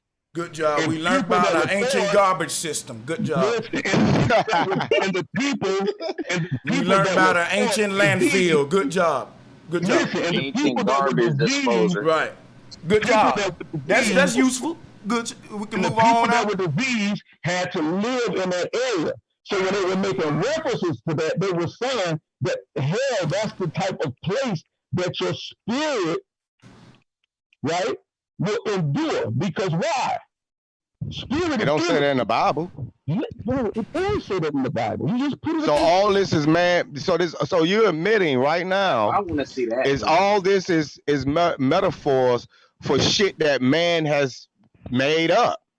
Because let's think about it. If this is an actual place, hold on. Now you got to let me build off of what you said. If this is an actual place, there ain't nothing more than a goddamn garbage disposal. Man created that garbage disposal, and they put it in a book and made it seem like it's something. Man, all this shit is man-made mumbo jumbo. Then but you gotta slow down, Dre. You slow down a little bit. You moving too fast. Action. I totally agree with that. Now stop right there. I'm just being real. Man made it. I'm glad you're doing something. Now, when you read Revelation 6 and 8, stop right there. Stop scrolling the screen. It says, and I looked and beheld a pale horse, and his name was that of him that sat on him was death, and hell followed with him. Now, how is hell, a physical place, following a man or following death in a horse? Pale horse is the hippocampus. Okay? Now, let me continue. It says, and hell followed with him, right? It says, and power was given unto them over the four part of the earth. Now, power was given to who? Death and hell. So it's not talking hell when it's talking about that. It's not talking about a physical place. Yeah, I can see what his bro. I can see his perspective on why he don't understand. Why he feel like y'all can't understand him about how he reading shit. I can see what the confusion is. So this is what I'm trying to get you to see. Now, verse 20 and 14. Go back to verse 20 and 14 right there. It says, and death and hell were cast into the lake of fire. This is the second death. Now, if hell and death is being cast, is being destroyed in a lake of fire by the Most High God, that means death and hell weren't working with him. That means they were adversaries to him. Because in the scripture he says, it's not my will that any man should die, but that every man should live. Then it goes on to say that hell have enlarged herself. Why? Because men are wicked. So what it's talking about here, and this is why I brought up the word spirit, right? Spirit is energy. We're not the fleshly beings that we see. We're for spirit. Spirit is energy. Spirit can't die. You can't kill or destroy. You can't destroy energy. So you can't burn energy. You understand? Spirit is energy. So when it's talking about these things, you have to understand it in its context. That's why I'm not being condescending to you, brothers. I swear I'm not. I love you, brothers. Everybody on this panel. But all I'm saying is, when I say you got to pull them Christian roots about you, Matthew 25:41. Depart from me, you who are cursed, into the eternal fire. Prepare for the devil and his angels. So he's talking about a garbage disposal. Okay, but anyway, let me go. Let me read this. Let me read this. Let me read this right quick. Let me read this right quick. I posted this on truetooth.com. And you know, I was able to put this together when I'm not in a live debate. I can sit down and think, and you know, but I'll read it. Saying John 1, chapter 3. In chapter 3, it is stated that all things were made by him, and without him was not anything made that was made. This verse serves as the extent that God made everything, and there cannot be anything that he did not make. Given the fact that hell is not among the entities that God created, as seen from the book of Genesis 1:31, then hell does exist. Well, I guess that's Genesis chapter 1, verse 1, I guess. But then you go down and y'all see it on my screen, right? That I'm not just pulling this out my ass. Okay. Luke, chapter 16. It's a case in which, okay, this is them, not them, but this is the case of me breaking it down. So it's saying the case in which two people who live different lives on earth have died. The rich man, Lazarus, I think I said that correct, on earth. Lazarus was a beggar, but situations changed after death. That's from Luke chapter 16, verse 22. So it was that the beggar died and was carried by the angels to Abraham's bosom. The rich man also died and was buried. Luke chapter 16, verse 23. And being in torment in Hades, he lifted up his eyes and saw Abraham afar and Lazarus in his bosom. Now, mind you, one of these niggas is in hell and one of these niggas is in heaven. Now, how is it that a motherfucking hell can see a motherfucking hell? Hold on, let me do my thing. Your bag is done, bro. Let me do my thing. I got everything on my screen. Your bag is over, brother. It said, Father Abraham, have mercy on me and send Lazarus that he may dip the tip of his finger in water and cool my tongue. For I am tormented in this flame. Well, I guess the garbage disposal, since it ain't real, it's just dirty and nasty burnt animals. But Abraham said, son, remember that in your lifetime you receive your good things, and likewise Lazarus evil things. But now he is comfort and you are tormented. Now I'm gonna break down. Let me break down, like y'all say, I am the source. Let me break down what it means for me. It says this. I wrote, this is a scenario in which a person in hell, if what the rich man is said to undergo is a representation of a situation in hell, is having a conversation with those in heaven, which should be prohibited. But it's a the proximity of the excuse me, I said it wrong. It said at the time of raising questions on the location of hell, how could the rich man have plea for a favor from Abraham to have Lazarus give him a drop of water, it appears that one can cross from hell to heaven and vice versa. Abraham replies indicates that there is a great gulf between the two that hinders movement. Now you got it. Let me finish. And it says this reply by Abraham indicates that at some point people in heaven may want to cross over to hell. This raises the questions as to why people who are in internal happiness will want to cross to the side with eternal suffering, assuming that the probability of those in eternal happiness are sympathetic to their loved ones that are in eternal suffering. Then those in heaven cannot be said to be happy. Think about what I'm saying. If I'm in heaven and I have and I can see my mother in hell suffering, how can I actually feel sorrow? There shouldn't even be no fucking sorrow in heaven. There shouldn't be no emotions like that, period, in heaven. This doesn't make any sense. The point that I'm making is there is too many fucking loopholes, not only in the Quran, the Holy Bible. I wouldn't give a damn the Buddhism, whatever you represent, whatever religion you follow, there's just too many loopholes in it, bro. And for y'all to be defending this book and cannot answer some of the most simplest questions. Well, we came to soda beyond me. Hold on. I ain't finished though. I just wanted to get that off my chest. Let him keep going. All right. Because it is also a wonder of how the rich man did not notice the great gulf between them until Abraham brings it to his attention. Do you not realize that? He didn't even know it was a gulf between the two until Abraham said something. Yes, he did. Go ahead. All right. Go ahead, y'all. You teaching tonight, man. It appears from this scenario that hell is next to heaven. However, we find from Genesis that God created heaven and no mention of hell. How did hell get? Let him break it down, How did you gonna let me finish, or you want me to stop and let him just interrupt? I want you to stop. I wasn't talking to you.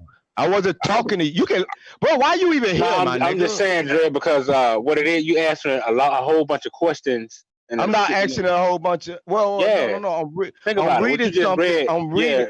So there's a lot to let him finish, and then we'll hear the elder. Now, see, you know what? That's no. I got mad love for my brother Madon, but I have to bring this to your attention, my brother. Now, when the brother was speaking, I tried to do the same thing, and he told me to be quiet. It was something that he brought up, and I didn't clearly understand where he was going with it. So I asked him a simple fucking question, and he got on me. Now y'all asking me to allow him to do what he did not allow me to do. You see what I'm going with this, man? Stop crying, man, and finish. I'm crying when you was. So I'm crying. So what you call when you? So when you did it, you was crying too. So we both fucking crybabies then. We both fucking crybabies then, cause you did it first. So we both fucking crybabies then. Well, anyway, yeah, this shit hurt, man. I know it hurt, but deal with it. It appears from this scenario that hell is next to heaven. However,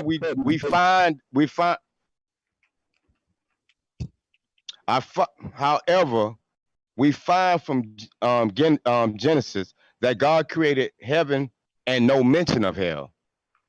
How then did hell get its location? We find that after creating the heavens and the earth, God made the firmament that divided the waters which were under the firmament and from the waters which was above the firmament. Excuse me. And it was so.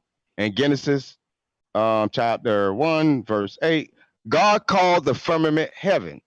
There is no mention of the great gulf that divided heaven and hell. Neither from history of creation do we learn that God later partake in creating hell, or to even have room of creating a place called hell. Because you got to remember, and I'm about to wrap it up now. You have to remember when Cain murdered his own brother, why God didn't send him to hell. And my thing is, he just put a mark on him and sent them out and claimed and told him that, you know, if he tried to grow fruits and vegetables and shit, it won't grow for him. But that didn't stop Cain for allowing other people to do it for him. So in reality, he didn't even get punished, and he killed his own fucking brother. Matter of fact, when we were talking about Adam and Eve earlier. Adam and Eve, they sinned. You notice that God didn't send their ass to hell either. So now we got your body to stuff, Trent.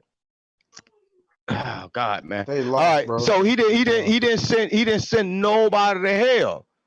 But when he say he cast the devil out of heaven, where did he claim that he sent them? To a place that he did not send nobody else. Hell. He did the devil. He cast them into hell and he locked them up in that motherfucker and all that. What do you say? Right, but who? The devil? Yeah. Well, I guess you could call Earth hell. Oh, okay. I mean, I already said this at the beginning of the show. If y'all missed it, I was talking about this at the beginning of the show. Y'all probably ain't see the very beginning, but I already had this depicted that as far as my research, I think that hell itself is Earth. Okay. But what I'm saying is, when everybody else sinned, it seemed like the way they interpreted in these scripts, because that's what I think they are, scripts. They're interpreting that God is sending these people at different locations, different places. He's not sending everybody who's sinned to one set place. As a matter of fact, Adam and Eve were so close to the Garden of Eden that it was walking distance from where he casted them out. They could have walked right back to it. And that's supposed to be the reason why that he had a angel, a soldier, watching the Garden of Eden, protecting it so Adam and Eve could not come back. That's how close they was to it. You see what I'm saying? Even and this get even crazier because God, in one instance, said that God created Adam, right? Was Adam? Now this is actually a question: was Adam created in the garden, or was he created somewhere else? He was created somewhere else. Right. Okay. So you on board with me on that one because it kind of it states that too. He was created somewhere else because when he cast him out, I think he sent them back to which he was created or which he came. You see what I'm saying? Right. And he brought him. Right. He brought him to the garden, and that's why when we talk about the North Pole, and I think some of y'all brothers might think Santa Claus. I don't think y'all get the gist of what we mean about the North Pole. Y'all thinking the North Pole or what have been taught to us about the North Pole. We're not talking about the North Pole like there's a North Pole and a South Pole, like these little circle ice caps. That's not what the North Pole. We're talking about the source. We're talking about the source and why that almost every country right now, I know y'all know this, every country right now has signed a treaty and they just extended that treaty for another 70 fucking years. So nobody that's biblical prophecy. I can show you that in the book. Right. So we're talking about the source. So we're not talking about, when we say the North Pole, we're not talking about no ice cap. We're talking about the source. What is that? What is their protecting? Why everybody talking about, oh, the Garden of Eden is in Africa and all that? Africa is not the most protected place on earth. You really believe that the most protected? Matter of fact, that tree that y'all showed us, that tree that y'all showed us, if that shit was the actual tree of life, nigga, we have military protecting that shit. No. Ain't no random. Man, I'm just being realistic. Ain't nobody is going to be walking up to the tree of life thinking they can just go up there and pick fruit from it, man. You're gonna have the people that. I don't know why you making a statement though, because we wasn't saying that was. No. I'm speaking in general. Listen to. I'm speaking in general. I'm not speaking directly at you. I think they said God destroyed the tree, but the garden still was there, or something like that. I might be wrong. God destroyed. Wait. Do it say God destroyed both trees, or did it say God destroyed a tree? I'm not for sure. Why I say I might be wrong, but I think I remember hearing somebody saying something. And that's it. And the reason why I asked that because we always fall in a line of that. We always end up mentioning one tree like it's only one tree. It's actually two trees. Even me, sometimes I had to catch myself. You know, I do it sometimes too because we focus in on what we think is the most important. But the truth is, they're equally important because if you can eat from both trees, let's say metaphorically speaking, all right. So people will say, "Oh man," he said you can eat from all trees except this one. No, except both of them. Okay, except two. I know it was like you can have all of them except one or two. I know the one that they mentioned. Offhand was the tree of good and evil. He did tell Adam you can eat from all, and that's what's confusing too, because he told Adam and Eve you can eat from all these fruits, but do not eat from this particular tree here. Yeah. There's no mention of him. Right, there is no mentioning of him telling them do not eat from the tree of life.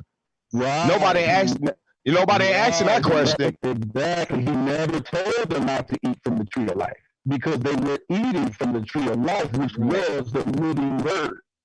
He told Wait, what? No. So why would God say? Hold on. So why would God say? Hold on. I just had it up. God actually said he didn't want him to do that. Did we not just clarify that? Yeah, he said he banned Adam and Eve from out the tree from the Garden of Eden because he feared, or what y'all say ain't fear, but because he feared or wanted to prevent Adam from eating from the tree of life. Because if he did, he would have become immortal. It say he would live forever if he did. Because he was because of his increase in knowledge, they were already taking from the quote unquote tree of life. Show me the text where it says, show me a text where it says that. Go back up, because he never told them not to eat from the tree of life until you get to that verse. No, I want you to show me a text where it states that Adam and Eve ate from the tree of life. Go back up, brother. It's in the previous. Go back up. That's all. Okay, which is you on my screen or is we on Bro Sanchez screen? Oh, Bro Sanchez, you probably on Bro Sanchez screen. Bro Sanchez, he said go back up and it'll show us that Adam and Eve actually ate from the tree of life. You can eat from all the trees except from the one of good and evil. He never mentioned don't eat from the tree of life. No, it never. So it don't say that they actually ate from the tree of life. You're saying that when he told them they can eat from every tree. It also they actually ate from anything. So he went. So it wouldn't have mattered if Adam ate from the tree of life. What are you talking about? That don't. That's what I'm telling you, brother. That's all what I'm telling you. But so okay. Right there. Okay, let's see if it say the tree of life now. We ain't playing antics no more. Right there. Now, right there, I appreciate you, fam. Now, let's see where is it, right? And out of the ground, the Lord God to grow every tree that is pleasant to the sight and good for food, the tree of life, also in the midst of the garden, and the tree of knowledge of good and evil, right? Now, what is he saying there in that text or verse? And the God planted a garden eastward. Sound like he's saying it's okay. Sound like that scripture saying that the tree of knowledge and the tree of good and evil is for food. Yes. Okay, wait. Yeah. I'm trying to read what he was reading. I don't see it. Number 9, verse 9. Oh, okay, number 9. They just moved it. Oh, there it goes. Yeah, go back to verse 9. Let's read this. Okay, and okay. You say out of the ground. What? It be doing that shit to me sometimes. I don't know. Yeah, that app does that. It jump around. Go back to verse 9. That's it. That's 9. Yeah, that's it. Right? Oh, okay. Yeah, and out of the ground, it say, and out of the ground made the Lord God to grow every tree that is pleasant to the sight and good for food. The tree of life also in the midst. Yeah. Oh, and saying you can of eat the that garden, shit. and the tree of knowledge of good and evil. Wait. Yeah. This is this is actually a contradiction. Yeah, that's a contradiction. Then. He's saying you can eat it right there. Yeah, right here. It's saying that they can eat both. Yeah, it's saying they can eat off of it, man. He's saying it's good for food. Yeah, that's a contradiction. Oh, come on, y'all gonna just twist the scriptures like this, bro? Hold up, real quick. I just am trying to get y'all there. He never told it in the beginning that they couldn't eat from those trees. So if they ate from it, then they would have been immortal. Okay, go ahead. They would have been immortal. Right. Listen what I'm saying. He never told them that they could not eat in the beginning from those trees. But I'm gonna tell you, listen, I'm gonna tell you, as we go down, you'll see what changed. You'll see what changed. It's not a contradiction, but you'll see what changed. His stance on this, right? Nah, bro. You saying no, but you see it right there in your face. You can't deny that. I don't care how much. I'm reading it right now where it say that they said they can eat both fruit from both. That's what it say. Now, as you go down in the verse, you'll see why he says he done already ate from the knowledge of good and evil. But now we got to stop him from eating from the tree of life. There's a reason why. He says now we got to stop him from eating from the tree of life. It's good for food. It's good for food. Right. This goes back to what my brother asked the question. And he asked the question I was trying to answer. He said, why was the sin before? Laws and principles. You just spit it out. You won't be doing that. You gotta do. You know what I'm saying? You won't be doing that. You'll go straight to the answer, my brother. Yeah. I hate when they do that. Yeah, don't do that. Now you gotta do when you come to chapter 1, and then you gotta. Nah, we're not playing no games like that. You'll see why he changed it. You just got to keep reading. That's what I say. You just can't pick out one scripture. Right. No, what scripture we need to go to? What scripture? All right, I see. All right, I get you. Okay, let's say he changed his mind. Let's say that they did do stuff. Let's say they did some fucked up shit. The truth of the matter is, why would a God that know the future ever change his mind? Like if I know if I know the future, what team gonna win in the Super Bowl, and I put my bet up there in a casino, I ain't changing my mind. I know the future. I would never doubt that. Bro. But if they already became immortal, that means Adam and Eve would still be alive today. I'm glad you used those exact words. Yeah, I know you do, because you're glad you got off that other topic where it say that they can eat from both trees. The tree of life give you immortality. Them niggas can't. That means Adam and Eve couldn't die. If we take the word from this book, that mean that the motherfuckers are still alive right now today then. And you know what else that means? That means God was scared for a reason. We know he was scared, but we'll leave that alone. Listen, that means God was too late. Hold on. That means if God changed his mind, he still was too late. They already ate. Y'all gotta keep reading. Why y'all stay on one person get stuck? Hey, y'all gotta get what scripture we need to go to? What scripture? Which one? Well, you said read, but you don't tell us where to go. What scripture? What scripture? In chapter 2. Right there. Keep reading. Right there, it tell you it's good for. He said, look, it said whatever is good for food, just because them trees there, and he said they was in the midst. So, you know, in the midst, kind of saying like that's kind of a distance, ain't it?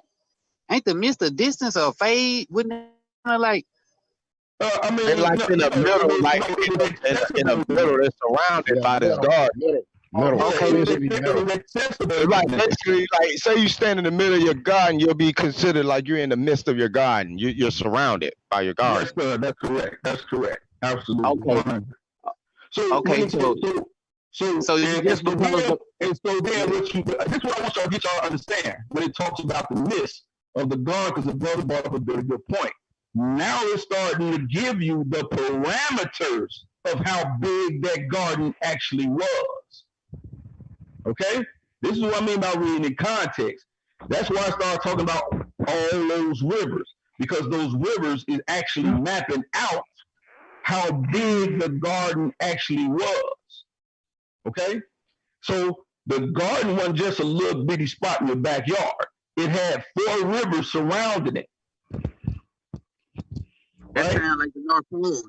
And hold on. Like the North Pole, if you ask me. Look, I can show it to you right now. It's called a North Pole Mercator map. That's all you gotta do. Yeah, sure. That's what I was trying to break down earlier. They think that when we say North Pole, I'm asking for learning. It So definitely if you sound like North Pole Mercator map, is Ethiopia going to be on there? I want everybody to give your boy a minute. Can I do this, y'all? Can I do this to him, y'all? All right, let me show you something, my brother. I'm about to screen share. You shouldn't even have to. Go ahead. Let me ask you something before I even. I'm about to screen. Let me do this. I'm gonna be quick, y'all. Let me get it. Now listen, brother. Before I even screen share right now, I want to ask you something. These 4 rivers that you speaking of in your Bible, can you show them to me in Ethiopia? I can show you one that says it runs through Ethiopia. No, that ain't what the Bible said. Can you show me the 4 rivers? Listen, brother, because it don't say that they all ran through Ethiopia. Hold on, wow. It don't even say nothing about Ethiopia. Now listen to me. Because it does say something about Ethiopia. Stop, because I ain't it's right there in the book. Brother, stop. They said Eden. Now listen to me. You can say Eden is Ethiopia. That's your opinion. No, oh my God. Y'all hear this, man?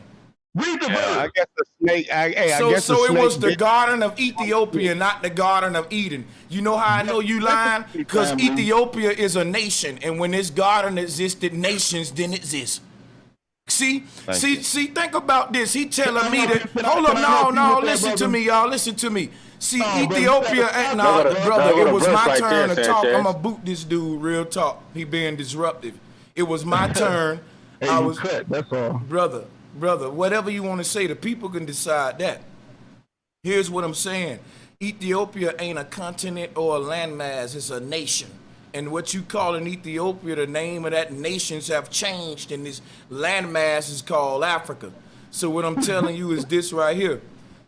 The way biblical scholars prove the Garden of Eden is they say that the continent of Africa is the Garden of Eden, and they use Pangea, and they say that Africa was in the center of the earth, and that's why they say the Garden of Eden was in the center of the earth, and all the landmass broke off. And so I'm helping you with your own science. I don't agree with it. I'm just helping you out.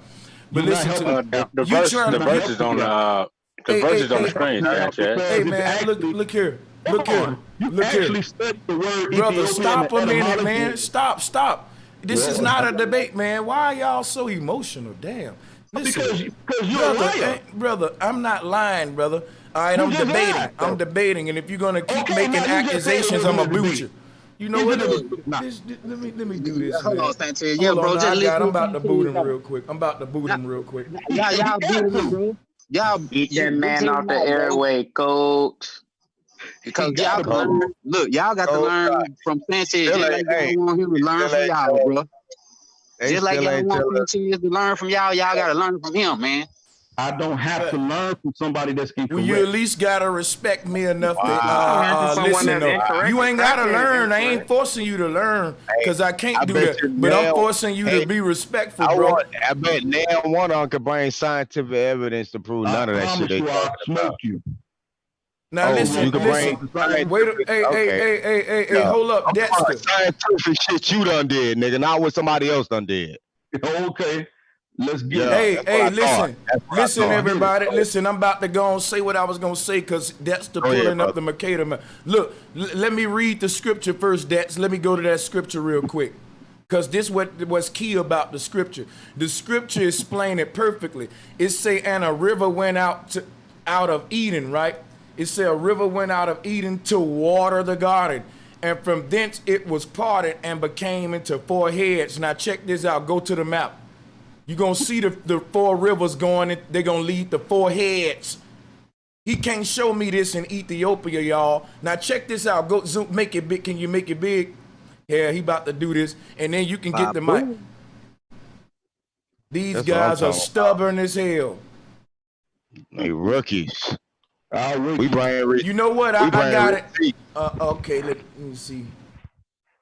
Because I got one put up too. I can share mine, matter of fact. Y'all bring a receipt, but we now look bring here. paperwork. Shut up, Madon. Let me talk. Look at here. My bad. I ain't mean to. Lip service. Look here. Look here. Look. Look.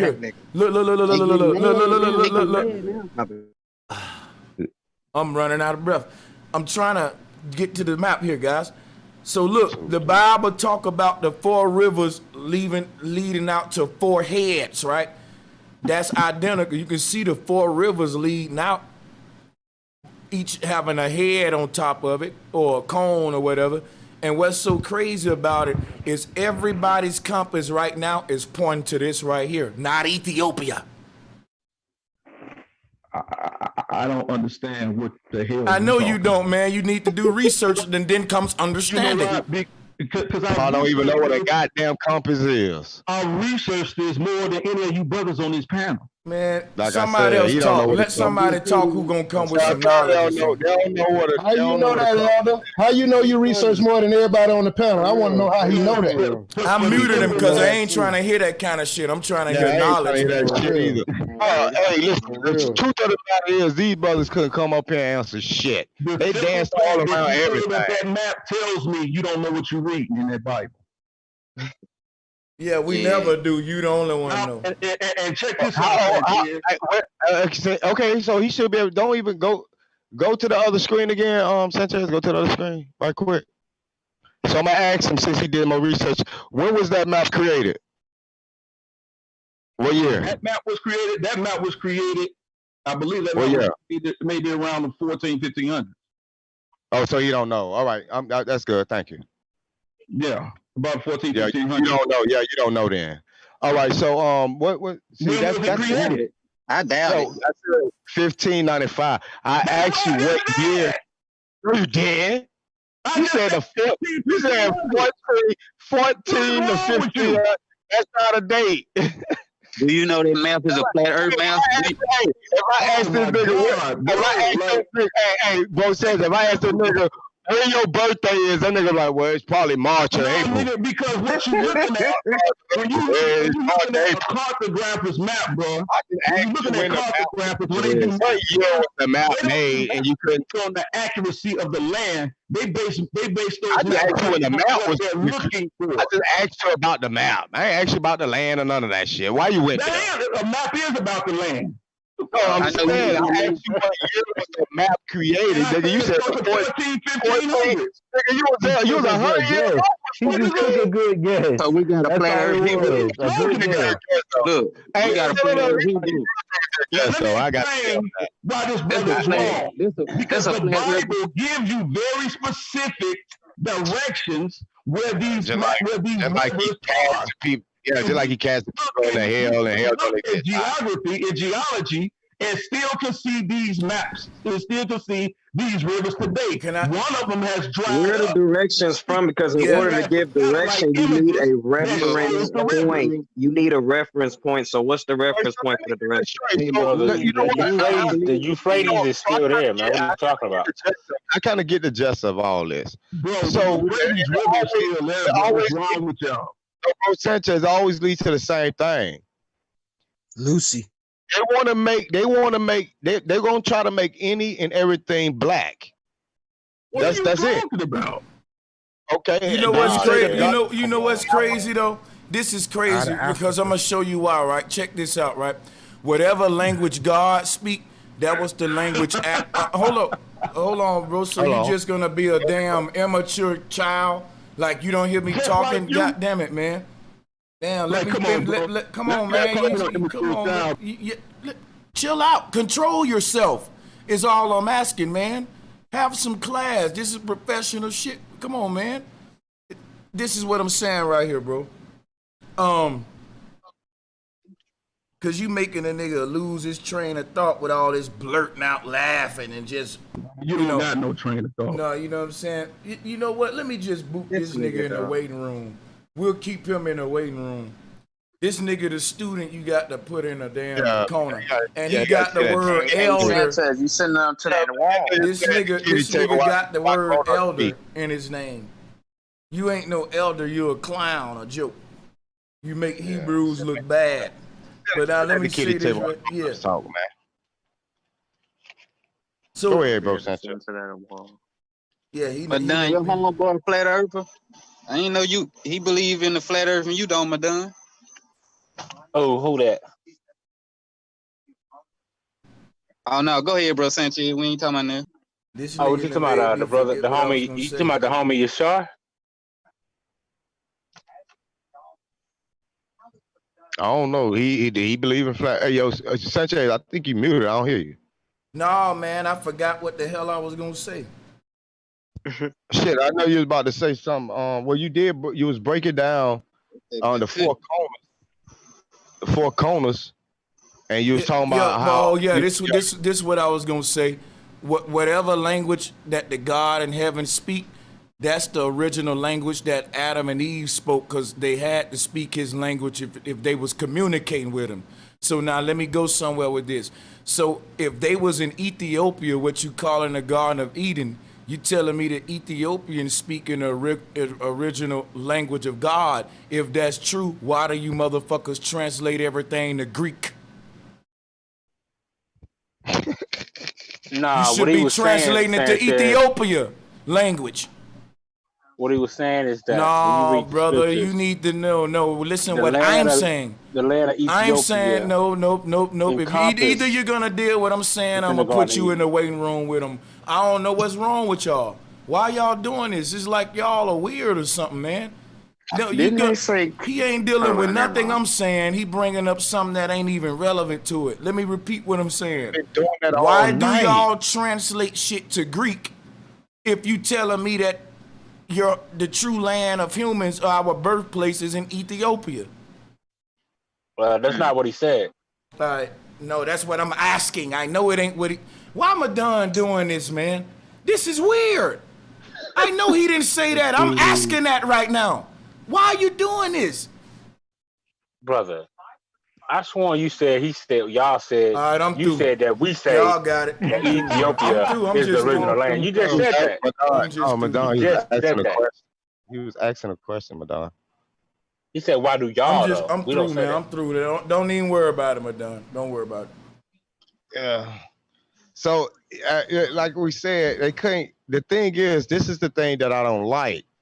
It's like when you bring up a good question or something that they cannot answer, now you need to go 8 chapters back to clarify, to get some justification or some shit that have nothing to do with the original fucking question. It's almost like misdirection. You know, I'm very good at catching or distraction, because the elites does it to us every day. You see what I'm saying? So when I be like, yo, why does it say that if he eat from the tree of life, it will make him immortal? Oh man, you got to go all the way back to chapter 1. Yeah, because the book actually answers itself. No, it don't. It can't answer itself, because when you go back to chapter 1, if you use that same ideology to when he actually created the damn tree, alleged created the damn tree, it wouldn't. Now it really don't make any sense of why he created it, because now you're using different chapters, you're mismatching different chapters to try to answer one particular argument, and now you're fucking up the other argument. Now, if I go back to chapter 1 and say, well, okay, this answers chapter 20, but now what about in chapter 1 when he actually created it? Does it still apply? It doesn't make, now it don't even make sense for chapter 1 now.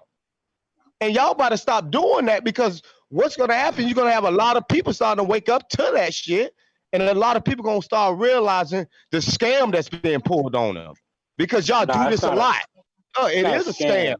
When you look at how the book, you got to look, when you look at the Bible, right, you got a creation, you got the fall, you got Israel, you got the Messiah, you got all these different stages that happen over a period of time. And what the Bible do, what a lot of people don't understand, it does what they call telescoping. But what we would say in the hood, sometimes it make a long story short and a short story even shorter. So this is what the Bible deal with. You know what I mean? It's in stages. Well, how many times you made a story short, right? And then while you explain your story, when you got to the middle of the story, you skipped to the ending of the story and told the person you told the story to, in order for them to understand the ending, they're gonna have to remember what you said at the beginning of the story. People don't talk like that, let alone will write like that. You feel what I'm saying? We listen to what I'm saying. If God gave me the infinite amount of knowledge, because you gotta remember, if I got a direct link to the Almighty Himself, that means the knowledge that's about to get poured onto me is endless, is limitless. I'm about to know all to the point where I can actually document it. So if God is telling me what to document and what to write down, I'm not. God is very complex then. God is giving me the beginning of the story mixed in with a little bit of the middle of the story, the end of the story, and then we have to mash them up together, scratch them all around, and go to chapter 1, and go to chapter 50, and go back to chapter 30 in order to get an understanding of it. What kind of shit is that? That don't make any damn sense. I'm gonna go it makes from perfect sense. It makes sure that you have to. It shows that this is a book that you have to study intensely and deeply, man. You know what I'm saying? I call bullshit. And the thing about it, I've been studying it for years, and I'm still learning. You see what I'm saying? It's like an ever learning book, man. That's how I know that you learn from them cats. You're gonna be how badass it is. Hold on. Let me build on this. I call bullshit. I just wanted to know something. Let me build on. I call bullshit. You know why? Because now, if you go back 400 years, just 400 years, not even that long ago, let's say 400 years, 500 years ago, why is it that nobody back then talked about how complex the Bible was? Oh, wait, my bad, because the Bible ain't that old. See, that's the thing, y'all tripping. We had scriptures.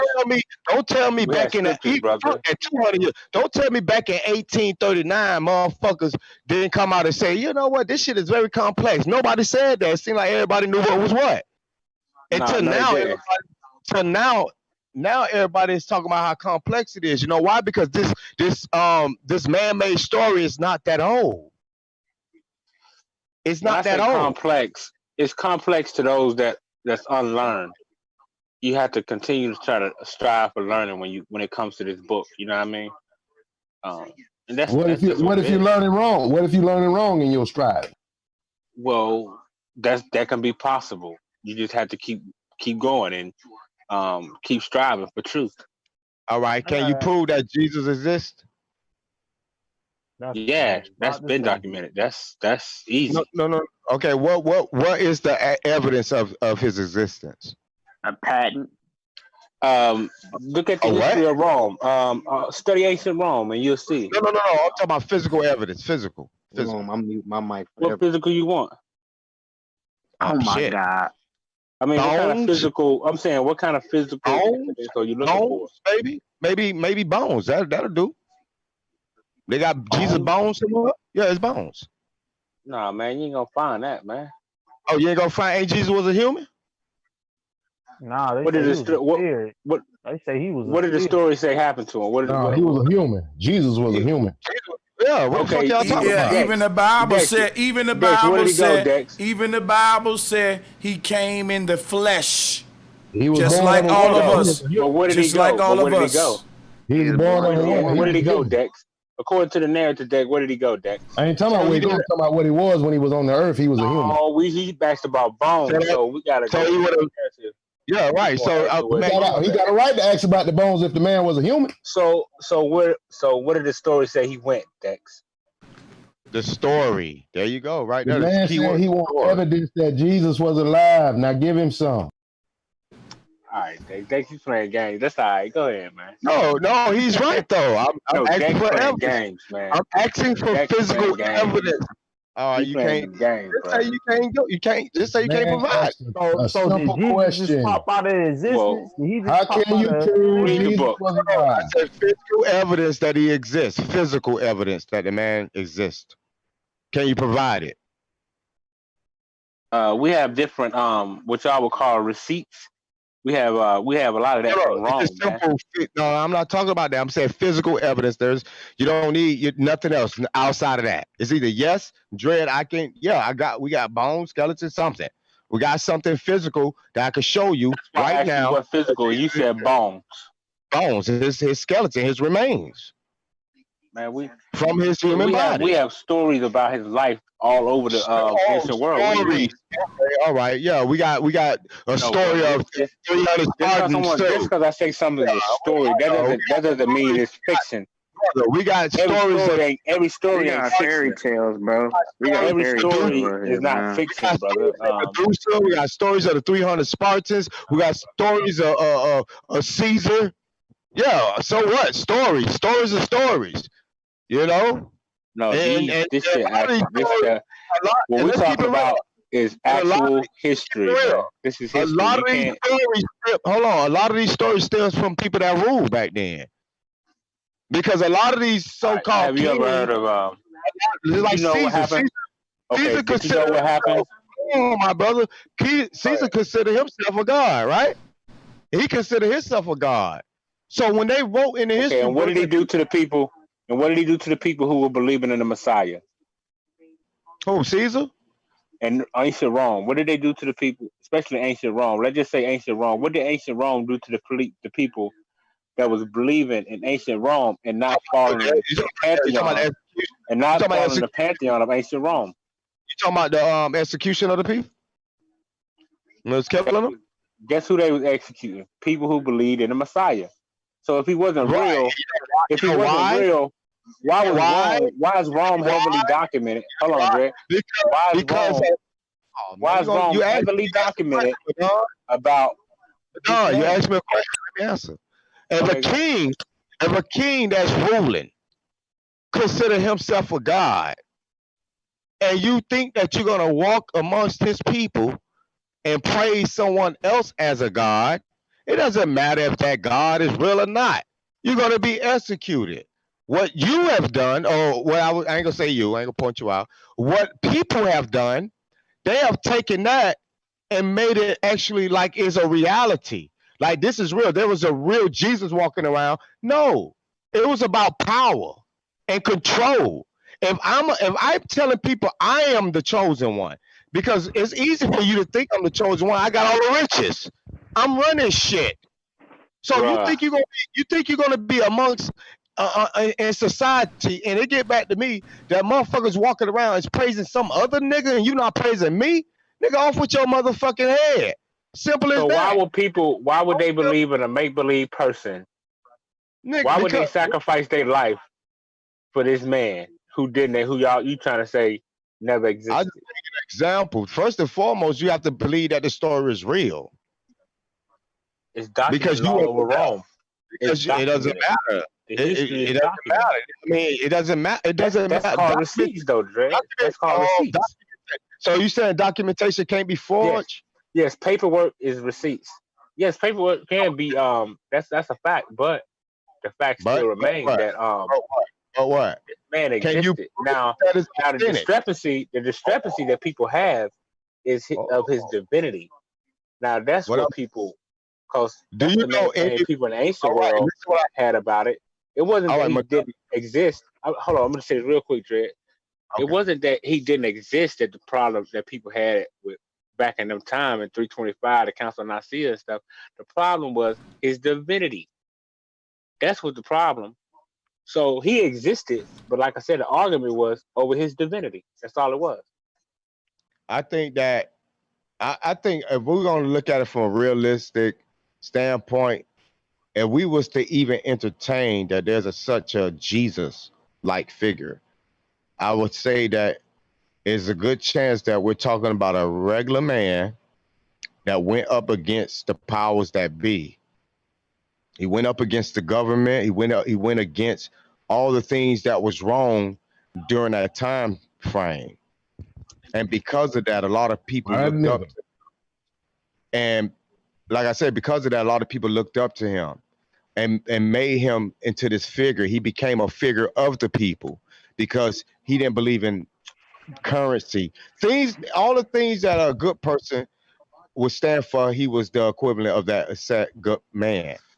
And you gain followers, and you become very powerful. Even your voice can become powerful, especially when you're speaking for the have-nots. Because it was the king and his kingdom, and everybody else was poor, pretty much. Well, he wasn't against currency because he said render unto Caesar what is Caesar.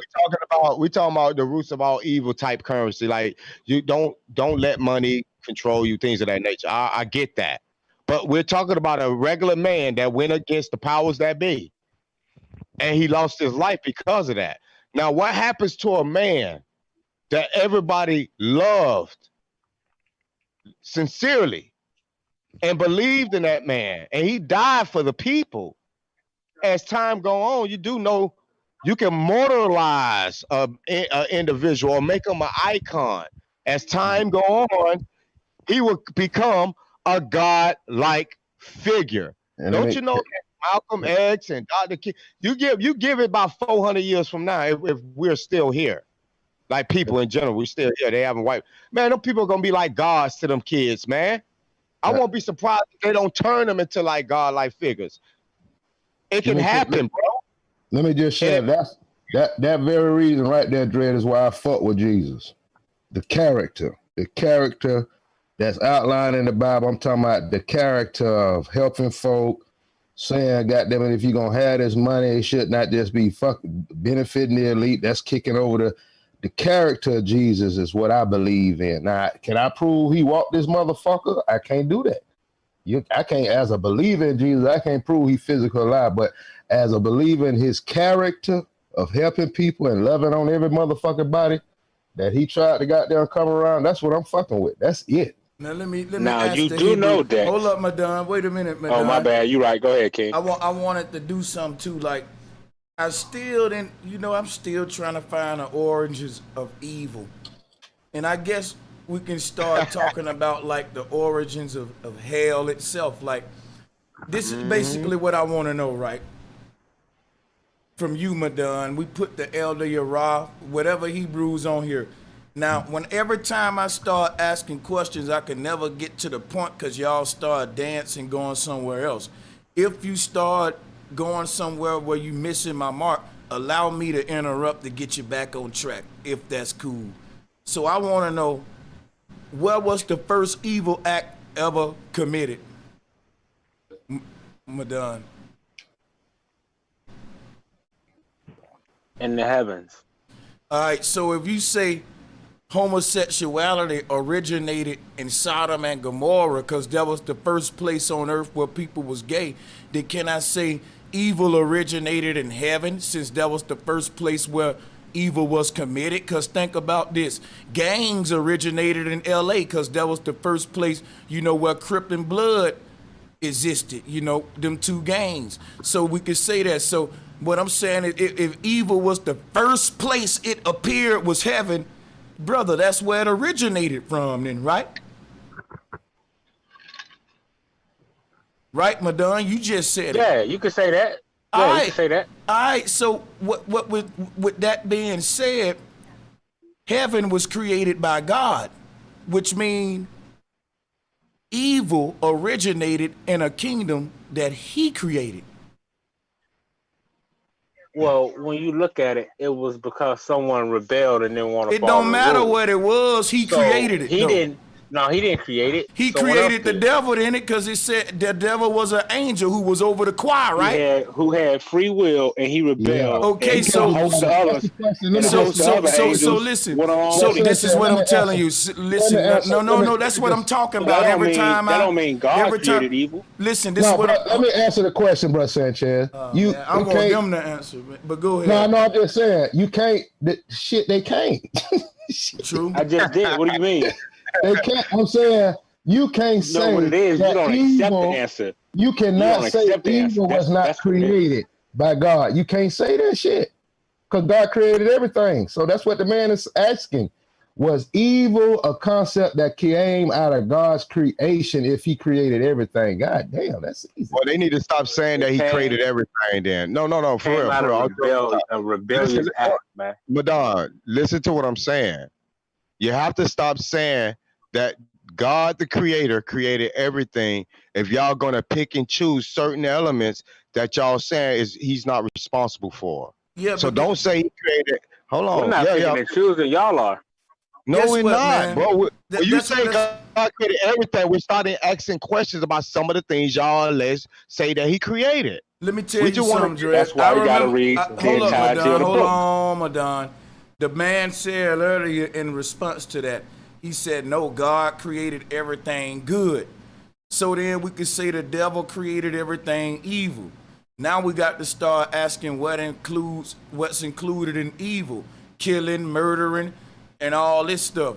So if God kills and murders, then the devil actually created something that your God need.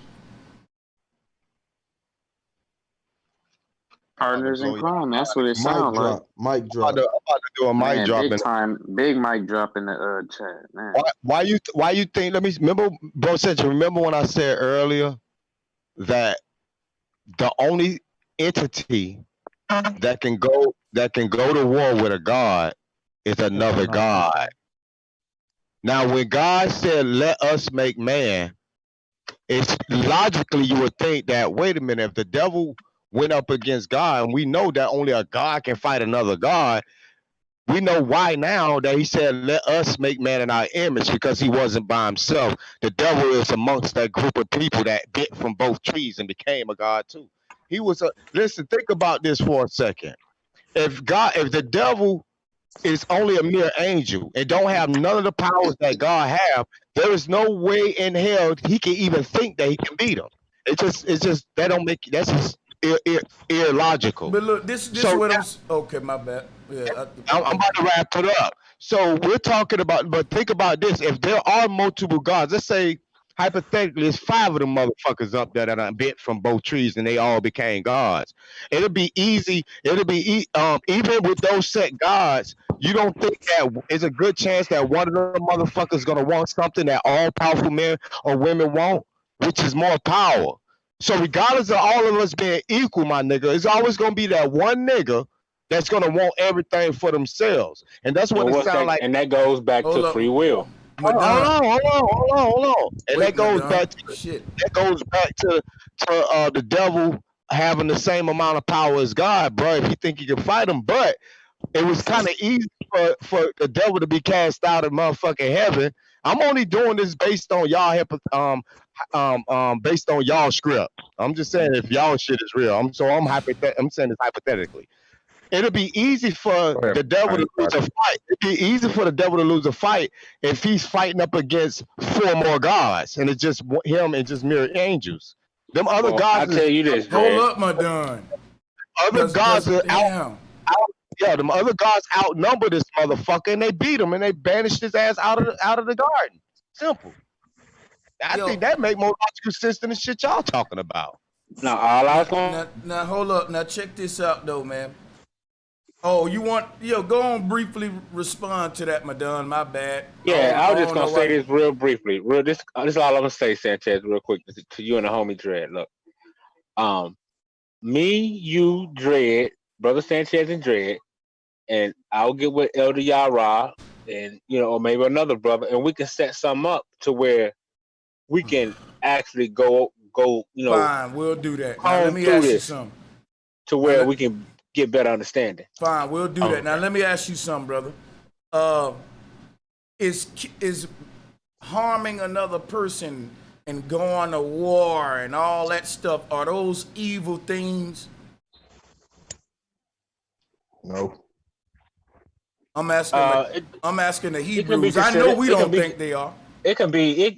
It's all about perspective, but it can be considered evil. Yes. Let me ask you something. Is war evil? It's a time for everything. To a degree, it is. Think about this, though, right? The opposite of war would be peace. If war is good, then is peace evil? You just told me about polarity and opposition, but you won't specify. Like it's like saying, is motherfucking cold and hot? It depends. No, what I'm saying is this: if me and my people in my land, right, and you're a colonizer and you come in embarking on our shit. That's evil, ain't it? That's thinking evil. Wait, stop. Hold up. Me fighting back. Wait. Nope. Stop. Chill out. Stop. Here's what I'm saying, and just let me and Madon talk. I'm asking everybody, please. Here's the thing, Madon. The person that came to you to fuck with you, that's an act of war, dude. Them coming to fuck with you when you weren't doing that, ain't that evil? Yeah, now me fighting back and killing them, is that evil? If you do that again, I'm going to just boot you, man. All right, go ahead, Sanchez. For real, dog, it's getting frustrating now. I don't know what's y'all problems, man. Here's what I'm saying. I'm reaching a point. I'm asking a question right now, and I can never get to my points and get y'all to answer my questions to get there, because you come with questions. God damn it! Now you the Bible man. I'm asking you the fucking questions. Now this is what I'm saying. Fuck what I think is evil or not. That's what I'm asking, trying to learn from you about. Is your God the origin of evil and all that? Not give my opinion. So this is what I'm saying, Madon, and please just answer the questions and don't try to go nowhere with this. When I talk about an act of war, you weren't fucking with nobody. That man came and tried to fuck with you. What you did was not an act of war, dude. That's an act of self-defense. What the fuck, man? Now listen to me. What he did was an act of war. And what I'm saying is war evil. And that's why my answer earlier was to a degree. Let me ask you something. So that man coming to fuck with you and you didn't do nothing to him, rape your family and murder your grandma, it ain't really evil though. I ain't gonna lie, you right, to a degree. No, it what ain't, I'm saying, it ain't, look, hear me out. No. Just hear me out. It's evil or it ain't, man. Hear me out. No, just hear me out. Is man. war evil? My definition of war is what you just said. Somebody coming to fuck with you and you ain't. If somebody, let me show you what an act of war is, Madon. I'm in my house. No, bro, I ain't hearing shit out because you ain't give. I ain't dealing with degrees, and if you do it, I'm telling you, this strike 2 right here. I told you before I started talking, if you missed the mark and what I'm trying to get you to say, allow me to interrupt to get you on point. I'm tired of hearing you talk and say irrelevant shit. This is what we're trying to specify, because now I'm finna just shut this shit down at this point. This is what I'm saying. My definition of war is what you said. Like right now, I'm sitting in my house, I ain't bothering nobody. And niggas just kick my door down with AKs. That's an act of war. Is that evil? That act in itself, yes. All right, now stop. Now here I go. There were people chilling on their lands. They didn't do nothing to God. You know what I'm saying? And God created an army and promised his chosen people their land.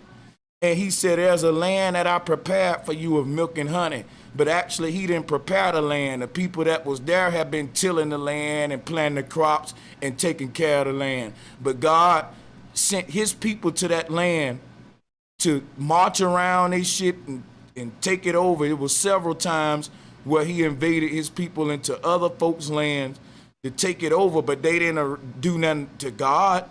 These people ain't do nothing to God. What do you mean they threw a rock in heaven and hit him on the head? He just gave his motherfucking chosen people their land. That was an act of war that your God created. And that's what you just said was evil.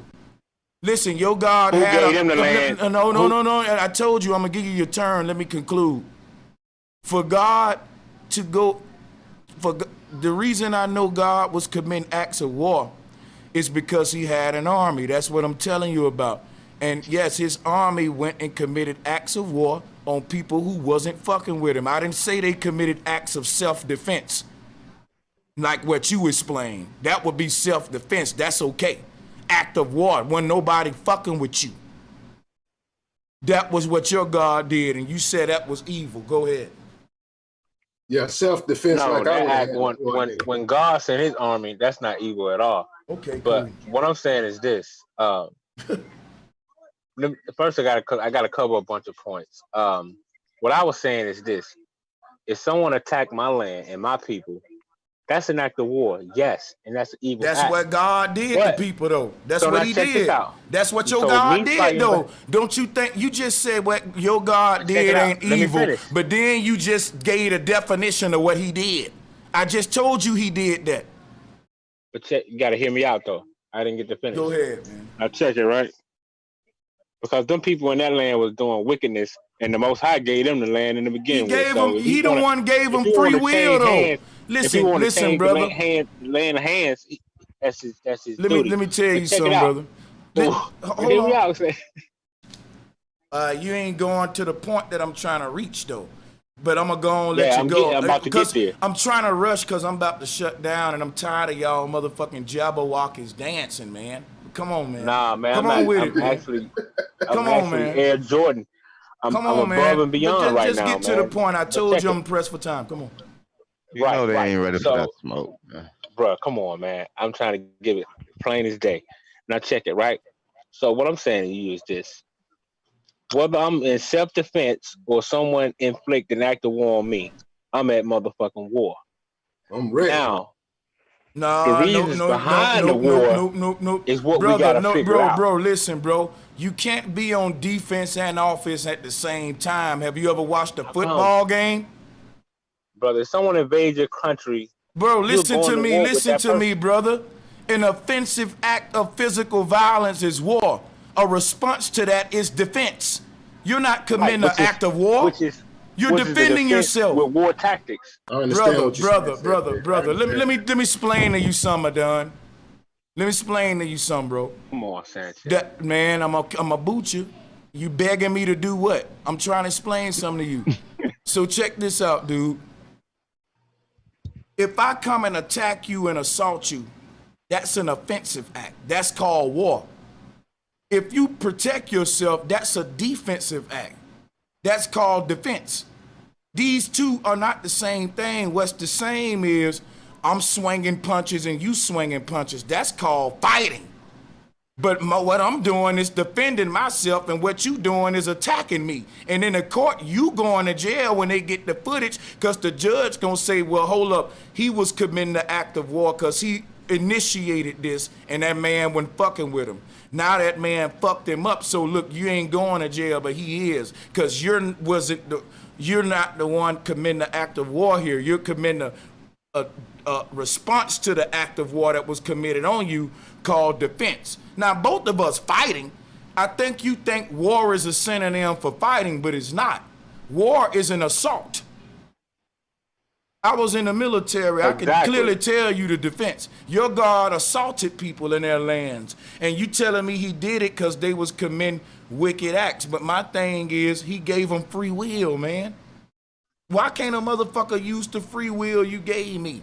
Let me tell you something. Your God can't give me commandments and free will, because if a motherfucker come in my house right now and start commanding me what to do, I can't use my free will. So if I follow your God's commandments, that's the opposite of free will. But if I use my free will that he created, he gonna burn me. Make this dumb shit make sense. Why create commandments if motherfuckers got free will? Either you gonna give me the free will, or I don't got free will. I just gotta follow your commandments and be a slave or a servant. It's still a choice at the end of the day. Man, it's a dumb answer. And let me say this too, and I'm gonna give it to Dreads. Listen, brother. Listen. This is what you gotta think about, and I'm gonna shut up. You will or you won't. Okay, now I gotta mute him because he's gonna repeat himself. I'm going to pass the mic to Dreads after this, man, because we're going to rush through this. This is what you Hebrews got to realize. God kills, murders, lies, he's jealous, and all kind of shit we would say is evil. You know that's evil. If a nigga did all that today, you'll say those are evil acts. My thing is this. You may say, well, God is doing that to carry out his will. The thing is, the devil don't need good to carry out his will, but God need evil to carry out his will. Seem like the devil created something that's more useful. Think about it. The God uses evil, but the devil don't use good. Damn, God, you losing. Now, and you know what? And I'm glad you said that because when you kind of think about it, it almost sounds like the devil won the war because all the evil things that God has done, you ask me, the devil ain't do half of that shit. Like, think about it. Name one person that the devil actually killed or murdered. You can't. Name one time the devil came down and destroyed a whole civilization of people. You can't. So what has the devil actually done besides what they say is, oh, he manipulated some people and he'll whisper in your ear and get you to do something. But when did the devil actually commit any of these crimes? Seems like the only person that's committing them is God. So I don't know, man. This shit just look fugazi to me, man.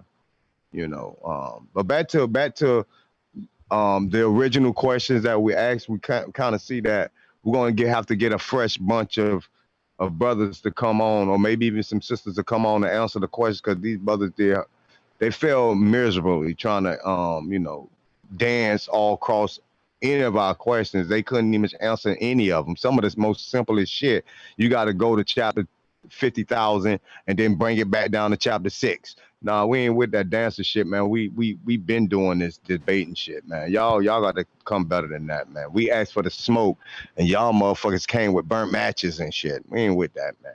Well, how can you go to the book and expect us not to go to the book? But Madonna, let me ain't ask what I'm saying. I mean, come on, man. What are you saying? Ain't what I'm if you saying. go to Genesis, Bruh. why can't I go in Genesis? They don't Madonna, want to admit what I'm God saying. created evil. Madonna, that man left. That ain't what I'm saying, Madonna. It's like that. Like, it's like you saying, no, I'm you going to saying this it's verse, like, you going to this chapter and verse, and just because I go to this and you won't chapter and deal, verse you within won't, the same right? book, You won't deal. You don't deal with the verse. You will take me to another you got to verse read and say, that's why the brother was talking about nobody, context. hold on, nobody read like that's not comprehension, my nigga. Nobody read Yes, nor it is. talk like that. Go ahead. Nobody reads Yes, nor it is, talk man. like that. Let me time is. Go ahead, man. Let me ask Go ahead. Madon one thing real quick.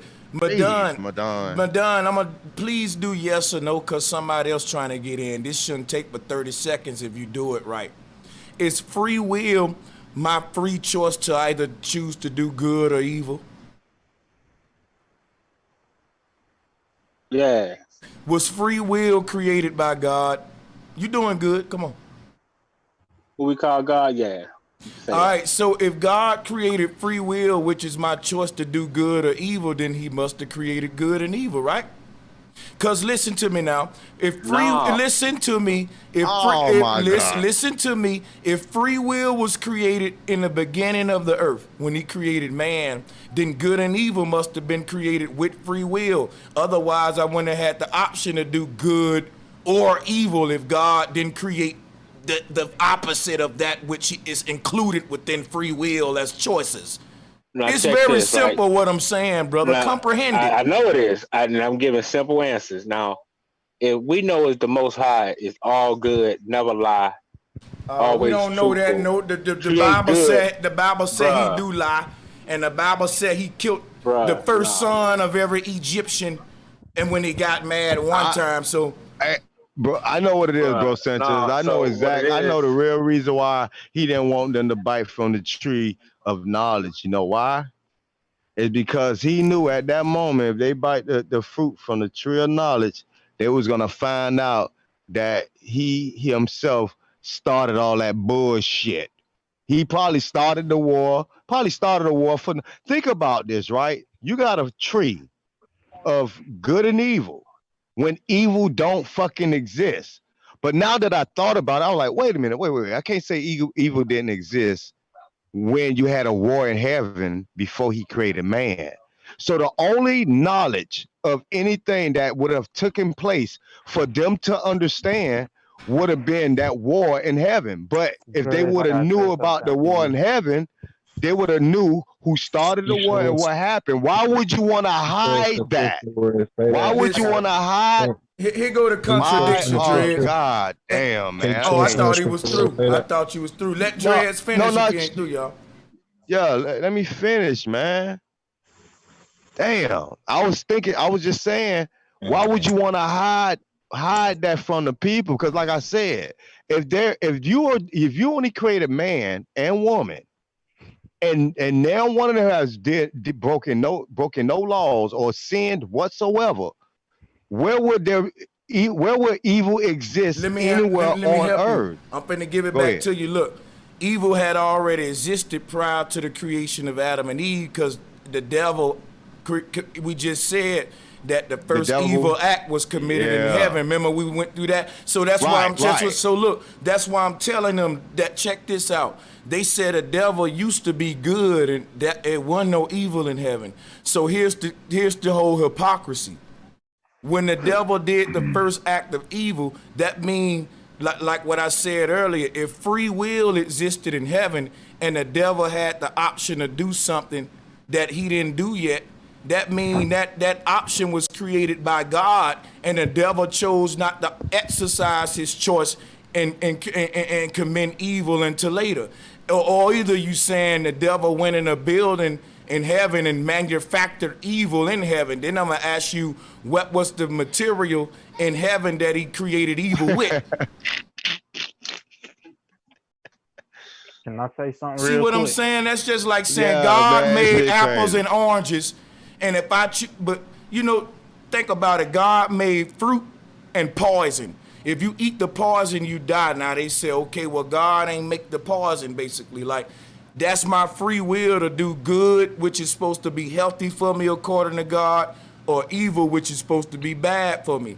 Now, if these choices existed with the creation of free will, then the devil didn't create evil. It was created in the free will package. Exactly. I'm glad. That's why I don't understand how they don't get the gist of what you're talking about. If God created man, right? If God created man and gave man free will, anything that comes out of that man has been created or manufactured by the creator. Because I cannot just magically do something that's not embedded within me, my nigga. You understand? That's almost asking a nigga to close their eyes and visualize a color that don't exist. You ain't gonna be able to do that shit, man. If God created me, that means anything that I can do, that's jump, shoot a basketball, football, all that's part of the package of the creation of me. I can't go outside of that. I can't go outside of that barrier. You understand what I'm saying? Start creating on my own, like just magic shit. You know, God ain't create me to walk on water. He ain't create you to walk on water, Madon. Now go out there and see if you can achieve walking on motherfucking water and see what happens. Whoever said I would be able to. Whoever said I'll be able to do that. Listen to the point. But see, if God created you that way, you'll be able to do it. But see, the point is, every essence of your being, that means everything, when he created you, everything that you have the capabilities of doing is a reflection of God's creation, my brother. So when he created the angels, even a mere thought of doing evil still came from the creator. Because God could have literally created an angel and created them and manufactured them in a way where evil wouldn't even be a thing. Weird shit. Evil wouldn't even be a thing. How you gonna think of evil if he didn't create your mind to think of evil? To have evil thoughts. Yeah, and if he still don't get it, Dres, just think about this, Madon. God built me to where I can't fly. God built me to where if I got to sleep. God built us to where you gotta drink water. Everything God built you to do, he built you that you ain't to be able to do something. God could have built us where we couldn't hate, where we couldn't kill. That's what I'm saying. But since he created free will, he is saying you got the ability to do anything. You know what I'm saying? So if God didn't want us to use free will, why create it? That's the whole conundrum here. This is what it all boils back to. God created evil and good, but he said, I only want you to do good. Then why didn't you only create good? Yep. Bruh, because he didn't create evil, man. Well, if you say evil, when you evil, look, did evil create itself? Let's go back. Let's go back to Did evil create itself? Did evil create itself? Did evil create itself? Did evil create itself? Did evil create itself? Did evil create itself? Just a yes or no. It manifested from did evil create? Mind. Oh my God! All right. Let's just say that. All right. But just say yes I want to or go no, back to what Dread. I want to answer Dread. Now. No, yeah, go ahead. Go. Okay. Now, when we're going back to what you was talking about, the tree of knowledge of and good of evil, right? That's what you was talking about most of the night, right? Yeah, at the beginning, before they stepped, Okay, they danced around it. Yeah. No, now when you look at that, you got to read it carefully, right? And it says, in the middle of the garden, with a tree of life, and the tree of, hear me out, and the tree of the knowledge of good and evil. So when you look at that, so is that saying the Most High created evil? Yes, because if he created the tree, listen. Wait a minute, hold on, let me finish.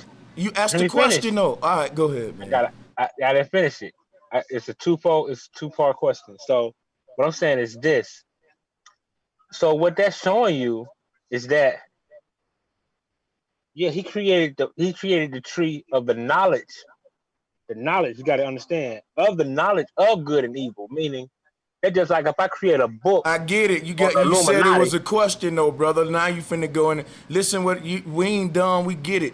Now check this out, bro. This is what I'm saying. God created a tree of the knowledge of good and evil. Meaning, if you bite from its fruit, you're gonna know the difference between good and evil. Now that's like saying, knowledge of, right? All right. Now here's the thing.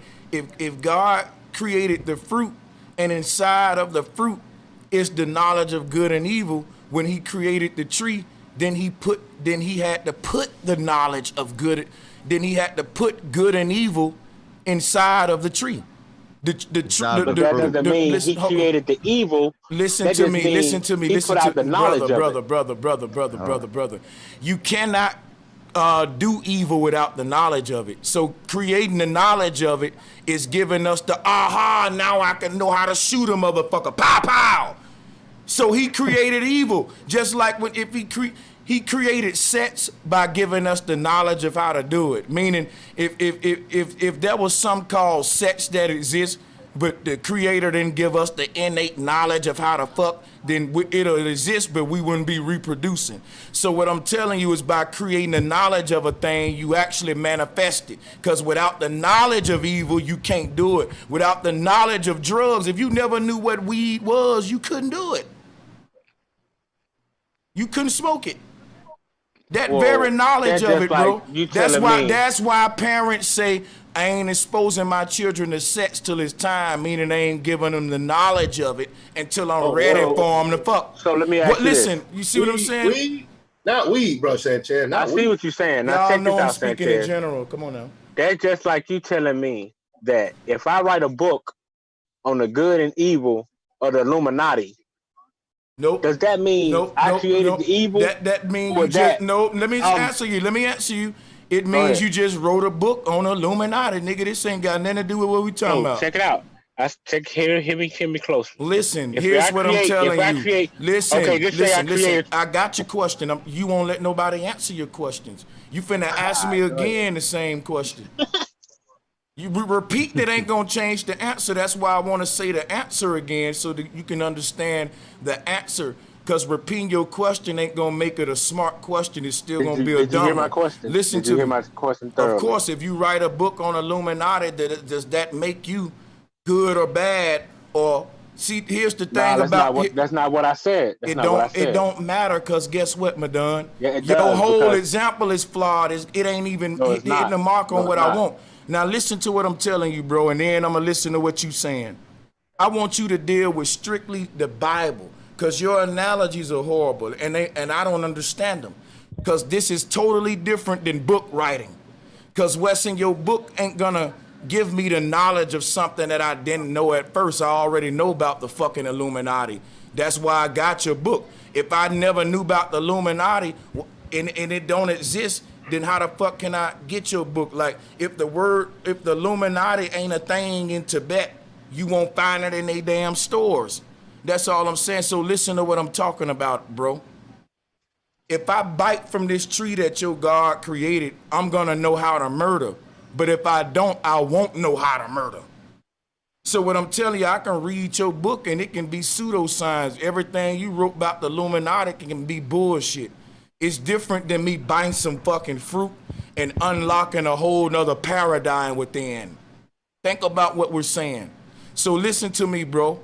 And I'm gonna say this and be clear, and I'm gonna shut up and listen to your answer. If your God created a tree that when you bite the fruit from it, you will have the knowledge of good and evil. Anything you create, you have to put all the ingredients that creates it in it. For example, your God supposedly created a tree called a lemon tree. And if you bite from that tree, it's gonna be a sour fruit. Why is it sour? God put the sour taste in it. So if God made a tree where the fruit got the knowledge of good and evil in it, then God had to put good and evil in the tree in order for me to have the knowledge of it. Because the only way evil and good can exist is through the knowledge of it. Like the only way a swimming pool can exist if a man got the knowledge of it or how to manifest it. Can't none exist without the knowledge of it. So him giving the knowledge of this good and evil with the tree that he created both good and evil right there. Then gave you the choice and said, choose one. He gave what brother? It's the wisdom.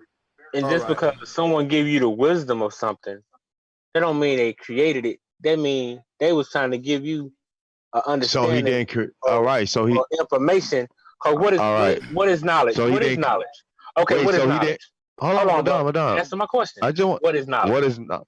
Listen to me. So he didn't create everything. Answer that first. Hold on. What is knowledge, brother? Answer that first.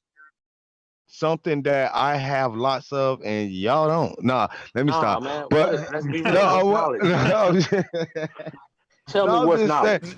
But no, he going, see dancing. Knowledge is he dancing, man. Knowledge is me. I look at knowledge as also being aware. Being very aware. Would you say it's enlightenment? Hold on, no, man. Yeah. I ain't gonna let you do this, bro. I mean, no. Hey, no. He said enlightenment. No. Because I know where he's going with this. But see, no. I'm not for the go there. I know where he's going with this because what bro Sanchez, what you said was only the tip of the ice. Yeah. It was the tip of the iceberg because even though that God put the actual the fruit, put the good and evil in the fruit. We got the knowledge of good and evil in the fruit. We still have to remember that before the tree was even created, they said that evil already had took place in heaven. Right, that's where he get it from to put it in the damn tree. Right, that which God was even a part of. And matter of fact, God was responsible for. Within that knowledge. Let me get stop, Madon, because I got something for you, Madon. When he threw, it's my turn, Madon, and then I'm gonna give it to you. Right. So not only that he was a part of that good and evil when the war broke out, you still have to take in consideration is that the motherfucker that allegedly is the evil person, which is Satan, it is of God's fucking creation, bro. So when we talk about did God create good and evil, all you have to do is look at his own creation, the devil. If he didn't create the devil, he's responsible for creating evil. Because the devil allegedly was, in fact, evil, man. Now, let me make a point real quick, Madon, and I want you to listen closely. He wasn't created evil. Listen, dude, listen. Goddamn, how you gonna listen? Evil. See, that's what I'm talking about. Madon wanna check this out, man. I've been on mute, man. That wasn't me. All right, well, whoever that is, discipline. I'm gonna come with something, cause look, I've been quiet for a minute. Now I'm awakened because I'm tired of goddamn the dancing, man. This is what I'm trying to say. If God put the knowledge of good and evil in the tree, let's just say he didn't create evil. then guess what? Why give us the knowledge of it when you say hear no evil, see no evil, speak no evil? Now let me show you the next hypocrisy, right? For why even, because I ain't asking no questions. I'm just showing y'all how stupid this shit is, right? Within God's tree, he got the knowledge of good and evil. Evil meaning the knowledge of how to rape little children, being a pedophile. If God didn't want his people to do that, why give the knowledge of it? Because listen, I don't teach my children how to sell drugs because I don't want them doing it. I ain't giving them the knowledge of that. Because look, the moment I give my child a knowledge of how to sell dope, I just created evil right there because I created a dope dealer, which is evil. Whoever it just say Jeffrey Dahmer parents was teaching him how to eat people and gave him the knowledge of how to eat people. They created the devil. They created an evil monster by them giving them the knowledge of it because he wouldn't have done it without their knowledge. If I give a man a knowledge of how to make a grenade and he blow it up, that's my fault. He couldn't have done it without the knowledge. In fact, they'll lock you up for giving them the knowledge and today in jail. That's a crime.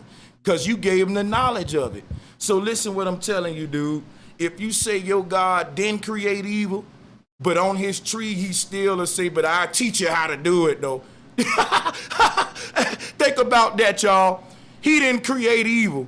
But if you eat my fruit and you want to learn how to kill a nigga, then there you go. I teach you though. But I ain't create it now. But if you want to learn how to fucking rape a child, I teach you. I give you the knowledge of it. I didn't create evil, but if you want to learn how to blow up a motherfucking village for the land and attack people, I'll teach you. Nah, they man, call that that's not what it is. They call that See, conspiracy. when we look at the knowledge, and the wisdom of the Most High, right?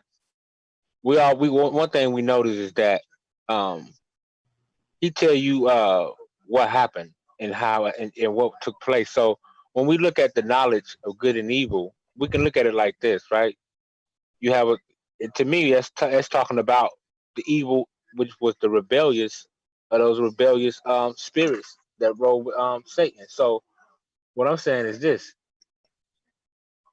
that knowledge was put there, and he told them don't touch it. You see what I'm saying? That's just like if I got a poison ivy vine and a grapevine, I said, look, don't touch these, and you go over there and touch the poison ivy. You know what I'm saying? You reap what you gonna sow. Hey, Madon, just so I get it, just for the sake of time, you know, I don't leave my gun around because I don't want my children to touch it. So if God don't want us touching things dangerous to us, he should be a good parent and put that shit up. I got a safe upstairs. I ain't gonna leave nothing around that's dangerous to my children because I'm a good parent. If you tell that child I'm a good parent. No, I ain't gonna obey. Now you a bad parent because you'll lay your fucking gun on the table and say don't touch it and go to work. No, brother, it's the same concept. You sound like a fool mopping the floor with y'all ass. Nah, man, we handed y'all that work tonight, but you know, I'm using logic like a motherfucker, and you can't deal with that logic. If it's something that harmful that exists and he don't want me around it, and he got, listen, man, any kind of poisons and chemicals that we use, we keep that from around, you know, the children and shit. So, as good parents, I ain't gonna just leave some fucking lie land in the living room and say, don't touch that. I ain't gonna leave a loaded gun on the table. Don't touch that. I'm gonna put it up. I'm gonna protect my children, you know what I'm saying, by putting dangerous things out of their reach. Now you do that with your children. When you expect that God to do that with his, that's kind of stupid. Y'all logic gets stupid when it comes to God. The story, we don't know how far we don't know the distance from where they would reside and how far those trees were. So, but what we can see is this: we see that rebellious cause a downfall or a fall of mankind. That's just the bottom line. You disobeyed, you disobedient, and you know what I mean. That's what it was, man. Can I say one thing, Sanchez? I mean, it just seems like these cats don't want to put the blame where it is. If the Creator made Dex, let me ask you a question, Dex. Deal with that, boss. Quit dancing. Let me ask you a question. If I come out with a book, right? I'm gonna come out with the same question. I wouldn't buy that shit. It don't matter. This is Hey, it don't matter. You don't have to buy it. Somebody get it. But what I'm saying is this: if I come out a book called "The Good and Evil of the Illuminati," we talking about the good and evil. Hold on, wait a minute. Just hear me out. Just hear my point. You gotta hear the point I'm making. I'm making an analogy. It's too long. The point's too long. It's too long. Hell no. Because you keep butting up. So if I come out with just because I put out the information of what was transpired with inside the good and the evil of the Illuminati, you can't blame me. I just showed you the knowledge and the enlightenment, but you ain't gonna get it. All that dance. You stiff neck and rebellious, Dak. You need to get your life together. Come on, man. You must got on tap. Why would you know what? I got somebody in the chat said they asked a good question. Why would evil be on the same tree as good in the first fucking place? Dang, that is a good question. The brother tried to break that down earlier, man, but it's getting late.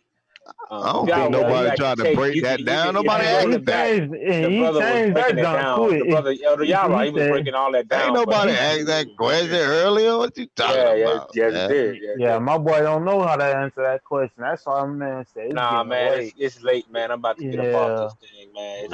Yeah, it is getting late. Y'all been dancing for 5 hours, man. This the longest dance. This shit lasted longer than the damn prom. Y'all niggas dance longer than the prom. We've been body bagging, toe tagging, black boots stomping. Y'all self. Yeah, y'all right. You right, Madonna. Y'all been body bagging and toe tagging y'all self all night. You right.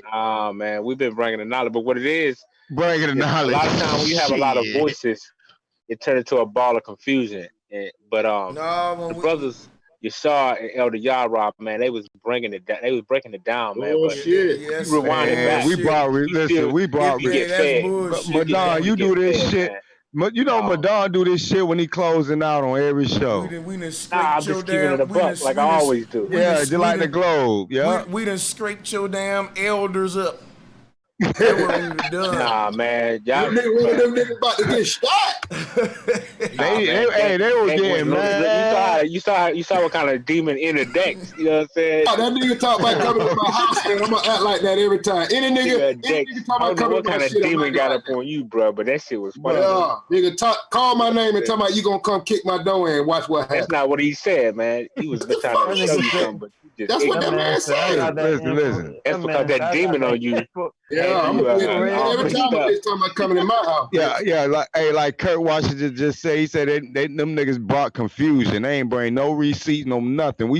They still ain't answer my original damn question. You had the Bible, bro. That is our receipt. What do you mean? What the what? The brothers was really going in and out the book, showing and proving, man. Hey, you can't. Real quick. Go ahead, man. I just want to say something real quick. It sounds like God, really, the powers that be.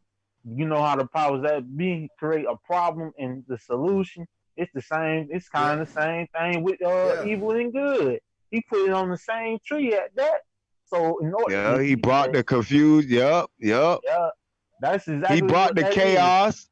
It's like order out of chaos. He brought disobedience, bruh. But it's order out of chaos. Blessings to y'all. Hey, no, I'm glad that. Yeah, all right. Yeah, that was a good. That was a good.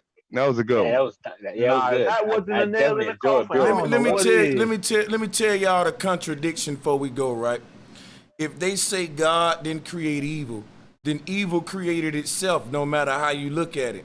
And the question is, was it God's will for evil to exist? Because if you say, well, God didn't create evil, he ain't got nothing to do with it, then that means he ain't in control and everything that's happening ain't according to his will, because you can will something into existence that he really didn't want there.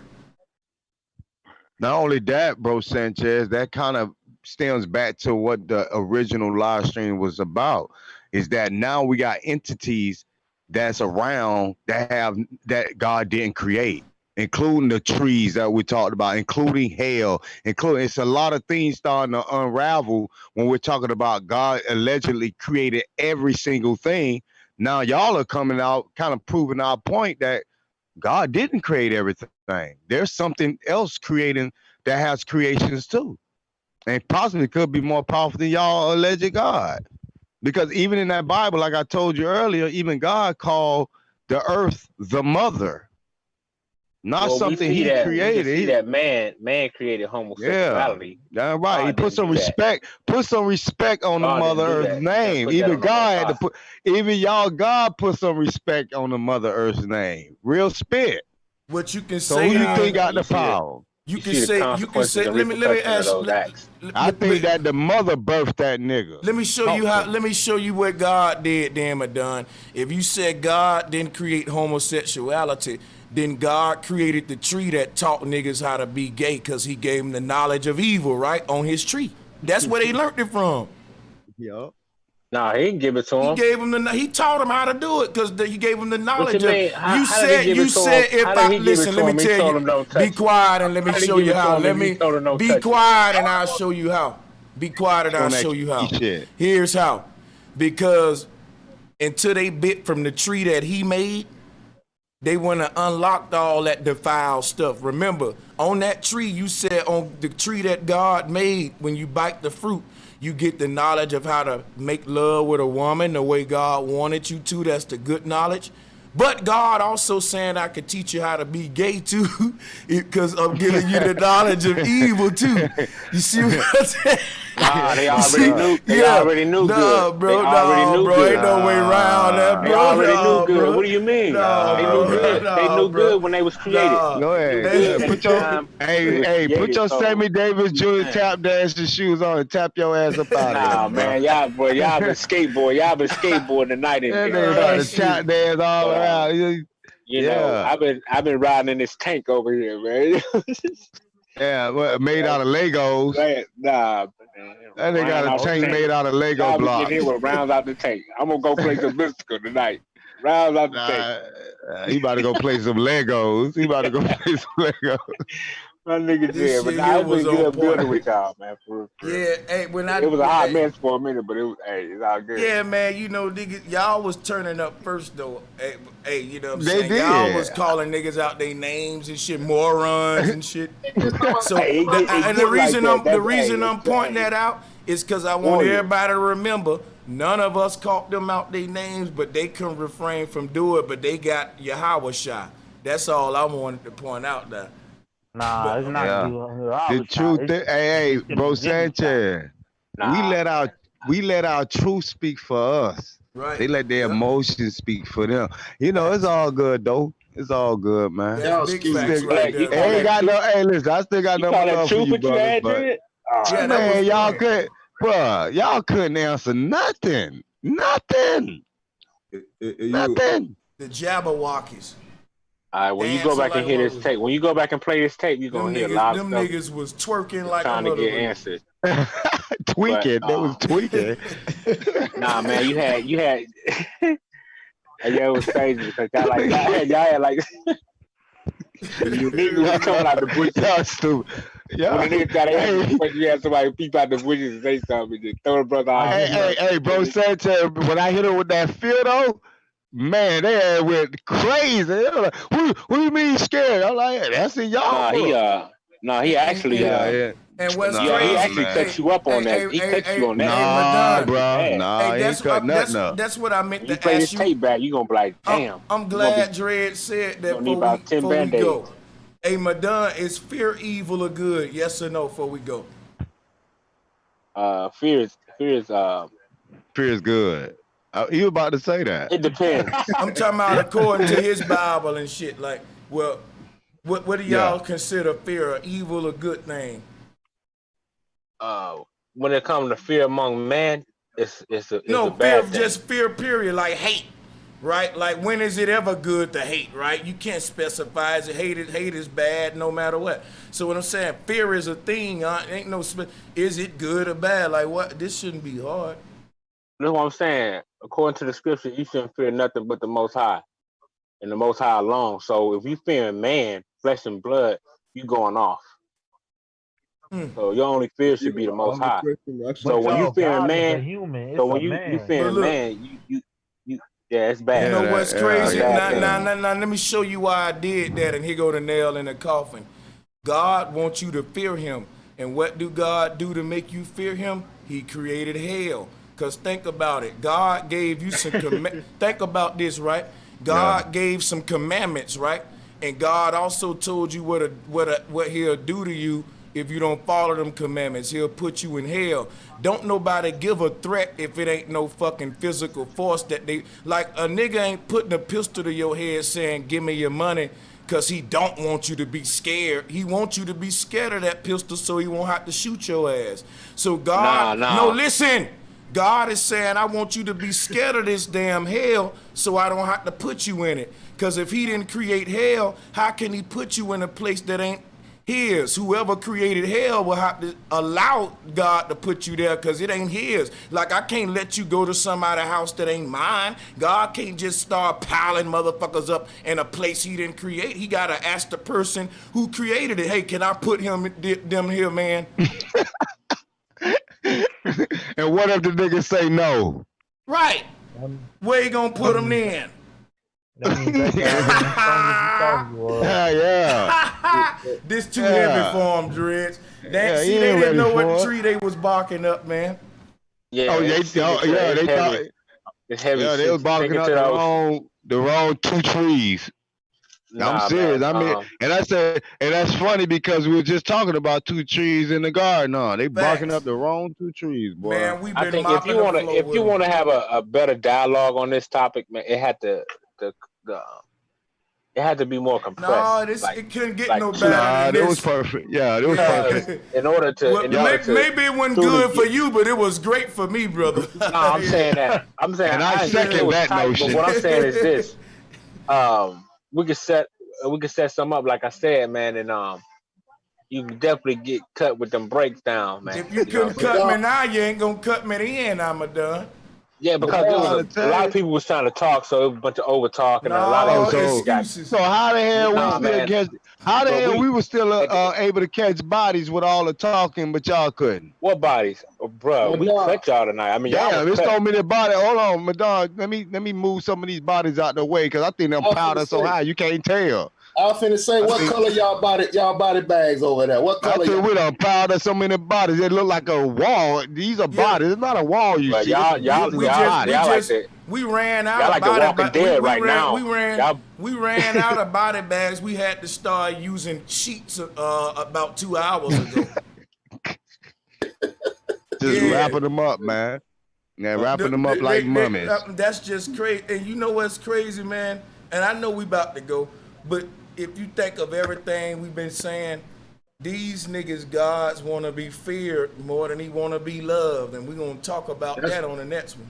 That's I'm with you on that, bro. Cause that's what we ain't say tonight. Like, why is you niggas not loving? I mean, you niggas is most disrespectful niggas I see. Y'all supposed to be following y'all. This the nigga who went and got his gun over there. Man, look, Madon, think about it now. Hold on. Brother Sanchez said talking about PTSD. If a man make an act, the man called my name and said, if I come in and break in your house, he called my name and said, if I break in your house. So I just wanted to show him what happened. That's all. Nah, he was trying to actually. He was actually trying to show you the difference between saying that. Kill. No, he was just saying. He was just trying to show you. He used the wrong house. Yeah, Madon. That's what the brother said. He was, right. He was, and Dex was explaining to him. If he would have came in his house, he would have learned the difference between murder and kill. That's all. And he was trying to show Dex that, you know what I mean, that would be justified. That's all the brother was trying to show Dex. But Dex, right. He must have popped the Molly and start sweating or something. I don't know. When the nigga said coming in my house, I'm like, is the nigga acting? Hold on, let me see. Fuck that. Oh man, you must just got that gun with your stimulus check. You wasn't showing the gun. Madon, Madon a fool though, man. I fucks with you though, man. You need to stop. Madon, hey, you know, I ain't never forget that you the same nigga that went outside in the backyard playing with burnt shit. Talking about it was a meteor rock now. Don't make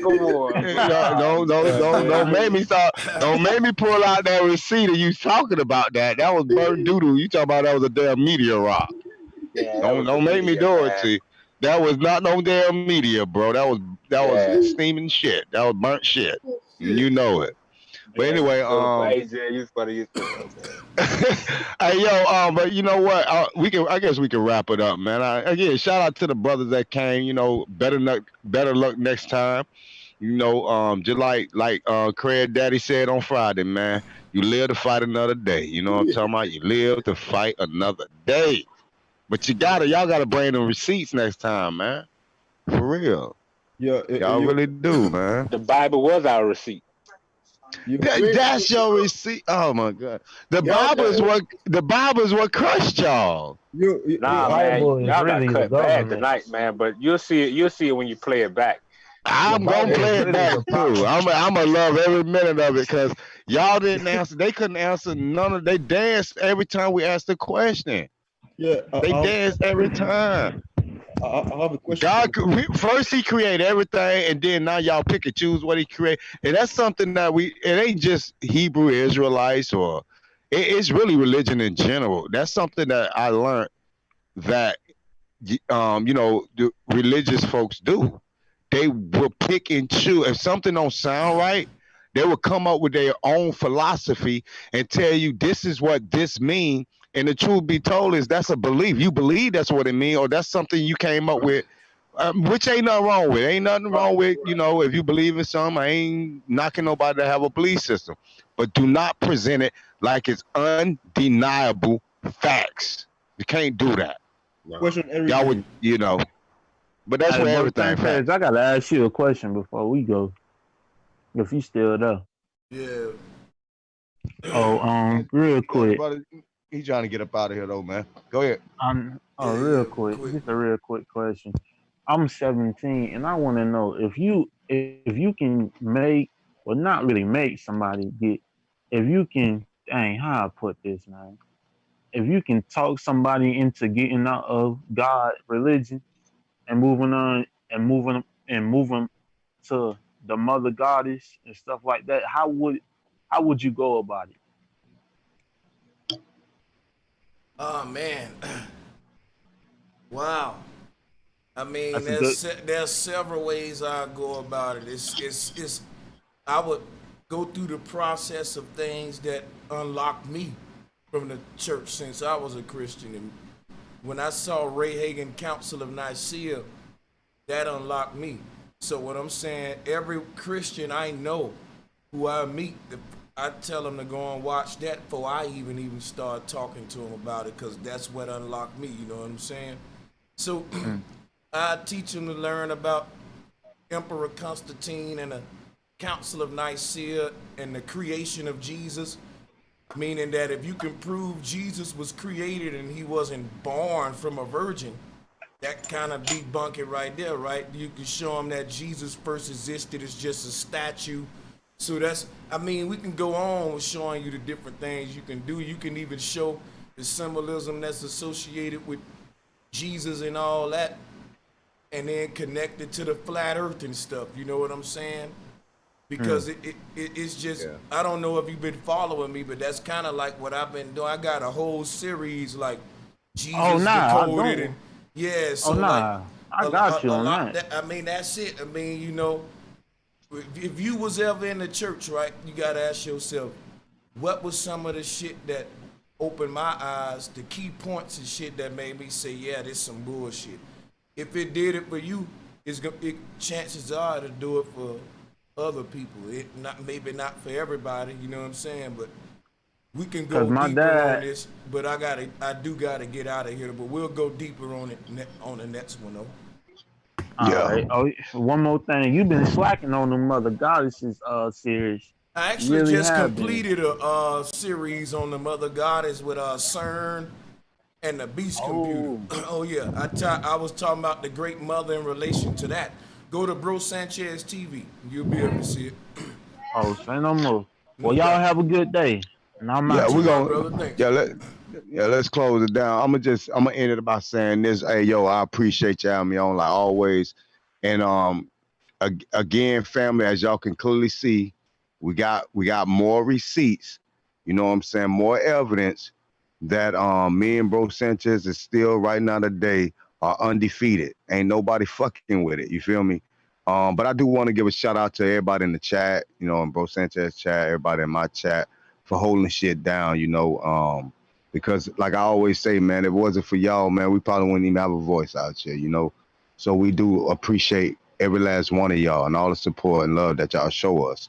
Shout out to the brothers that came up here because there's a lot of these brothers out here, they're scared to step up to the plate, you know, but I hope y'all enjoy those customized body bags that me and Bro Sanchez customly made by hand. I hope it's comfortable. We customized the pillows, cause we got pillows in the footies. So people out there, don't worry about them brothers. They're comfortable. They're good in those body bags. But anyway, brother, I appreciate you having me on, man. Like always, you know, we can build whenever. You know what I'm saying? We can catch bodies. Most whenever, definitely gonna do it again soon too.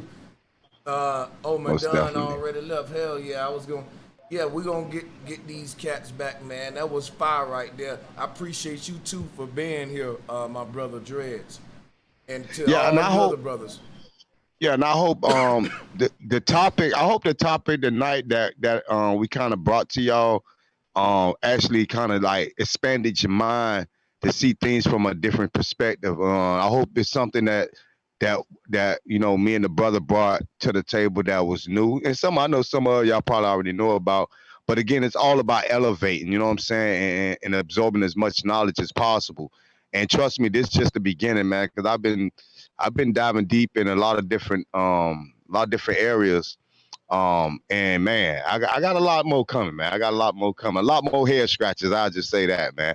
But they say we tag team, we tag team, toe tagger, yeah, all that, man. Hey, we want all the smoke, man. But anyway, that's it, man. I love y'all, man. And yeah, I'll see y'all next time, though. You know. Hey, man, hell yeah. And all you brothers on the panel, man, we'll see y'all next time. Another salute to Big Dread, man, for coming through with the whole concept that initiated.